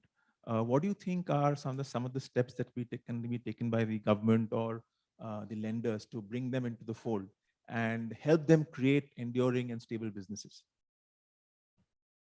Okay, thank you so much. Well, micro. Let me take the thread from him. What he said is extremely inspiring, right? We completely, to Arijit's point, yes, we completely believe that MSME should get a very professional format for functioning to be able to scale up exactly the way these schools make you think. I definitely think like that. A friend of mine who had worked in different MNCs at different CXO level started the plug and play model of CFO, CMO. We tried running that model with certain MSMEs that we know, including micro, because we believe that everybody deserves a very, very functional and very professional approach. Well, on the face of us, they were not exactly giving us a feedback, but then later they said that, well, the same ivory tower problem, they might not really understand what we go through. So if somebody, obviously the person will listen to what I am saying because they believe I'm from one of their community, but if somebody else is coming with a very professional format, Buzz initially rejected, but then we worked it out. And to his point, all these X was added to C because there were so many functions that were created. One of them, on a lighter note, is Chief Entertainment Officer, and we saw how it worked because that was Elon Musk to Twitter.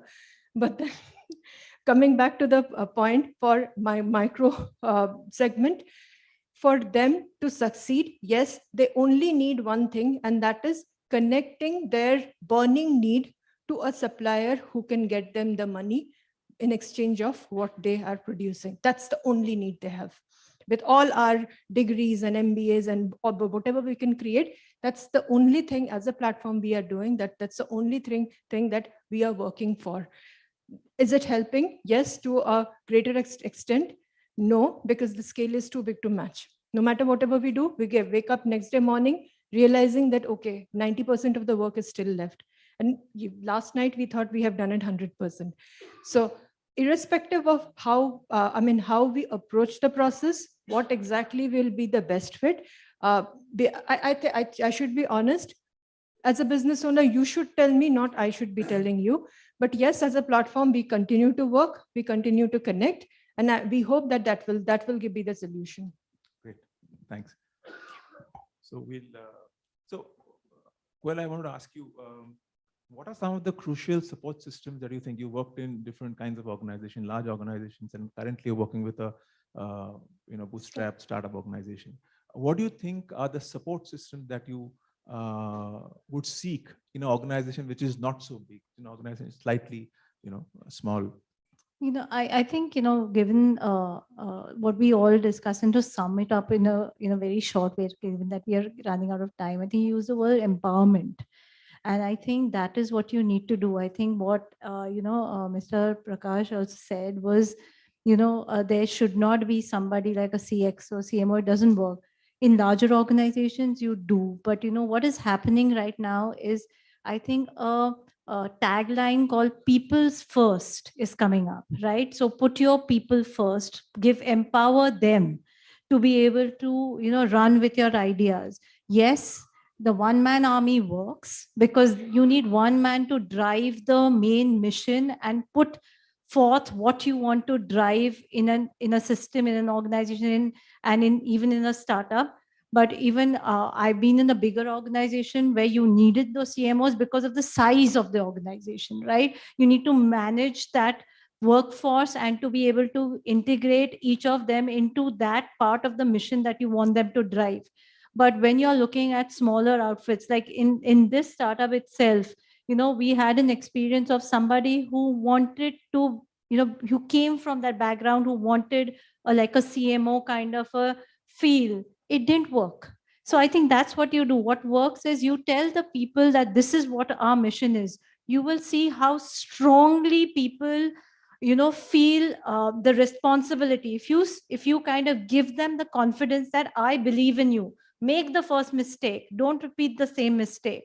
But, I believe that you guys can do it. This is what I want to drive. Look at the kind of ideas that they will start coming out with it. So I think it's people's first, and empower the teams who are working, because that's what's going to give you, the success and support. Excellent. So great. It was a lovely time we had discussing various issues, right from HR to funding to kind of people to the CXOs. Hope you enjoyed the conversation too. Thank you, everybody. Once again, thank you, Business World, Devika and Anurag, for bringing us together. We had a great time having this discussion. Thank you.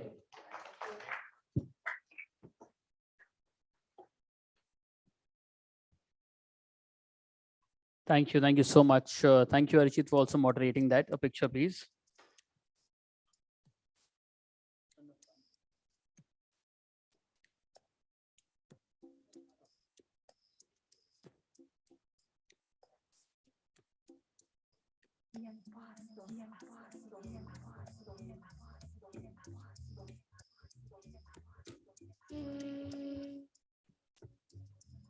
Thank you. Thank you so much.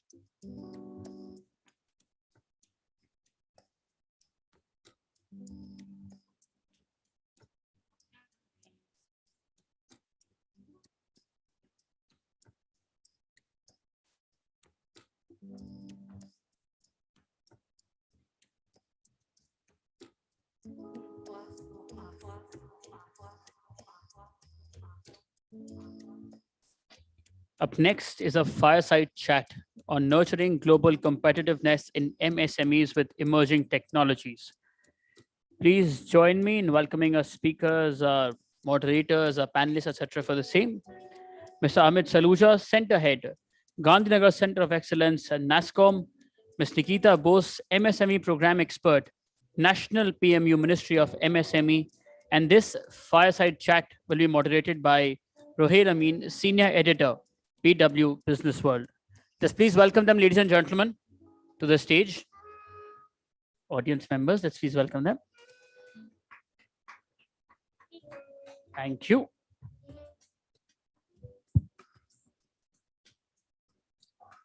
Thank you.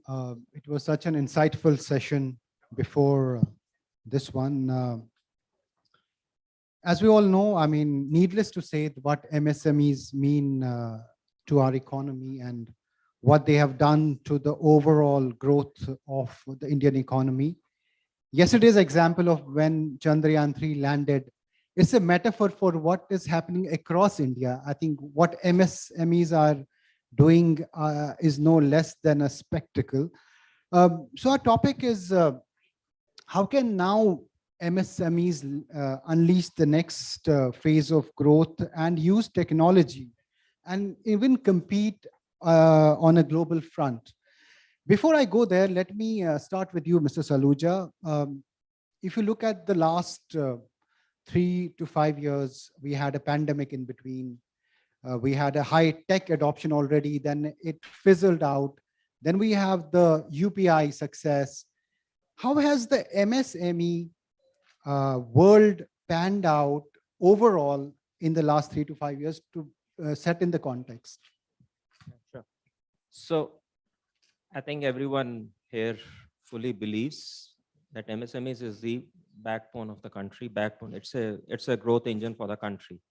And while the COVID, when it came, and there are a lot of new constraints which came up, definitely there were a lot of setbacks. But as such, the nature of the MSMEs are such that the MSMEs tend to kind of get the problem solved soon.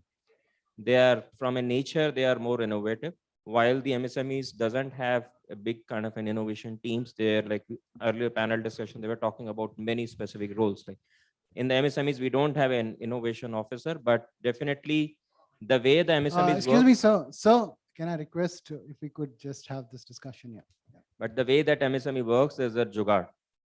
Jugaad has really brought in MSMEs do the innovation on a daily basis, and that's what it has happened. If you see the where we were at from an MSME's point of view, what kind of an contributions that they were doing, and then what they have done now, I think there is a big kind of a change which has seen.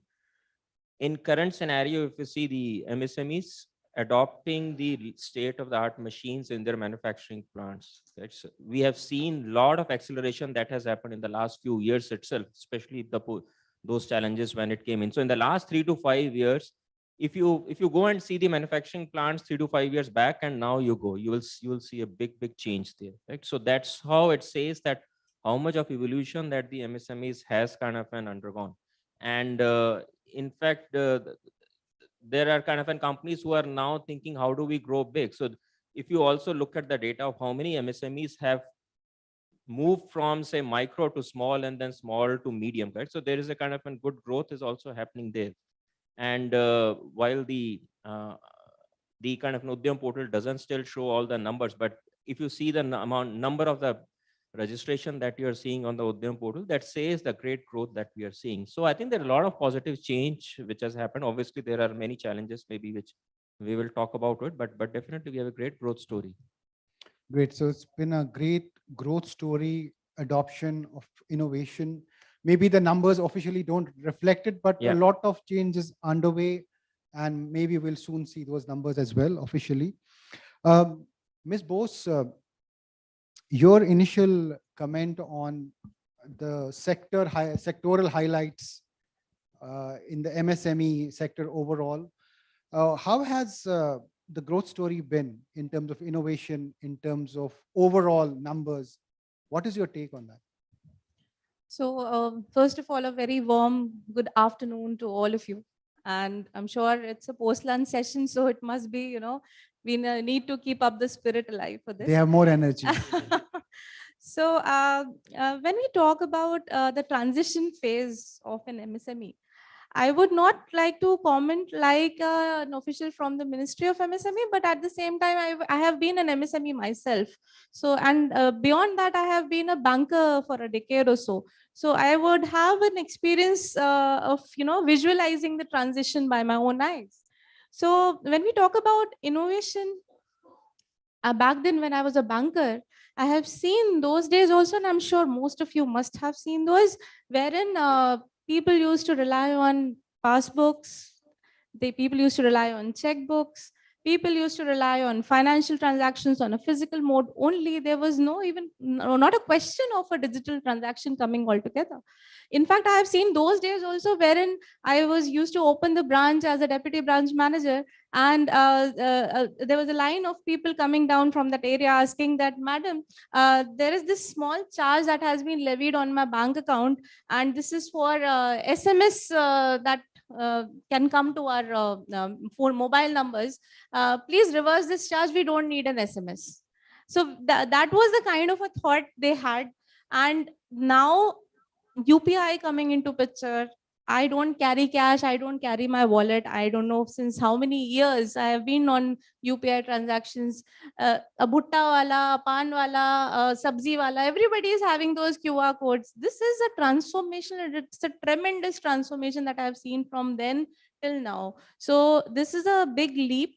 And when I talk about innovation, and I'll speak specifically about Indian MSMEs, I'll quote Steve Jobs here, wherein he said that MSME for him is not anything specific. He said it's the ability to see the change, to see an opportunity in a change and not as a threat.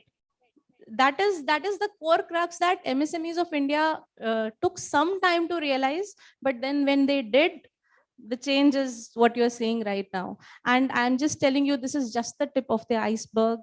So many new things are going to unleash and uncover in the coming future. And the next 10 years time only, you will be able to see. So, yeah. It's a heartening story for sure. You know, when we started the Make in India campaign, and off late, we have seen more focus. We have banned the export and import of certain things. The idea is to nurture our own MSME sector in a way. How has the Make in India concept impacted the mindset of MSMEs, if I have to say so? Mr. Saluja, to begin with you. Make in India had, I was talking about the growth story, and then Make in India has a huge impact on the on this growth story. We started with a challenge that we were facing issues with the raw materials. So the raw materials were not coming. So that where basically it was actually a necessity, and we were talking innovation. So necessity drives innovation, necessity drives solutions making. And that's where when Make in India came, it really created an interest in the more and more manufacturers to expand their capacity, to expand their, or to better utilize their capacity also to produce more and more. And which is what it has created a dependency now, where now MSMEs are working with the large corporates in India, MSMEs are working with the MSMEs of others, and the dependency on the raw material, at least to some extent, it has reduced. So one is this internal consumption, which has increased. So that is also kind of brought in the Make in India initiatives, and we have seen great examples of how many manufacturing companies or how many MSMEs basically have expanded their capacity. There are so many new plants which has been set up every kind of a day. I mean, you go to different industrial clusters, you will find how many new. You go to the same place, and in a 6 months, you will find a new plants being there in every clusters. Right? So and also the amount of the new purchases, the new machineries that that it has been done. It is all to produce more and more. So it's definitely giving the great growth. Even given the boost that it needed. You mentioned about Ms. Bose about how tech has become a mass adoption. It has become an adoption that we see it at even a smaller store, a bigger enterprise everywhere. But if you give me a sense of Make in India first, then I want to also know about the pain points. To begin with, what are the bigger shifts that Make in India impacted the MSMEs in a way? So Make in India is one of the biggest initiatives of the government of India, especially launched by our Honorable Prime Minister Shri Narendra Modi ji. And I would say this is such an huge impactful program that has been launched specifically for MSMEs, because it is just not a program that you can just translate Atmanirbhar Bharat, that we are reliant and self-dependent. If you read into it, it has so many manifold descriptions within them. And that is how at the ministry, at the government level, we are forced to in fact make schemes. We are forced to take initiatives that are there for the upliftment and promotion of the MSMEs, because they are the core people. I always say that MSMEs are no less than the soldiers of our Army, Navy and Air Force, because unknowingly they carry the boss of the economy on their shoulders and they are not even acknowledged for that. So when we say Make in India initiative, we are actually empowering them. And at the ministerial level, we are launching so many schemes to give them the kind of, the access to market, the access to technology, the access to capacity building, the access to finance for that matter.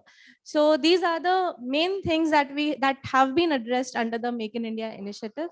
The Make in India initiative actually propels the MSME segment to grow faster and faster because of the support of the government. Yeah. Absolutely. Since we have the tech, we have advantage of homemade tech, frugal, and that too available frugally. What are the bigger pain points still that are beset, that MSMEs are beset with, in your view, Mr. Saluja? And how can we compete at a global level using all the tech innovations that we have at home? So I think this is a question which directly aligns to what we are doing. So at NASSCOM, so we are basically building an ecosystem for digitizing the manufacturing sector in the country. So that's basically one of the center of excellence which has been set up, which we are driving. Now, as part of this, so you talked about there are so many frugal innovations which are available, and that has really becomes the strength of our ecosystem. We have crores of manufacturers who are looking for the technology, and same way we have thousands of solution providers who have come up, who basically have those innovations, but they are not able to effectively reach out to the manufacturers. So that's basically is the challenge. Now, from the MSME's point of view, what the problem that they are facing is basically, I'll say 3 A's. First is the awareness. The awareness about how technology can help them is still low. While we keep saying that there are so much of an awareness session happening, every association or department or corporates, they are doing sessions basically on industry 4.0 or basically use of the technology, but still it has not reached to a level in the MSMEs where they are able to move forward. The understanding of how technology can really help in improving productivity and efficiency within their setup, that still it is not clear. The other thing is while many MSMEs still consider automation as the digitization. So that's again a kind of a big kind of a myth which has to be clarified, that while machines are definitely needed there, but having machines within the manufacturing plants are not just enough to have an effective efficiency or a productivity in the plant. We need a digital solution also which can work along with the machines, that basically will work as a 1 + 1 as an 11, and the impact basically will be tremendous. So that's where the efficiency will come in the plants, and this level of an awareness basically it's not there. Second thing is basically the affordability. We all know MSMEs work with the frugal budgets also. They, especially on the tech side of it, there is no budgets which are dedicated there, and that's where the affordability of affording the, say, providers, it is not there. There are not enough consult solution providers who are mature and then reaching out to MSMEs and then helping them, so that affordability, it is not there. Third, I will say, is the accessibility. Imagine for an MSME to know who can help in the country, and for them to really find out in a national level, if I have a problem now, who I should reach out. So that level of an accessibility basically, or the clarity who can help, it is not there. And I think that's where this ecosystem is the must, where we have everyone kind of joining hands together and bringing MSMEs closer to the solution providers and make them aware. So from a challenges point of view, I think I've highlighted why they are not able to move forward on the technology adoption. I think one important point which you raised is awareness, right? They think that the machines are enough, but with that push of tech, I think it can go to next level. Your thoughts on it, Ms. Bose, the pain points that you have observed, and what can MSMEs improve to compete at a global level? So to answer to this, I have seen the MSMEs back then before 2014 and post that. And I can tell you there is a tremendous change, and you can see the movement of the focus light towards the MSME sector of the economy. The government has massively created a lot of focus on the MSME segment, which was previously completely, we can say it was not given that kind of a vintage, or the focus was not there on that. So that's what I can say. So जब हमने उस पे focus किया, we started to realize there are pain points. First of all, the biggest pain point was India being the, I think, the biggest country economy, you can say, in terms of MSMEs. And when you say an economy in terms of MSMEs, it is so huge, and at the same time it is so unorganized. So the biggest point was that how to bring it to an organized framework so as to give them any access from the government standpoint. At the same time, when Mr. Amit very rightly quoted that we can say a lot of pain points, but at the same time, if there is no awareness, वो खुद जो है, जो भूखा होता है, उसके मुंह में खाना नहीं जाता. You have to eat your food yourself. So if he is not even knowing what is good for him, what is there for him, so these were the biggest problems. Then the biggest pain point after this would come to be the access to finance. People know that there is a government scheme, but they don't know where to access. They know that a loan can be availed, but they don't know how to make papers for it. So the next point I can ponder up to is lack of understanding in terms of making financial documents, as we can say, in terms of making them organized, in terms of keeping their paperwork ready. And then again, we have an idea, we know how to make a product or something, but we don't know what is the best technology that can be, focused on to. So these are three main focus points. Right. And one more thing I would say, they don't know where to go, where their market is there. They're sitting in a well. They don't know where to access their market. So that was the biggest pain point that I could understand. Yeah. Thanks for elaborating on that. We have 3 minutes and I have 4 questions. So I'll combine the questions. I was just thinking of when you were speaking about the challenges, and it just occurred to me that I should ask you this. The startup story, of course, we all look at it with the media is full of it. Has it somewhere also overshadowed the MSME story? One. Second is, how do you see the tech and MSME kind of the combination panning out over the next few years? Start with you. Yeah, so I think this is continuing to what I said earlier. Startups desperately need user companies to kind of work with them. They have developed very innovative solutions. Indian startups have helped the companies globally, global companies, they have helped and deployed their solutions. The challenge is Indian startups have still not been able to deploy these solutions in the Indian industry. So that's basically is the challenge that we need to work together and solve. We have all the best of the solutions which are available. It's only those solutions needs to reach out to the user companies. Similarly, user companies, they are, because of these awareness gaps and accessibility gap and funding challenges, they are not able to reach out to these innovative providers.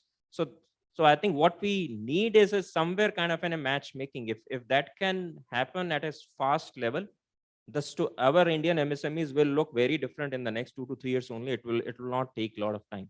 And the other thing is, what we need to do is create some initial success stories, because these initial success stories will show the kind of a light to all the other MSMEs. I'm sure, if we can have, say, 100 or 200 MSMEs raising their levels, and then within each of the clusters, and then showing those success stories, a lot of this people will get motivated, and then that it will start like a chain reaction. So we have to enable that chain reaction. Show those success stories, Yeah. and that's what you are attempting to do. Correct. Your take on this startup versus MSME, the kind of focus they have got over the years, and how will the tech and MSME equation pan out? So when we say startup versus MSME, I don't think that this is something that would exist. Startup is, you can say, a more pampered child of the government, you can say, and MSMEs, we are trying to, Loyal child. exactly. So that's the idea about it. And when we talk about the tech innovation part of it and the government initiative part of it, I'll speak more about the government programs that I'm just saying. I have just a minute to say, and I have so much to talk about it. The government of India is actually doing a lot of things towards the upliftment of the MSMEs, which includes a lot of capacity building programs, which includes a lot of programs that are giving access to technology to the MSMEs. RAM program, if you have heard about it, the Raising and Accelerating MSME Performance Program, which is a World Bank funded program. It is one of those programs that actually accelerates MSME from 2x to 10x. And I don't have much time to speak about it, but for the benefit of the audience, I would like to say, just Google about it, just read about it, how the MSMEs can take the benefit of it. All the states across India are participating in it. And the technology is highly, it is a disruptive factor. And if the MSMEs have access to it, and as we began this session with Chandrayaan, and the kind of cost, if you have done a research on it, it was made in 1/3 cost of what another similar equipment was made by some other country. So you can say that if you have Indian MSMEs are, they are laborious, they are hardworking, they are intelligent. That is why it is so much in demand across the world. So if they are given this power, हम अगर उन्हें सशक्त करते हैं, अगर हम already empowered है वो brain wise, if we just give them wings, they can definitely bring tremendous growth and flourishing prosperity to the country. Absolutely. I think on that note, it would be right to say that this is a Chandrayaan moment going to happen in the MSME world. It's just that we have the talent. We just need to, as you said, marry the right people with the right find the right partners. But thank you One so thing much. I'll say is just towards the last, I mean, if MSMEs can have the tech, I think that's the only one thing which is differentiating between our MSMEs and the global MSMEs. If the Indian MSMEs can have the access to the technology, Indian MSMEs will supersede any of the other MSMEs globally. So that will drive the big transformation. And the best part is it's not about lack of talent. It's just the pathways that we have to find to reach out to them. Absolutely. That's the best story, right? Indians are helping the global companies. Exactly. We need to Help make sure ourselves that the now. Indian companies help Indian companies. Absolutely. On that note, I want to thank you, Mr. Saluja and Ms. Bose, for joining us on this panel. Thank you so much. Pleasure. Thank you.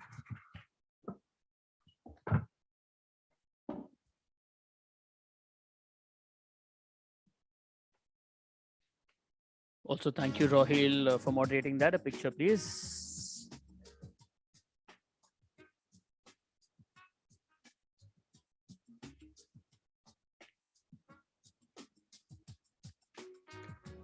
Thank you. And now for a few standalone addresses before we move ahead with the awards ceremony.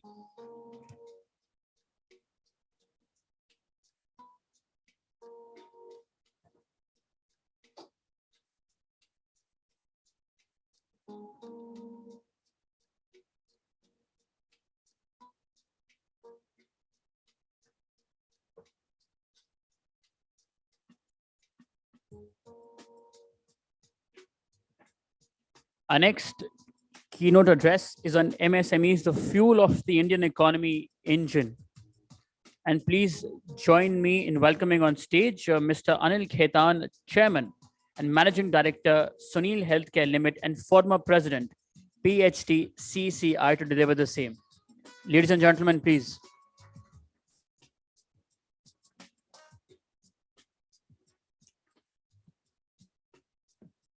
Thank you.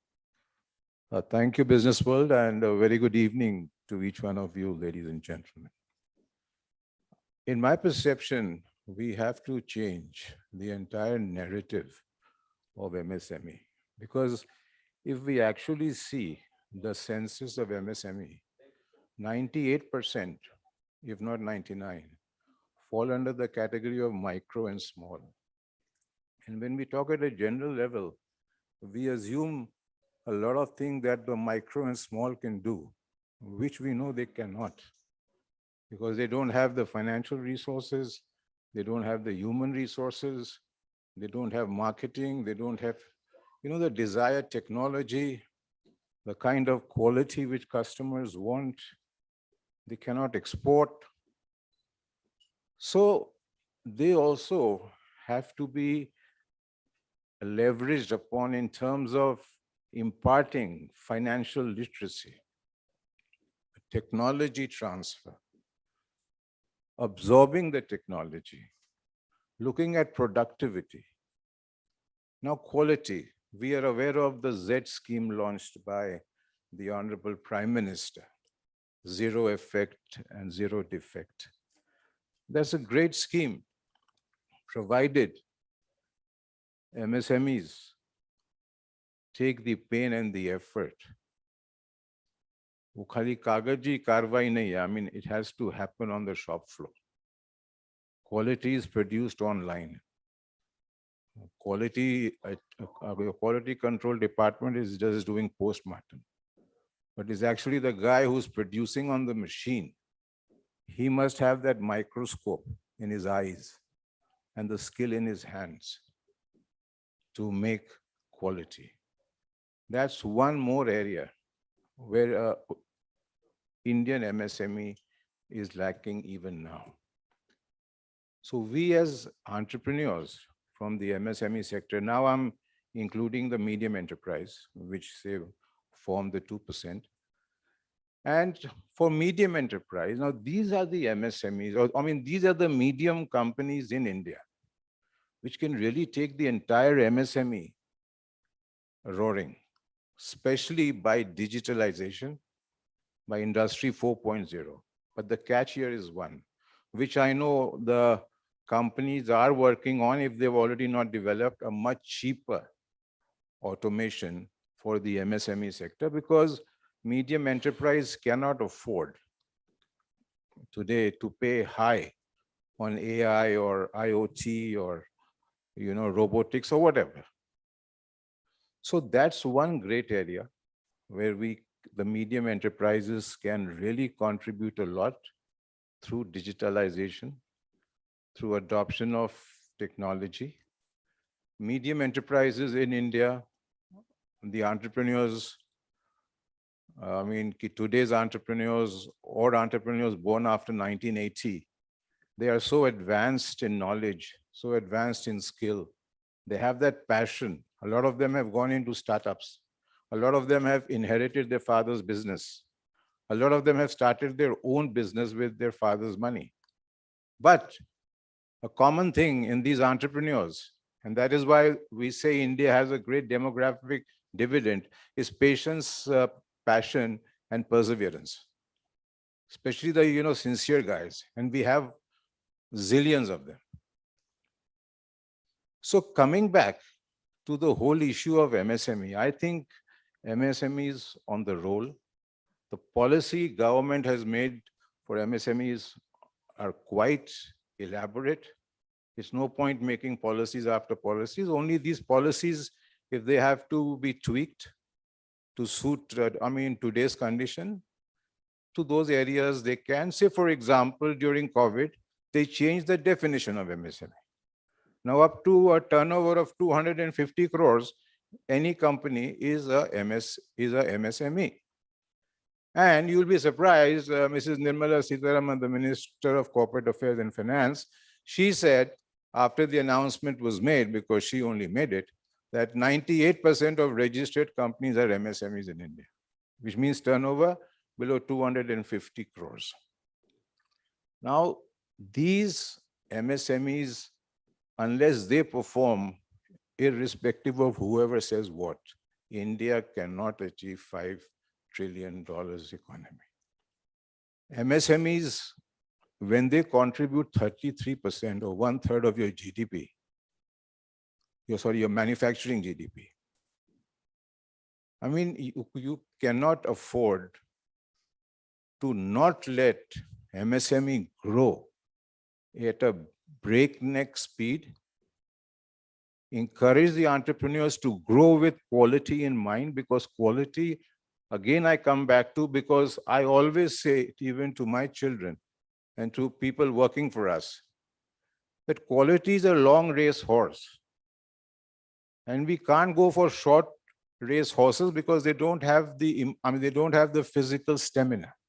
And we need that stamina to run companies today. So MSMEs in India today will, and I'm very confident, contribute to this 5 trillion dream of ours. Maybe we achieve 26 or in the year 27, whenever. And the employment the MSMEs offers, today they're employing 12 crore people. Now that's not a small figure. And that can grow at a breakneck speed, especially with the industrial cluster concept coming up. Because this industrial cluster concept is a great concept, because today a MSME coming up there, they get all the infrastructure facility, be it power, be it their environmental control, ETPs and whatever, roads, light, accommodation, medical, hospital, whatever. It's a full-fledged, like a small mini township. And it's a fully industrial zone. So you get that industrial culture. You can feel it vibrating in the air. And that's very positive. They have a common skilling center. They have a common R&D and a quality control center. So for MSMEs who can't afford R&D, or they can't afford expensive QC equipments, they take their products to the lab, because the advantage is that it's in the cluster itself. So it could be hardly 2-3 kilometers. A skilling center is hardly 2-3 kilometers. Now this concept is coming up in India quite fast. And mark my words, in the next 5 years, these clusters will give huge contribution to the economy of India. Another point for the government to consider, and consider seriously, is to encourage MSMEs in our special economic zones, where they can sell domestically and they can, with a major thrust on exports. There, still I don't see much efforts, and that's an effort which we from the industry and government has to basically take the initiative and take the industry along with it. Coming to finance now. Now, during COVID, I've been in industry for the last 46 years. I haven't seen a scheme which government of India came out for MSMEs, that they gave the guarantee and no collateral, no margin, and 20% of your sanctioned limit as on 29 February 2020, and then they kept on making it 21 or whatever. And if you were eligible to very little conditions which were not tough at all, that you're not a NPA, you're not a defaulter, so on and so forth. And the banks, at least I can speak for one of my companies, and that I can name the bank also, State Bank of India. Within, 4 or 5 days, immediately the working capital limit was enhanced and sanctioned. Interest already was fixed at 7.4%. Now, no guarantee, no upfront margin. What else can a promoter want of MSMEs? But that was COVID. Again, things change. To tell you frankly, banks are very, very hesitant, whatever they may say in front of the higher authorities, but practically they don't want to come and lend to MSMEs. They want to lend to the big boys. Until that attitude is changed, MSMEs, the poor, especially the micro and small, 98%. Now, if you don't encourage them, if you don't train them, because even to train MSMEs for finance is very important. Today, managing working capital is so important, and I have to conclude, time's up, that not to divert your working capital for your fixed investment, I mean, sorry, your short-term funds to long-term and long-term funds to short-term. Because the moment you do it, it's the first nail in the coffin you're putting of your own company. So I conclude by being very, very optimistic on our MSME sector. And through e-commerce, we hope a lot of MSMEs can also reach the markets and increase their sales, and in the process contribute to our country's $5 trillion dream. Thank you, ladies and gentlemen.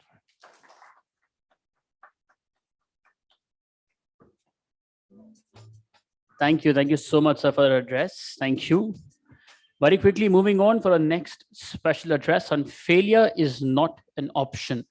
As Dr. Batra also talked of this in the morning, and I'm sure he will talk in detail before the awards also start. So to deliver his address on failure is not an option, please join me in welcoming on stage Mr. Veer Sagar, Chairman, Selectronic. Everybody for sir, please.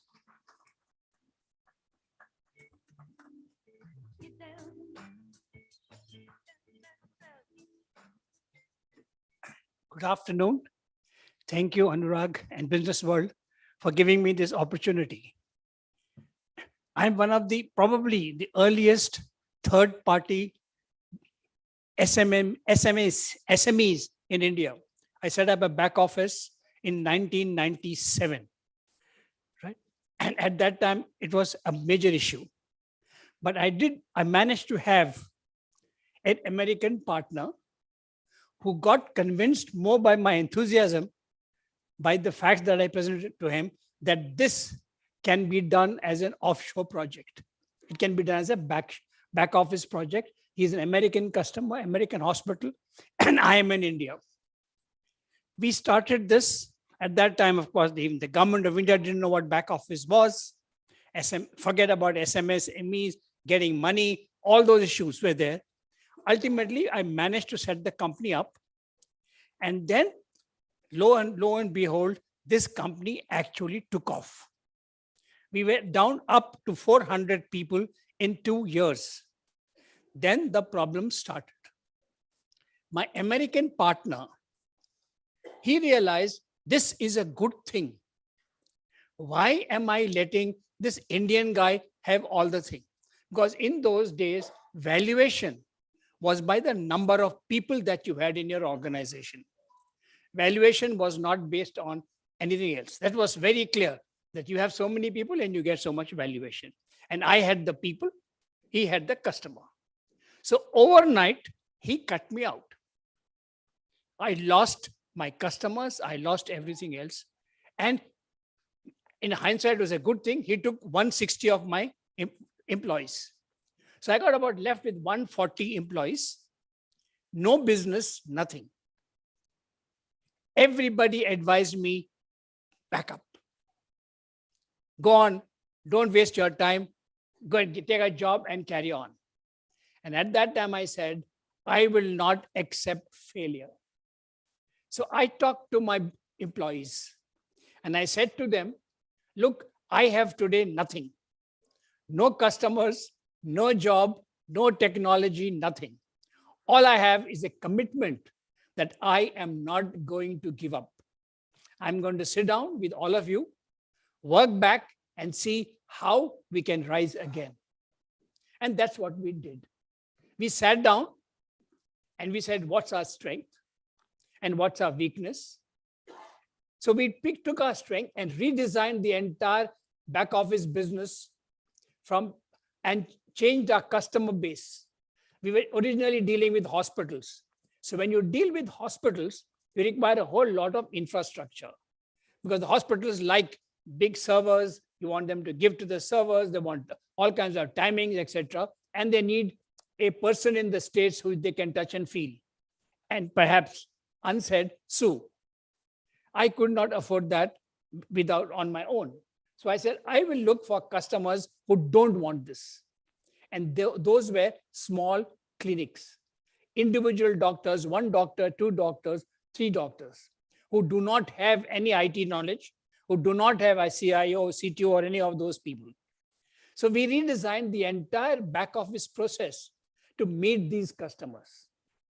We struggled, We managed to get, luckily we got one customer who was prepared to be a guinea pig. And with his help, we got it going. And today, 26 years later, we're still using the same software and the same customer base, except that we have added on more. Every 3 to 4 years, we sit back and say, okay, what next? We are riding on the back of technology. Same technology will now throw us out. So what else? So we moved from medical transcription to legal.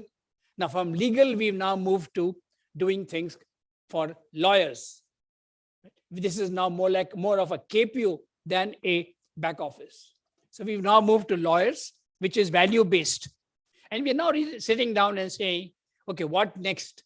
Because sooner or later with this AIs and all these magic things coming in, we will probably be out of job. So we started doing cricket, e-coaching for cricket and live telecast of matches. So this is the first lesson I learned, that I will not give in. That to me, failure is not an option. Running away was the easiest solution because I got a lot of job offers. The second thing I learned during this period is to build empowered teams. One of the best things I have done is to create empowered teams. I don't do anything in my company, except I watch every night the number of jobs come in and the number of jobs gone out, customer by customer, to make sure that we are meeting our agreed turnaround times. Rest is all left to the individuals, and they do a great job. Now by making myself redundant, first thing I learned was to make a strong team of people who are smarter than me. Now, these people then run the company and give me time to do other things like coming here and giving a lecture. The other thing I learned, that when we had this 400 people, I had this delusion of grandeur that I'll go back to 400, and we built a huge infrastructure. We had space for those many people, whole lot of accountants and stuff.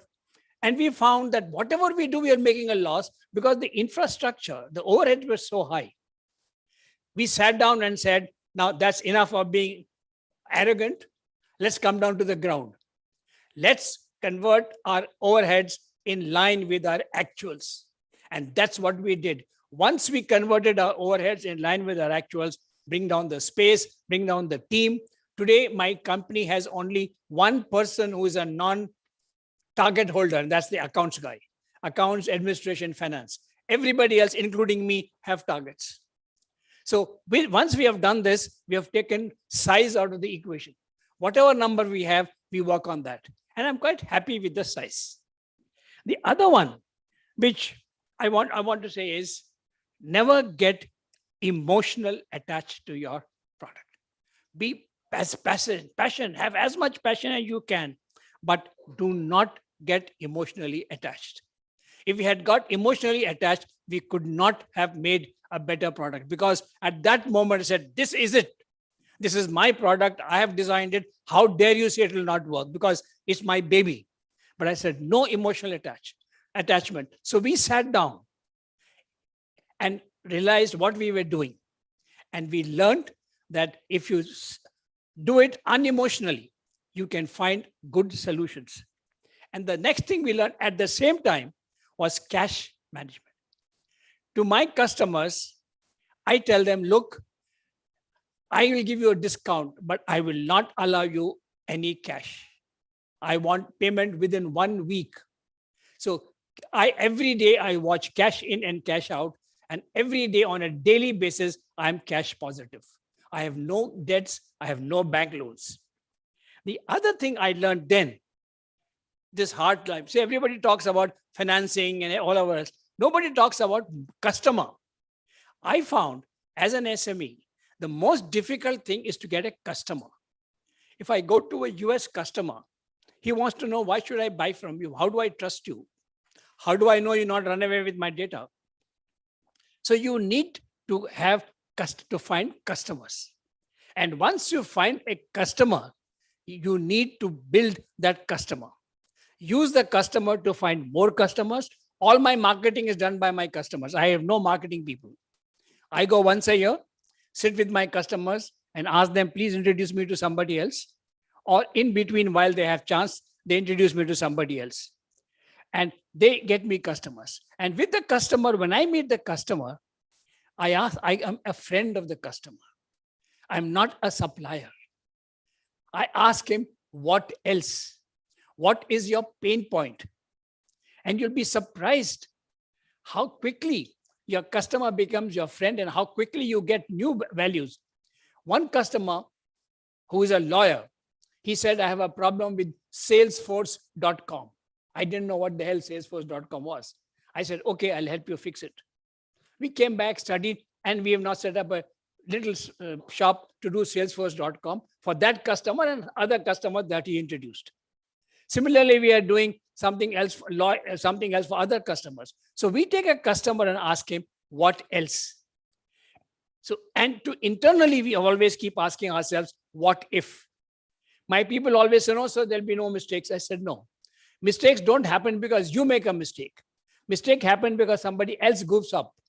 You see, more than 50% of our output is dependent on other people. We can't guarantee how that other person reacts. So mistakes, so therefore, always keep looking at what if what that person goofs, in our because we think is goofed, he made a stupid decision. So what if? So I have two things I've learned, which I'll tell you, what if and what else. Now, there are a lot more stories I could tell, but there's a red light up coming there, time's up. So I'm going to stop. But I would recommend, there is a book which I have written based on my experiences, where you will get all these stories, called Failure is Not an Option. It's available on Amazon. I recommend that you please buy and read. Thank you very much.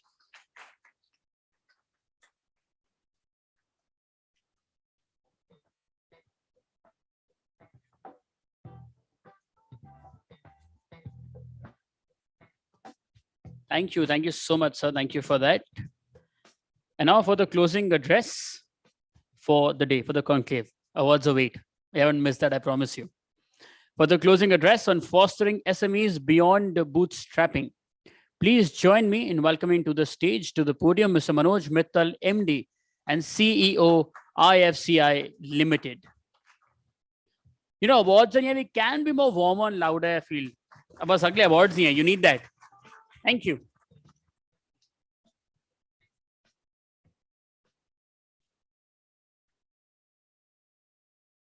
Mr. Ketan, Mr. Gadia, ladies and gentlemen, Mr. Batra, I didn't expect you to be sitting in the second row.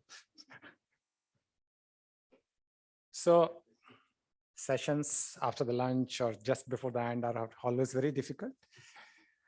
Nevertheless, let me give it a try. So the topic, fostering SMEs beyond bootstrapping, a very lovely topic. Actually, I should compliment Business World for thinking of this particular topic, very dear to me. And let me start by a story.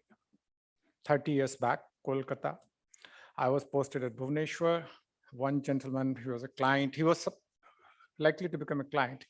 He comes early in the morning, 10 o'clock, talks to my boss. If you have to give sanction letter, give it to me today.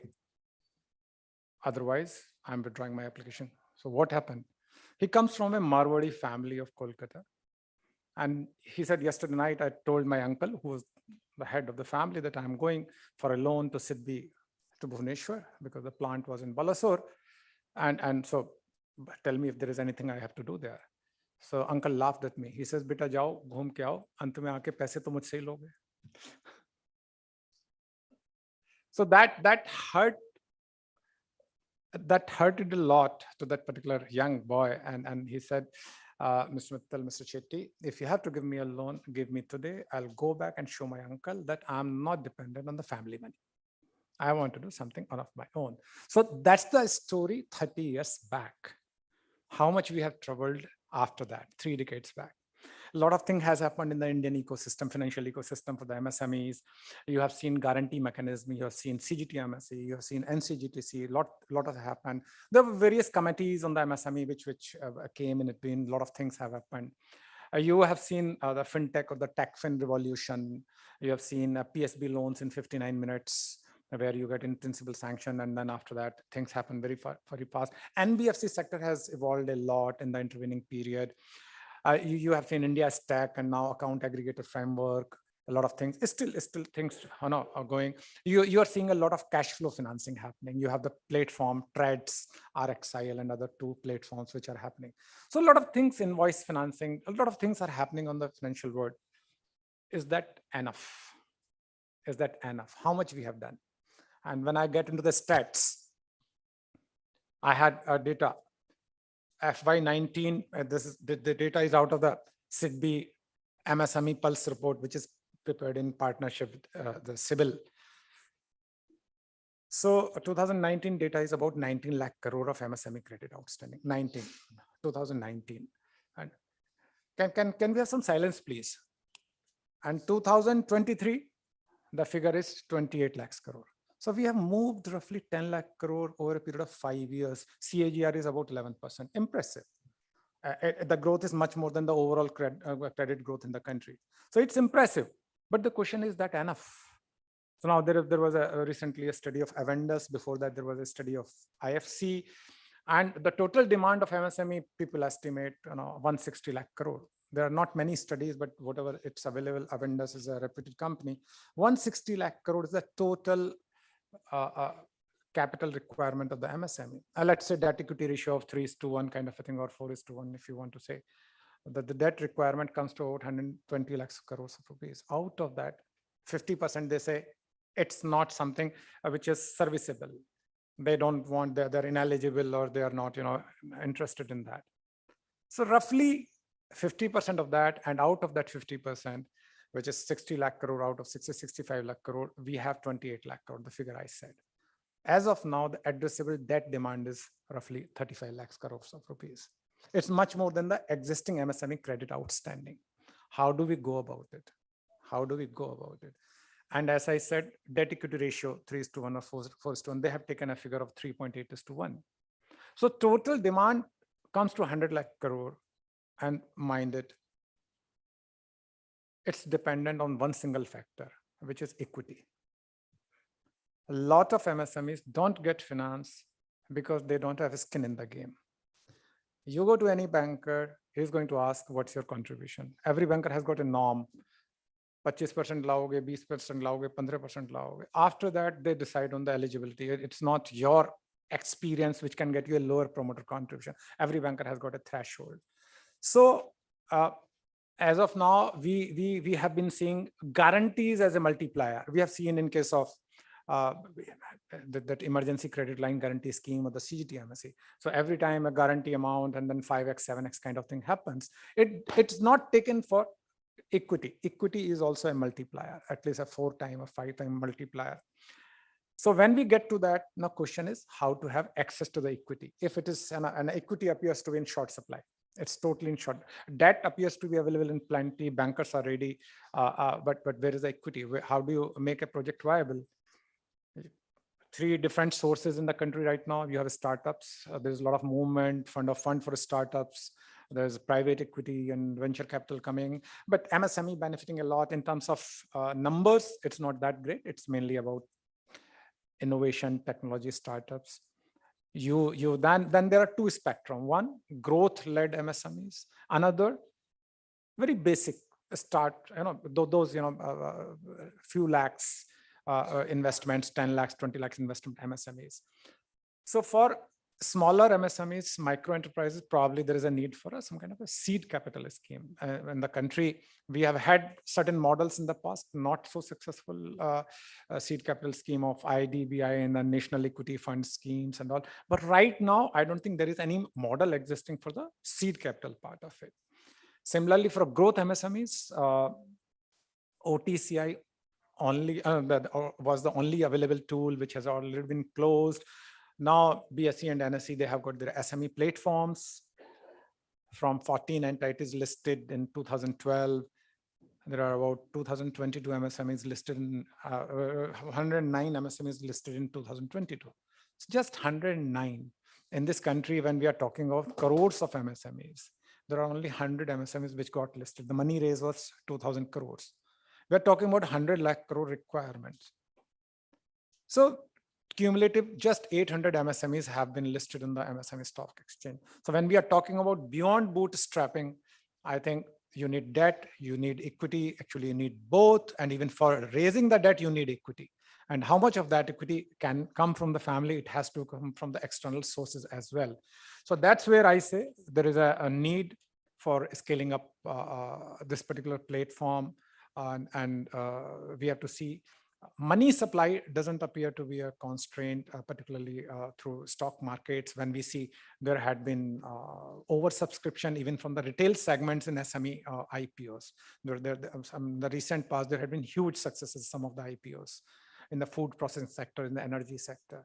So there is a lot of money chasing IPOs, provided there are quality IPOs happening.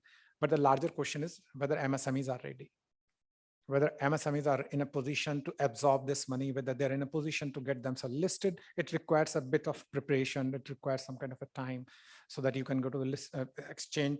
So finally, from my side, this suggestion would be, I think we need platforms, we need forums which can educate MSMEs to be ready for raising external money, for raising external equity, and in turn then multiply that to raise further debts from the bank and NBFCs, from the formal financial institutions. Events like this provide platform for the MSMEs to come forward, make their presence felt, and then get into a higher trajectory. At this juncture, I compliment Business World and the award winners. I wish them all the very best. And once again, thanks a lot.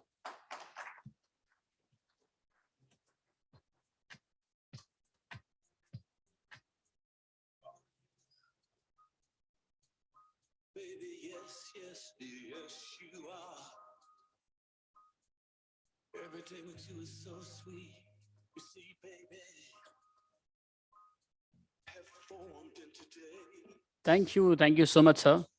With that, we come to an end of the first part of today. And also with that, it is time to welcome all of you to the 5th edition of VW Emerging Business Awards. My name is Aditya Malik. It's an honor and a pleasure to welcome all of you once again. This evening, we gather here to honor and recognize the exemplary individuals and organizations, many of you, that have made exceptional contributions to the field of emerging business industry. We celebrate innovation, compassion, and definitely excellence. These awards not only acknowledge outstanding achievements, but also serve as an inspiration to push the boundaries of what is possible in the industry. Once again, I would like to thank our partners for today.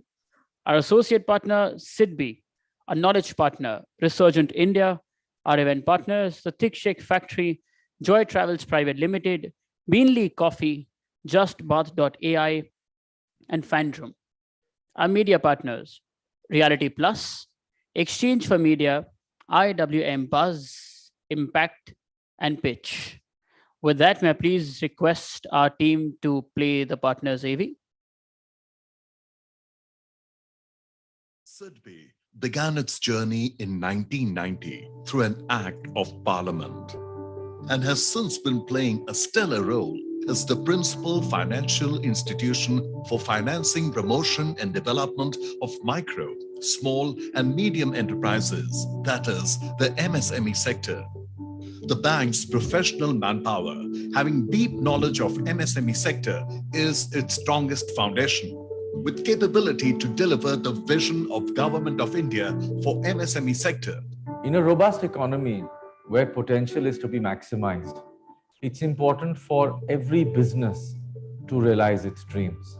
India is a competitive economy and we can take it even further. We can make India competitive globally. For this, every business, big or small, needs to be assisted and nurtured. SIDBI wants every business dream to shine, and then we will be sure that India will shine.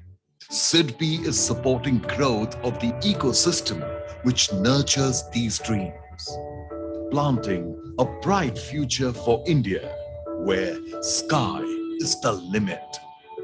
SIDBI, celebrating dreams, celebrating years of nation building.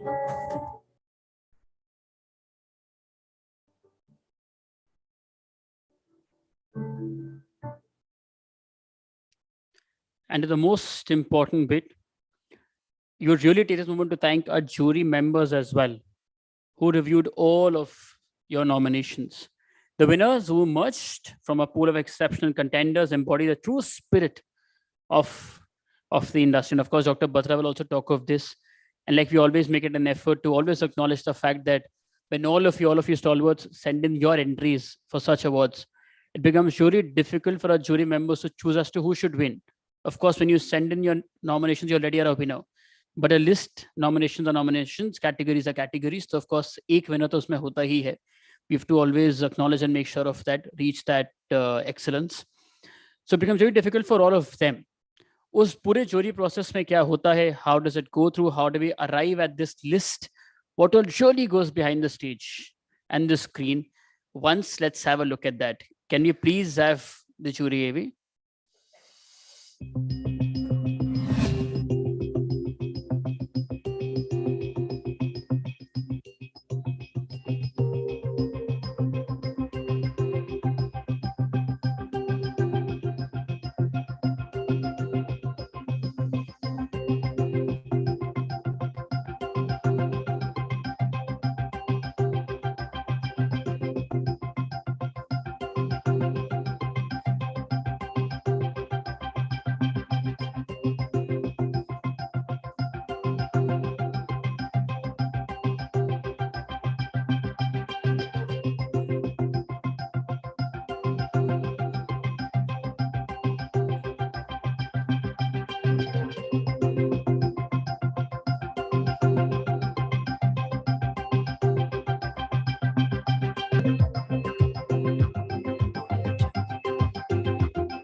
It was a privilege for me to chair the jury for Business World 5th edition of the Emerging Business Awards. I really thank my fellow esteemed jury members who have brought sharp insights while evaluating the proposals and the candidates. Personally, it was a sheer delight for me in terms of the overall quality of the candidates and the conduct of the event by the Business World team. I really congratulate all the winners and wish them all the very best in their future endeavors. Thank you very much. It's really a great pleasure when Business World invited me to be a jury for the Emerging MSMEs, the 5th edition of Business World. The candidates or the companies which presented as to what they are doing, what they propose to do, was indeed fascinating. I was taken aback by the creativity and the dynamism of the Indian youth as to how passionate they are about their ideas, how passionate they are about taking their company forward. First of all, I would like to heartily congratulate Business World on a very well conducted 5th Emerging Business Awards. It's very commendable for your 5th year of this very prestigious award to encourage emerging businesses, entrepreneurs, professional entrepreneurs on their entrepreneurial and business scale journey. So I really want to congratulate Anurag Batra and his entire team on putting together a very, very good list of assorted businesses across various categories. And I thoroughly enjoyed being part of this jury, going through and learning so much through the various businesses' experiences. I really wish all the participants all the very best. It's not about winning.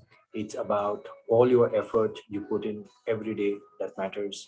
And for those who have made it to the awards today, heartiest congratulations.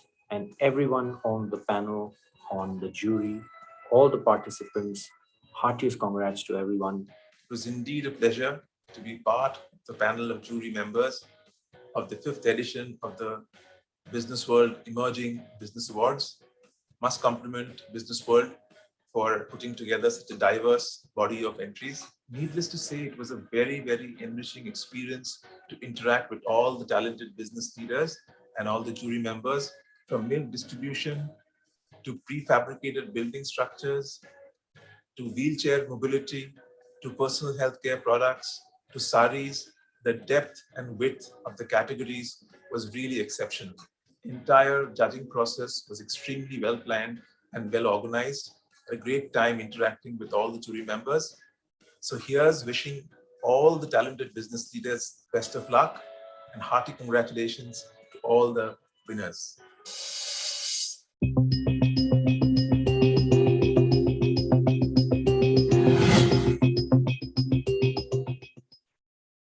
Thank you. I think let's have a huge round of applause for all our jury members. They surely deserve it. Thank you. Thank you so much. Today's award ceremony is being streamed live across all BW Business World platforms, including our social media channels. Please join in the celebrations of the evening by using the hashtag BW Emerging Business. Before we start with the award ceremony, a request to all the winners. Once you've received your award, please step down and then proceed towards stage left for a picture, and then also stay back till the very end for a group picture for the magazine. The coverage of these pictures will also be on bwbusinessworld.in and all our digital platforms as well. Please feel free to share them, reshare them, repost, and of course, spread the joy. With that, time for the award ceremony to felicitate our first set of winners. Please join me in welcoming on stage Dr. Anurag Batra, Chairman and Editor-in-Chief, BW Business World and Founder, Exchange for Media. And joining sir is our jury chair, Mr. Manoj Mittal, Managing Director and CEO, IFCI Limited. Please, sir.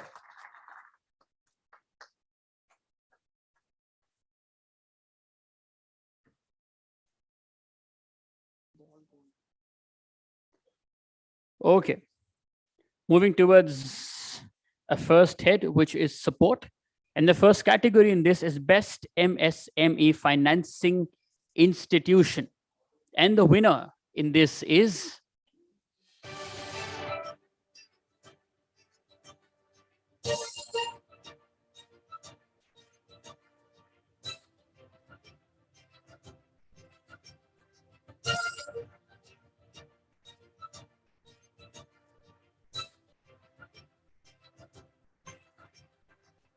It's Finance. We have with us Soman Satyaprakash, Head of Product and Strategy, and Akash Goswami, National Head of Collection, to receive the award.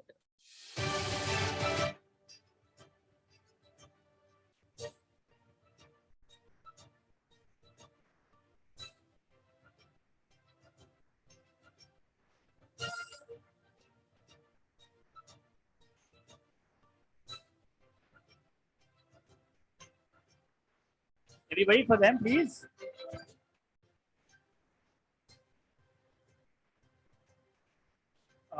Gentlemen, sir, a few words from you.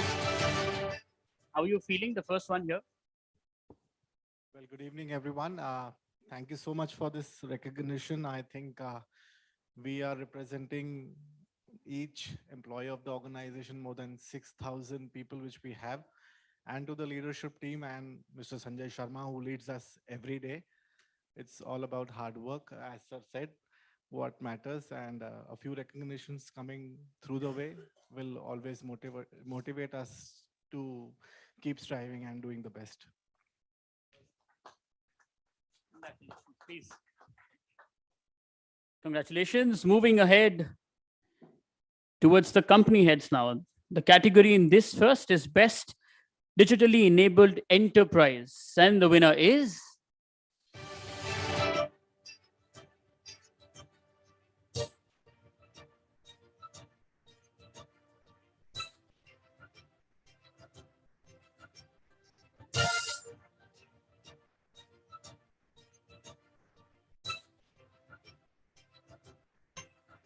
Imperative Business Ventures. We have with us Veena Sharma, General Manager, and Madhvi, the manager, to receive the award on behalf of the team. Please.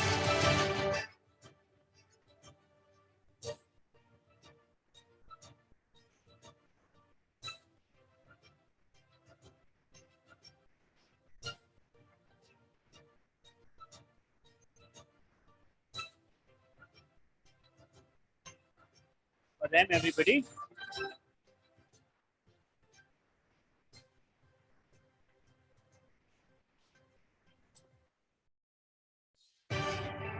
Wow, this feels amazing.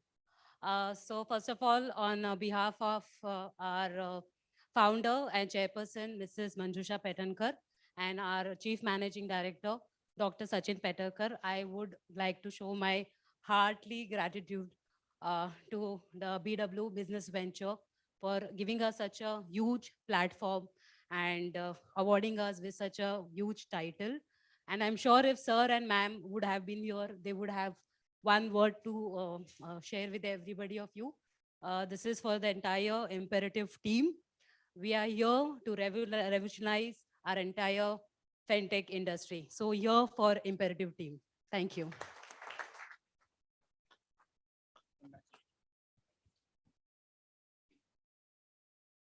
Moving ahead towards the next category, which is Best Emerging Enterprise Creating Social Impact. And for this, we have a certificate of appreciation, and that goes to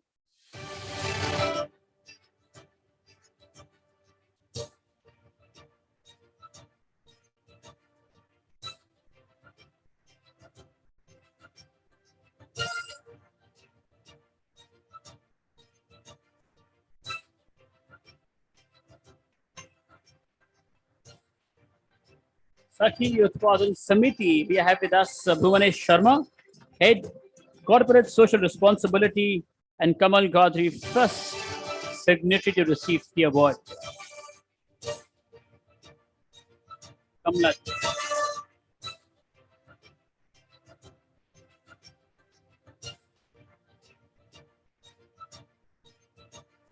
For them, everybody.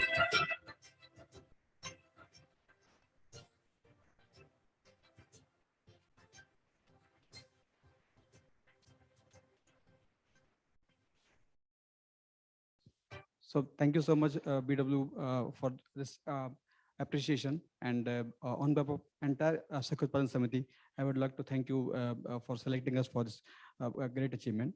And we are the MSME, which we started our journey from 2018, and we are based out in Rajasthan. And we are striving towards really creating social impact around the women empowerment, which it's like around the rural women entrepreneurship. So thank you so much, and hoping for support in the journey ahead. Thank you.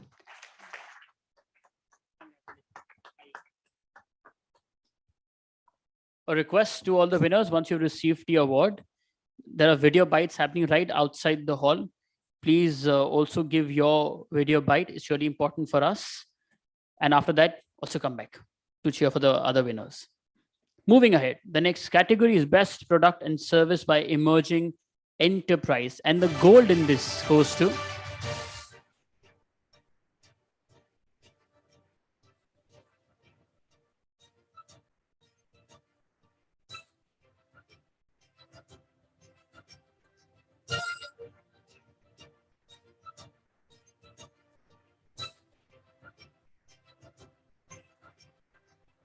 So friends, we have with us the CEO Siddharth Ayari to receive the award.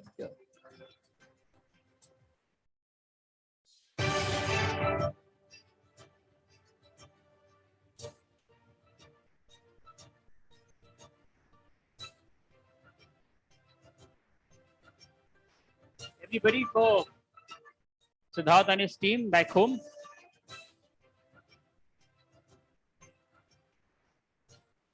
So the search for our gold winner has come to an end. A few words from you. Thank you, Business World. I think so. That's a great platform. I come from a small city and had always had a desire to be recognized at a national level. Thanks, Business World, for doing that. We've been working hard in the space, which is highly competitive, which is primarily in consulting, which is search and university relations. I think so. I'm just glad and overwhelmed. Thanks. Thanks a lot.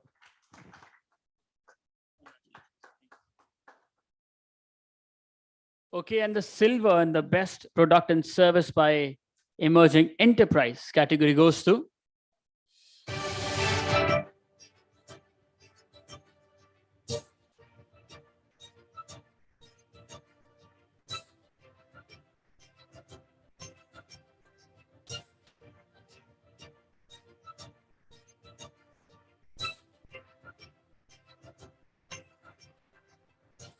Trina Criticare Logistics, we have with us the Director Anil Agarwal, Country Manager Ashish Kumar, and Vice President Prakash Singh to receive the award. Please.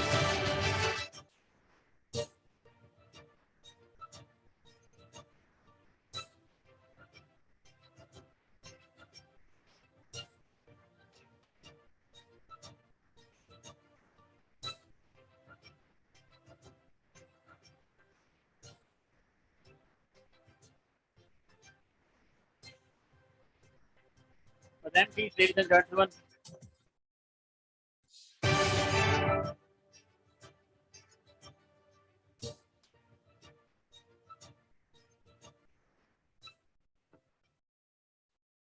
First of all, thank you to Business World for organizing so wonderful event. Since morning, I would like to thanks to all the, we attended wonderful presentations, panel discussions. It was truly a knowledge gaining session for us. And thank you so much, Business World, Anurag sir, Mittal sir, for awarding our performance, giving award to our company. We are one of the India's leading logistics service provider when it comes to the healthcare, time and temperature sensitive. So we are thankful to Business World for awarding our performance, and this will motivate us to do further better. Thank you.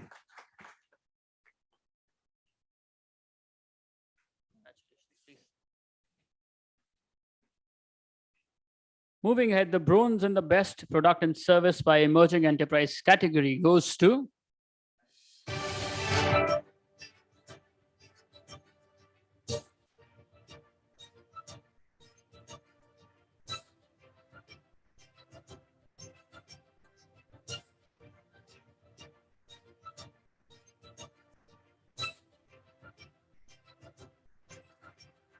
CSM Technologies. We have with us a specialist, marketing communication, Tapaswini Swain, to receive the award.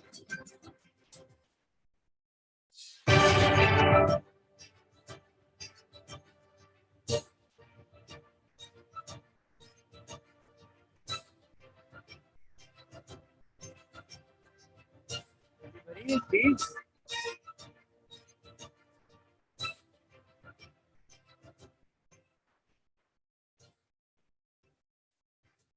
Thank you so much, Business World. It's an honor and privilege. I would take this opportunity on behalf of the CEO, Mr. Priyadarshi Nanupani, who has built this CSM technology. We celebrate the 25th years of our journey. And we are spread across 20 countries. And we are the pioneer in GovTech space. And we believe in digital first and people first approach. And that's how we are helping touch millions of lives by bringing that digital transformation in the GovTech space. Thanks a lot. Thank you, sir.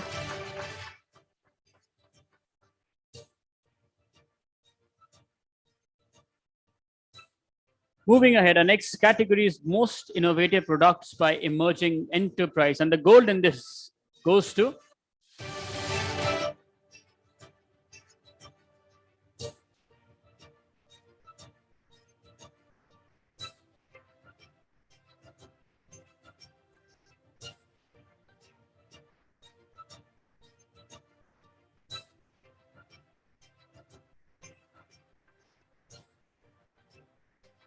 Multi Decor India. We have with us the Director, CEO Pradeep Chaudhary, and Vice President Sales.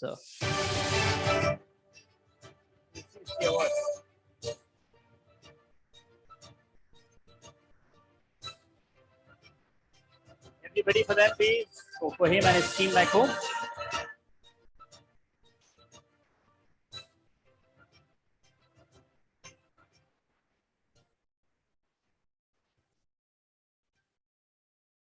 On behalf of entire Multi-Deco family, I would like to thank Business World for this award.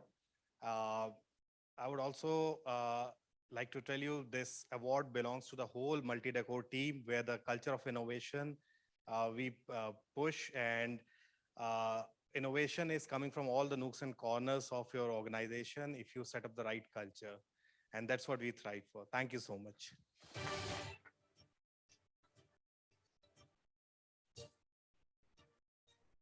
And the silver in the most innovative products by emerging enterprise category goes to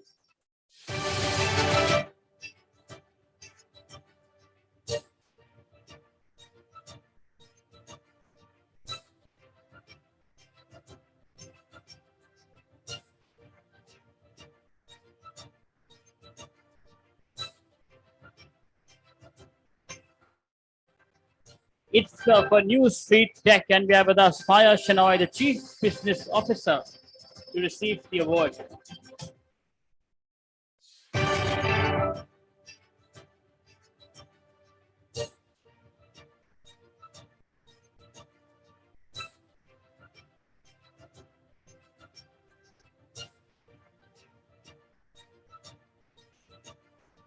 Them, please, for their hard work.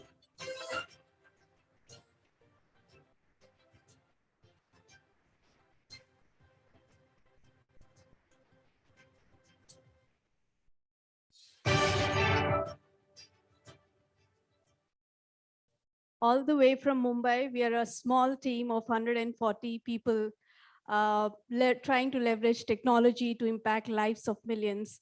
And this we are picking up for our people out there watching us live right now. Thank you, everyone.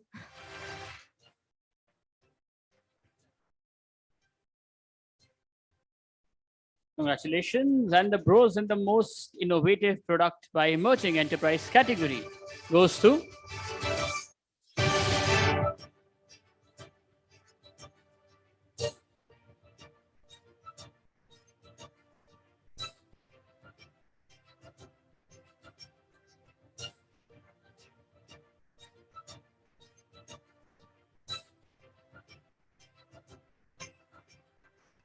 Elan Pro. We have with us the directors Sanjay Jain and Shashank Joshi to receive the award.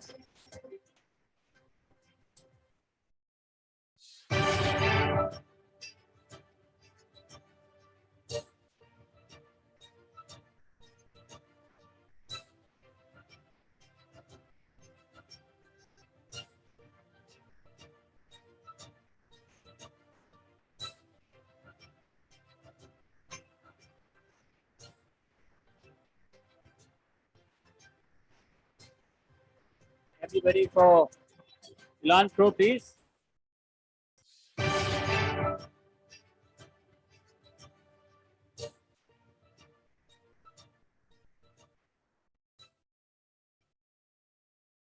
Yesterday we had Chandrayaan, today we are on moon.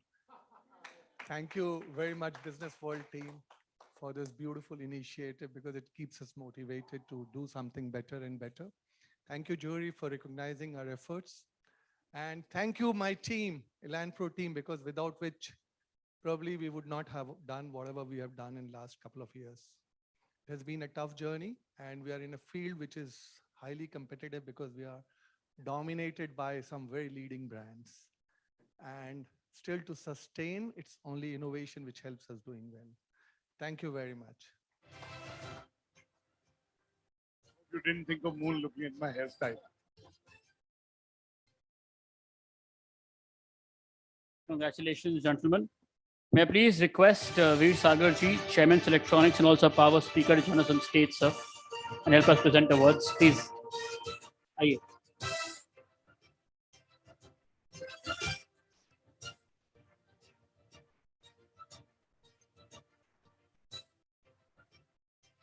So we have another bronze in the most innovative products by emerging enterprise category. And the second bronze in this category goes to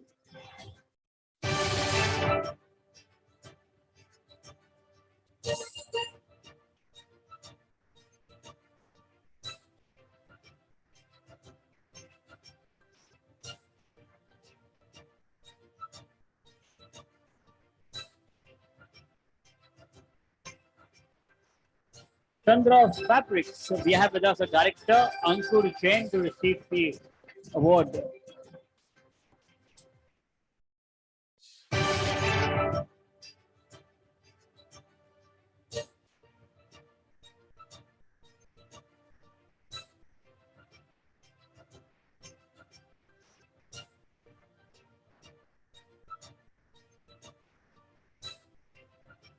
Ready for Chadra fabric, please?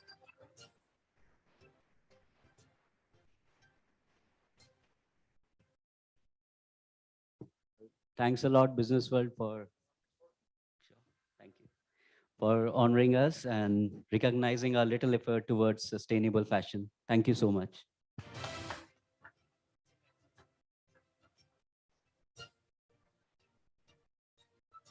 Moving ahead to our next category, Best Emerging Enterprise Creating Social Impact. And the gold in this category goes to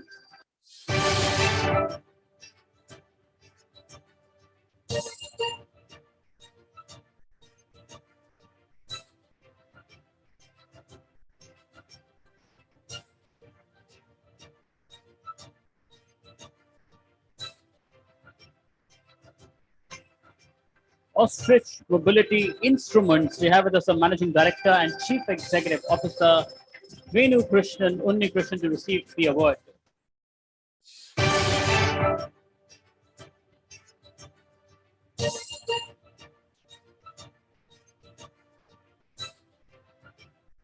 Everybody for them, please, for him and his entire team back home.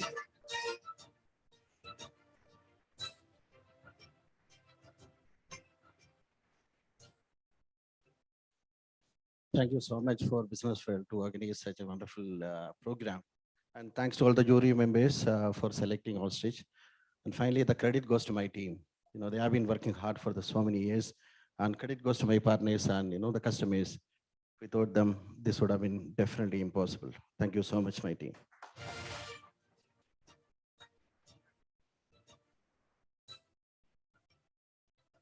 For all the winners, a quick reminder, once you receive the award, please don't forget your picture there. And also don't forget to stay back in the very end for a group picture for a magazine, which shall also be spread out all across the digital platforms of BW Business World. Moving ahead, the silver in the Best Emerging Enterprise Creating Social Impact category goes to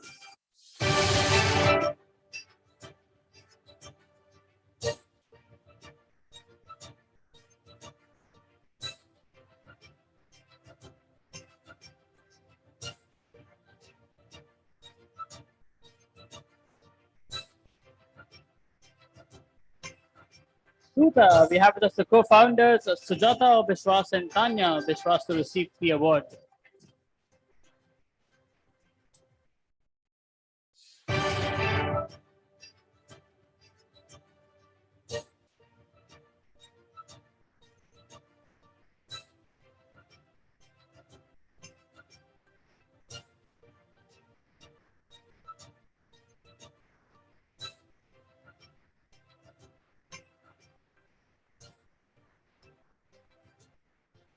Please.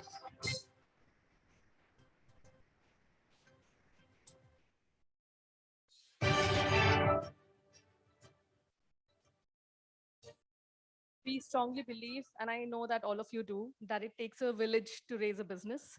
And we thank our whole base of 17,000 weavers and craftsmen who we work with, and the team of 200 that we have. Long way to go, 7 years we've been doing this, trying to bring back saris, revolutionize saris and blouses. So thank you so much for recognizing our effort. Really, really means a lot to be here. Thank you so much.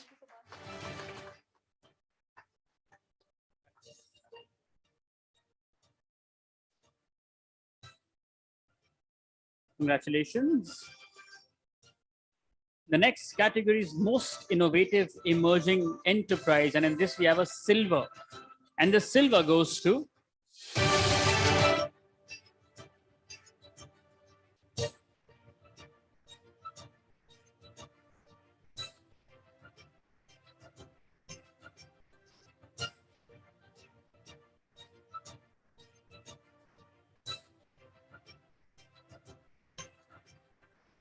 quickly, we have with us the SVP and Business Head, Mohammad Durra, to receive the award.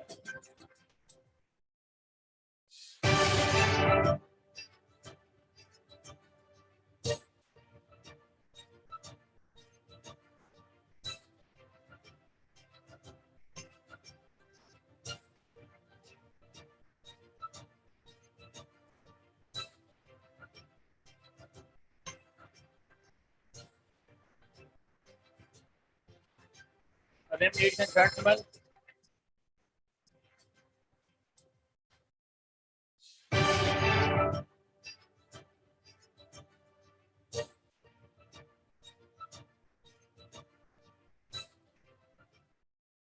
Good evening, everyone.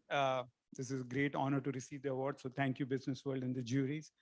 We started just 2 years back. So it's a great privilege and honor to understand that we have been doing something good, which has been recognized by our clients, but now also by juries. So it's great to have it. Thank you. Thanks a lot.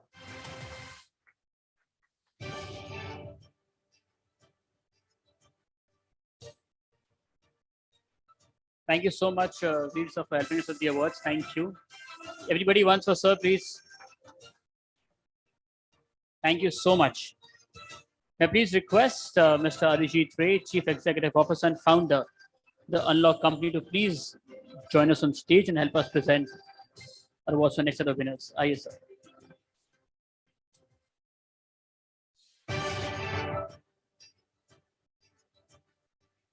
And now from companies, we move towards people. The first category in that is Young Leader of the Year, under 40, creating emerging business. And the silver in this category goes to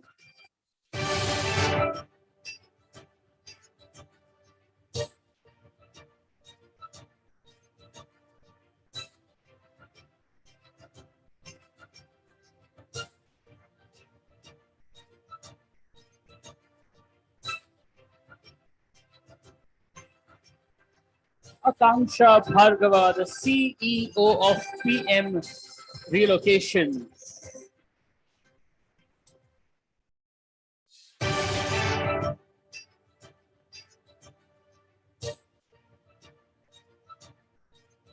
Once for the young leader, everybody.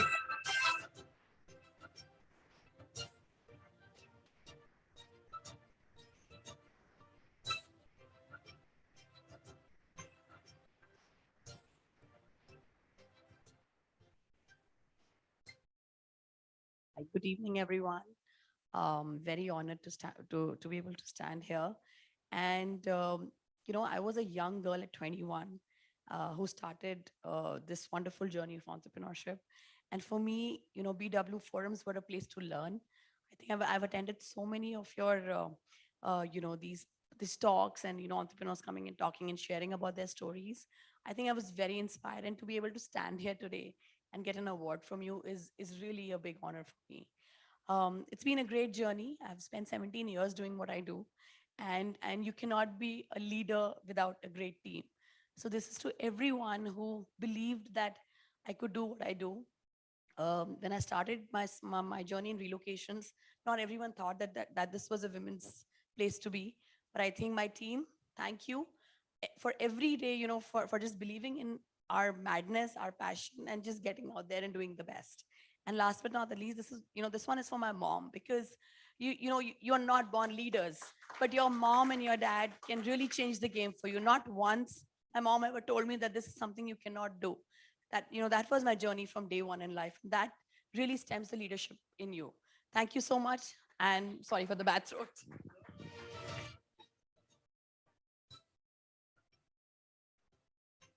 Congratulations. Moving ahead.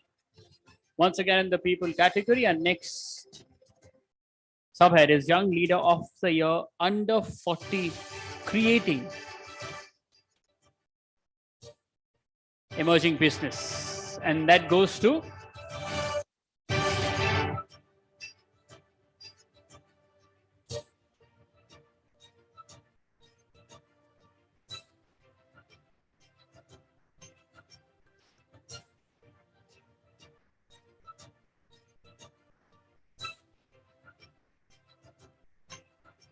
Divij Bajaj, founder and CEO of Power Gummies. We have with us Arun Batra, the Associate Vice President Legal, to receive the award on behalf of Divij.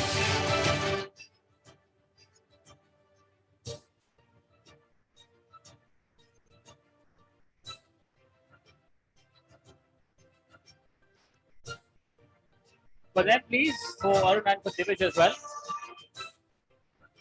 Congratulations. All the very best. Moving ahead.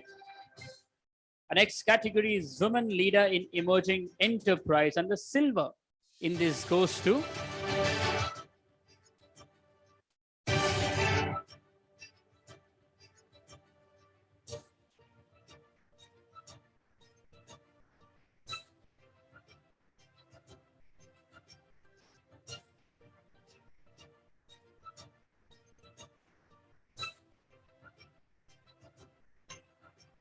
Istanya Vishwas, co-founder of Suta.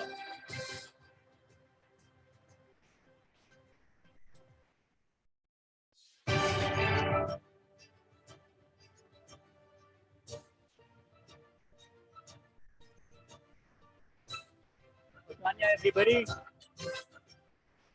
We can be louder. You know, you're almost getting there.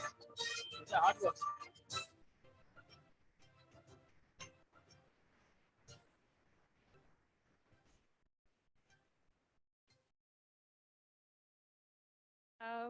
Coming here on the stage makes me really, really overwhelmed today because in our entire Khandan, nobody had done business. So when we started doing it, we are engineers and MBAs.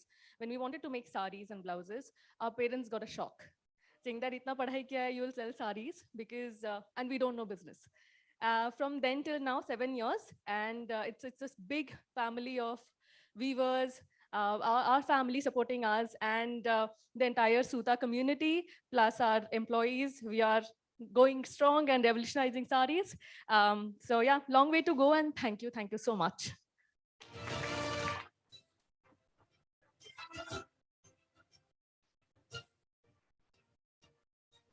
Moving ahead to the silver in Women Leader in Emerging Enterprise category.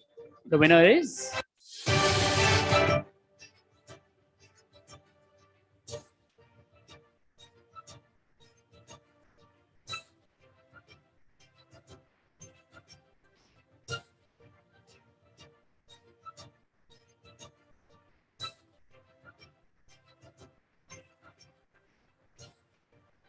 Mayurakshi Das, founder and CEO, Alexa AI. We have with us Chirag Khimani, the head of AI and data analytics, to receive the award. The bronze.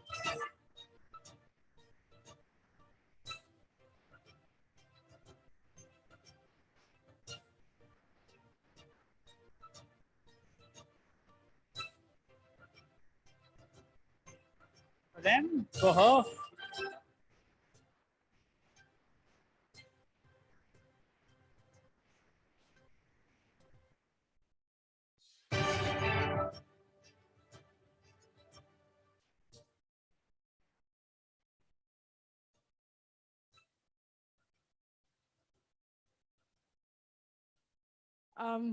So, we spoke a lot about MSMEs today, entrepreneurship, emerging companies.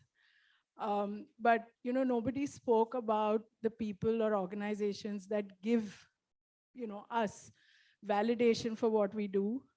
Business World, you are one such. I've been associated with you for the last year or so. Devika, I think you're an entrepreneur by yourself, the way you've led this. Anurag sir, first time I met you, but it's been a pleasure. And having said that, at Lexer AI, I'm represented by Chirag Khimani here, who really proves that people first, invest in people, and they empower you. So thank you.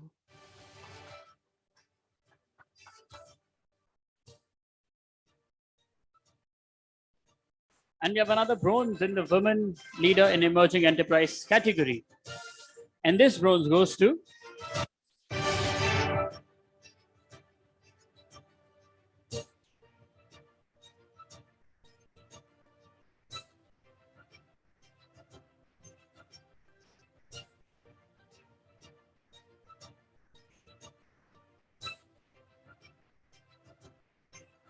Anita Tejwani, the CEO of Tasteway.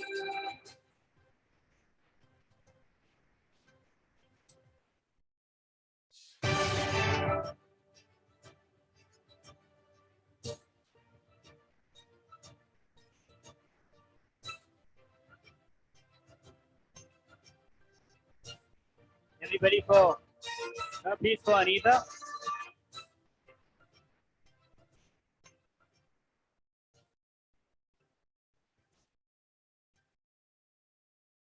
Thank you for this, BW. This has been a great day. Listening to so many speakers speak so much about entrepreneurship and MSMEs and the struggles that we face. It is so much relatable, and the kind of guidance, the kind of technological growth that we spoke about is extremely helpful to people in this industry. So thank you so much for having this event and having such amazing speakers and such amazing panelists. And we are just 2 years old and we are doing great. We have got good government exposure for like as our clients. And interestingly, my mother is my co-founder in this company. So this is for her as well. Thank you so much.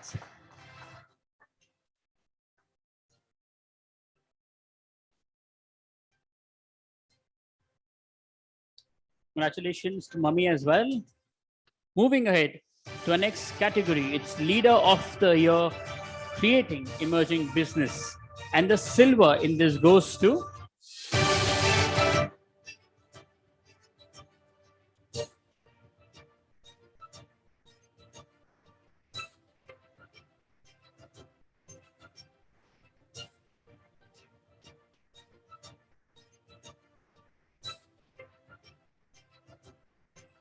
Dr. Kishore Indukuri, Managing Director of SIDS Farm. We have with us Kamal Chatterjee, the Vice President Marketing, to receive the award. And you also have a small video bite from sir. And first, let's do this.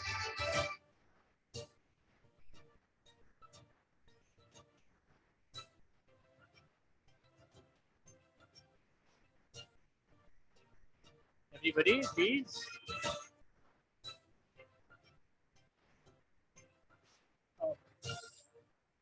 So we also have a video. Can we please have that from Dr. Kishore? Dr. Kishore Indukuri, founder of SIDS Farm. We are a leading D2C player in the dairy space. Right? I'm extremely grateful and humbled to receive this Business World Emerging Business Award. We've been quietly but continuously trying to evolve customer perception about something as basic as milk. On one hand, we're fighting antibiotics in milk and making sure we deliver antibiotic-free milk to our customers. We also make sure that there are no steroids in milk, there are no preservatives and thickeners, right? At the same time, what we do, we work with dairy farmers, and producing 100% compliant milk, right? Though I could not be physically present to receive this award, I take this opportunity to thank the esteemed jury for believing in us and giving us this award, right? Thanks a lot from the entire, SIDS Farm family. Thank you once again. Congratulations. And now moving towards the last four, which are our Hallmark Awards, all gold. The first category in that is Young Leader of the Year under 40, Creating Emerging Business. And in this, the gold goes to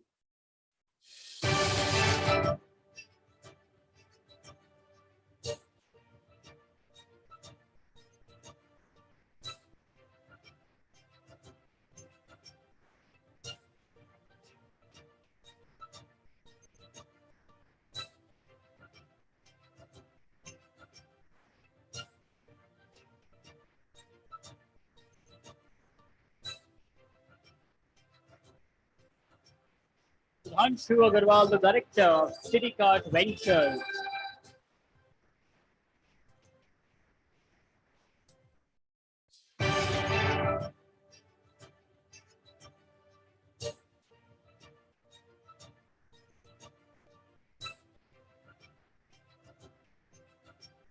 Sudhanshu, everybody, and for the entire team back home.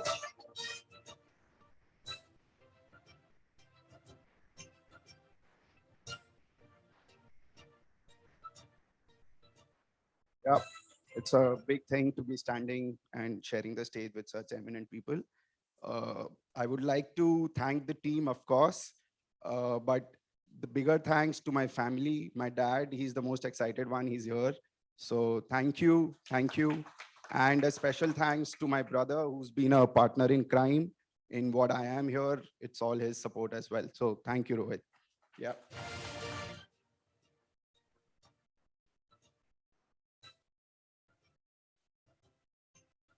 Congratulations, Sudhanshu, to you and to, of course, Dad as well.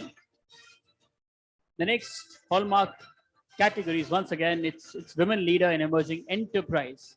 And in this, the gold goes to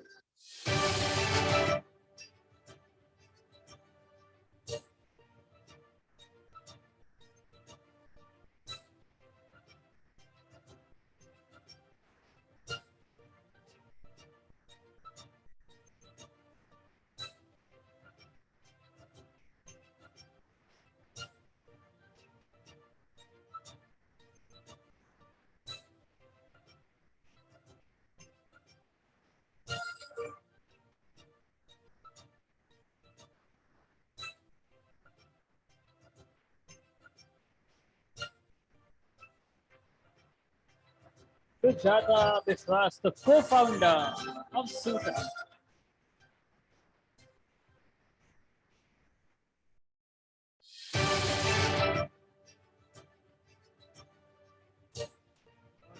Everybody, a hallmark category winner, the gold.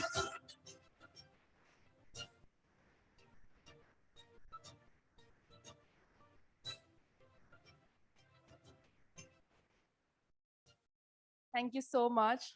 Wow, can't believe the third award for our team. Thank you so much. I'll just tell you a short story to just tell you the kind of impact I think Suta has been able to create. Me and my sister were walking towards meeting our whole village, the team. We had called for a quick lunch, and there was an old lady sitting outside the house, and she said, "Come close and sit next to me." And we said, "Why is she calling us? You know, we are in a rush." So she said, "Just sit here and see what you have done to this village." And we were going there after 3 to 4 years. She said, "See, the village has changed because of you girls." So that just makes so much sense. I think that it just made me so proud. And I want to congratulate all of you. It's amazing the kind of winners who are coming here on the stage. And thank you so much for nominating me and selecting me. Thank you.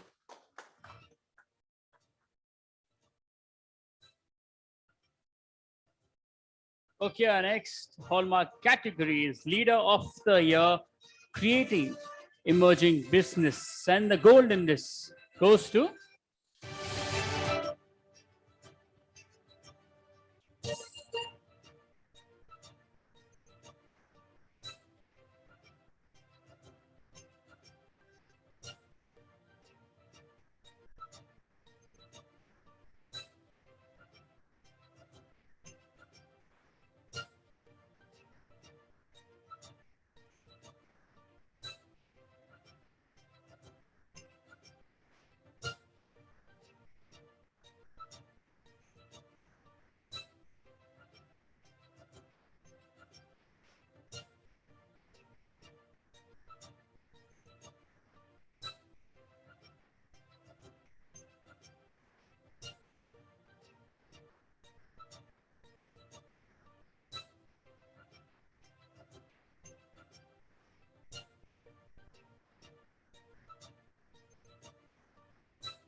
Besat Ahmad, the CEO and co-founder of Philo, is here.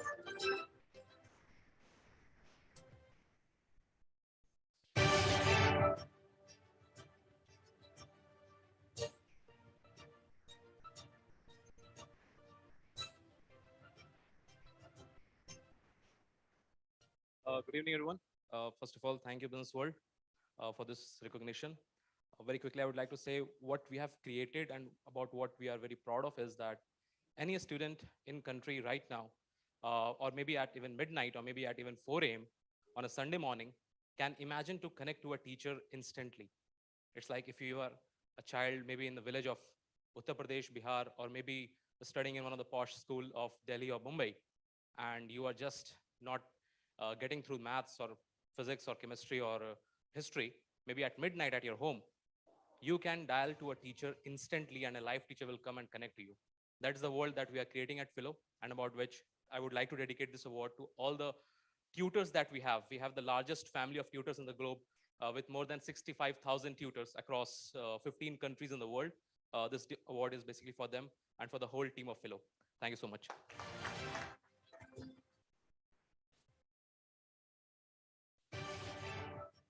Okay, and down to our last Hallmark Award. This is for a company, the most innovative emerging enterprise. And the winner is, the gold goes to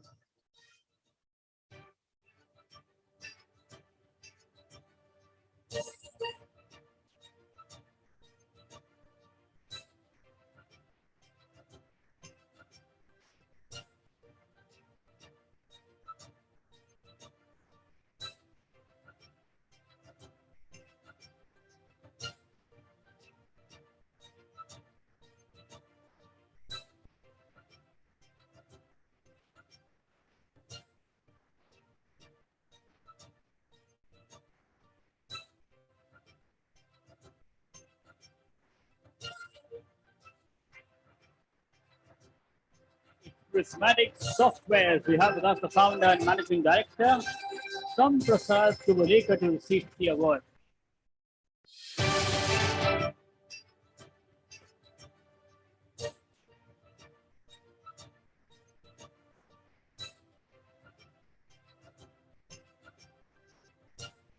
For him, please, and the entire team back home for Prismatic.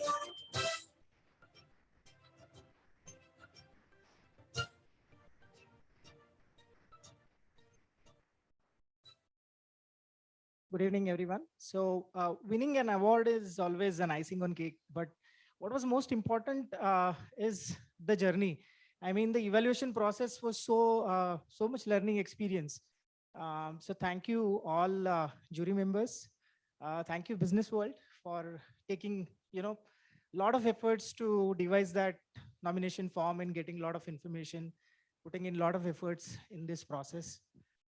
This award, I would like to dedicate to my team who has been, with me since last 11 years, and to my family. They say that, entrepreneurs are alone generally. I mean, we had a lot of discussions today, but I think there is always a power behind this. And I think Business World is one of the main contributor in that.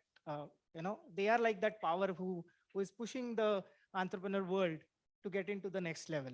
So it is this motivation which generally people get when they come here and receive this kind of things. So thank you very much, Business World. Thanks again.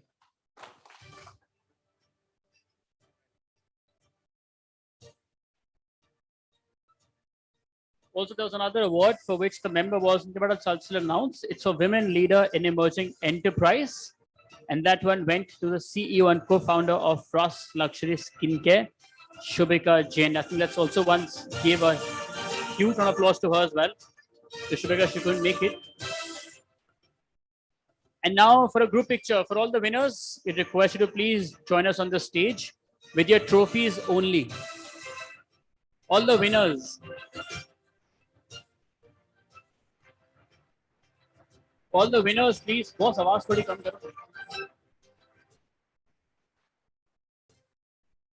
All the winners, please, with your trophies only on the stage for a group picture. आइए.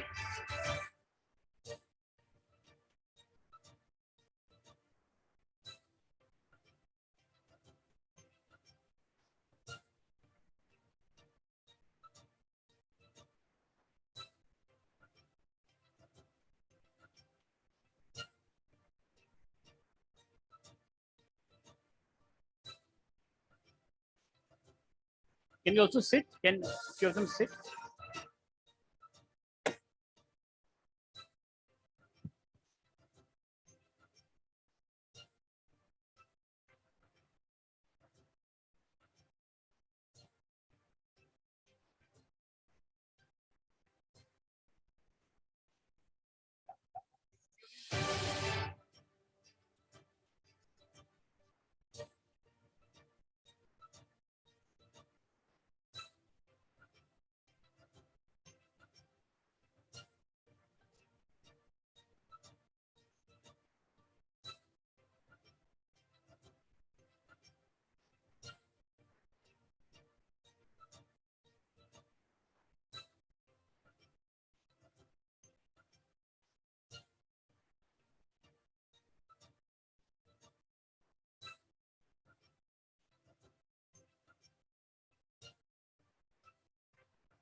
Please stay, please stay. Please stay back. Now only the winners.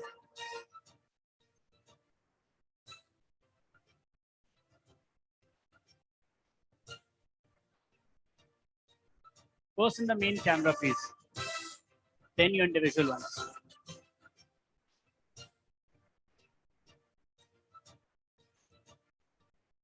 Thank you. Congratulations. The Business World team, please, on the stage for your picture now.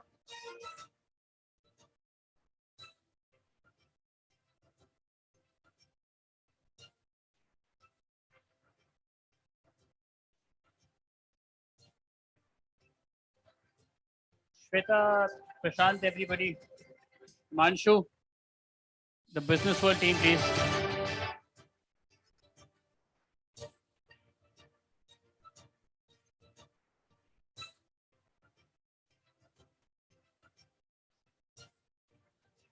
Neeraj, Akash, Shweta, Himanshu, Prashant, Soumyajit, Devika, on the stage, please.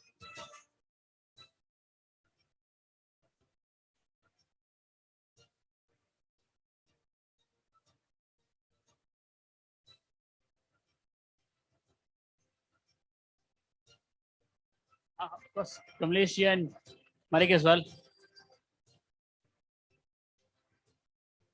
Himanshu, Shweta, guys, special invitation, written one. I wouldn't mind.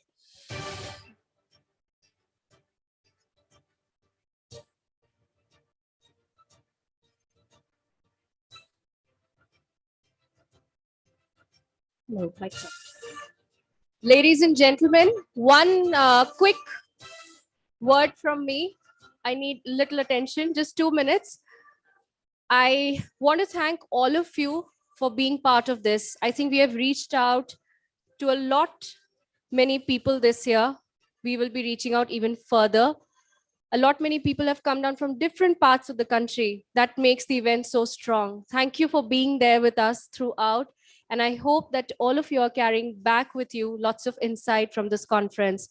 And I thank my entire team, BW team, who are working constantly on this. We have back-to-back events all line up in August and September. It's like, it's a madhouse right now, but that's how we pull it off. Thank you, team. And thank you, everyone. And I call upon my team for a group photograph, please. Special invitation to all of you.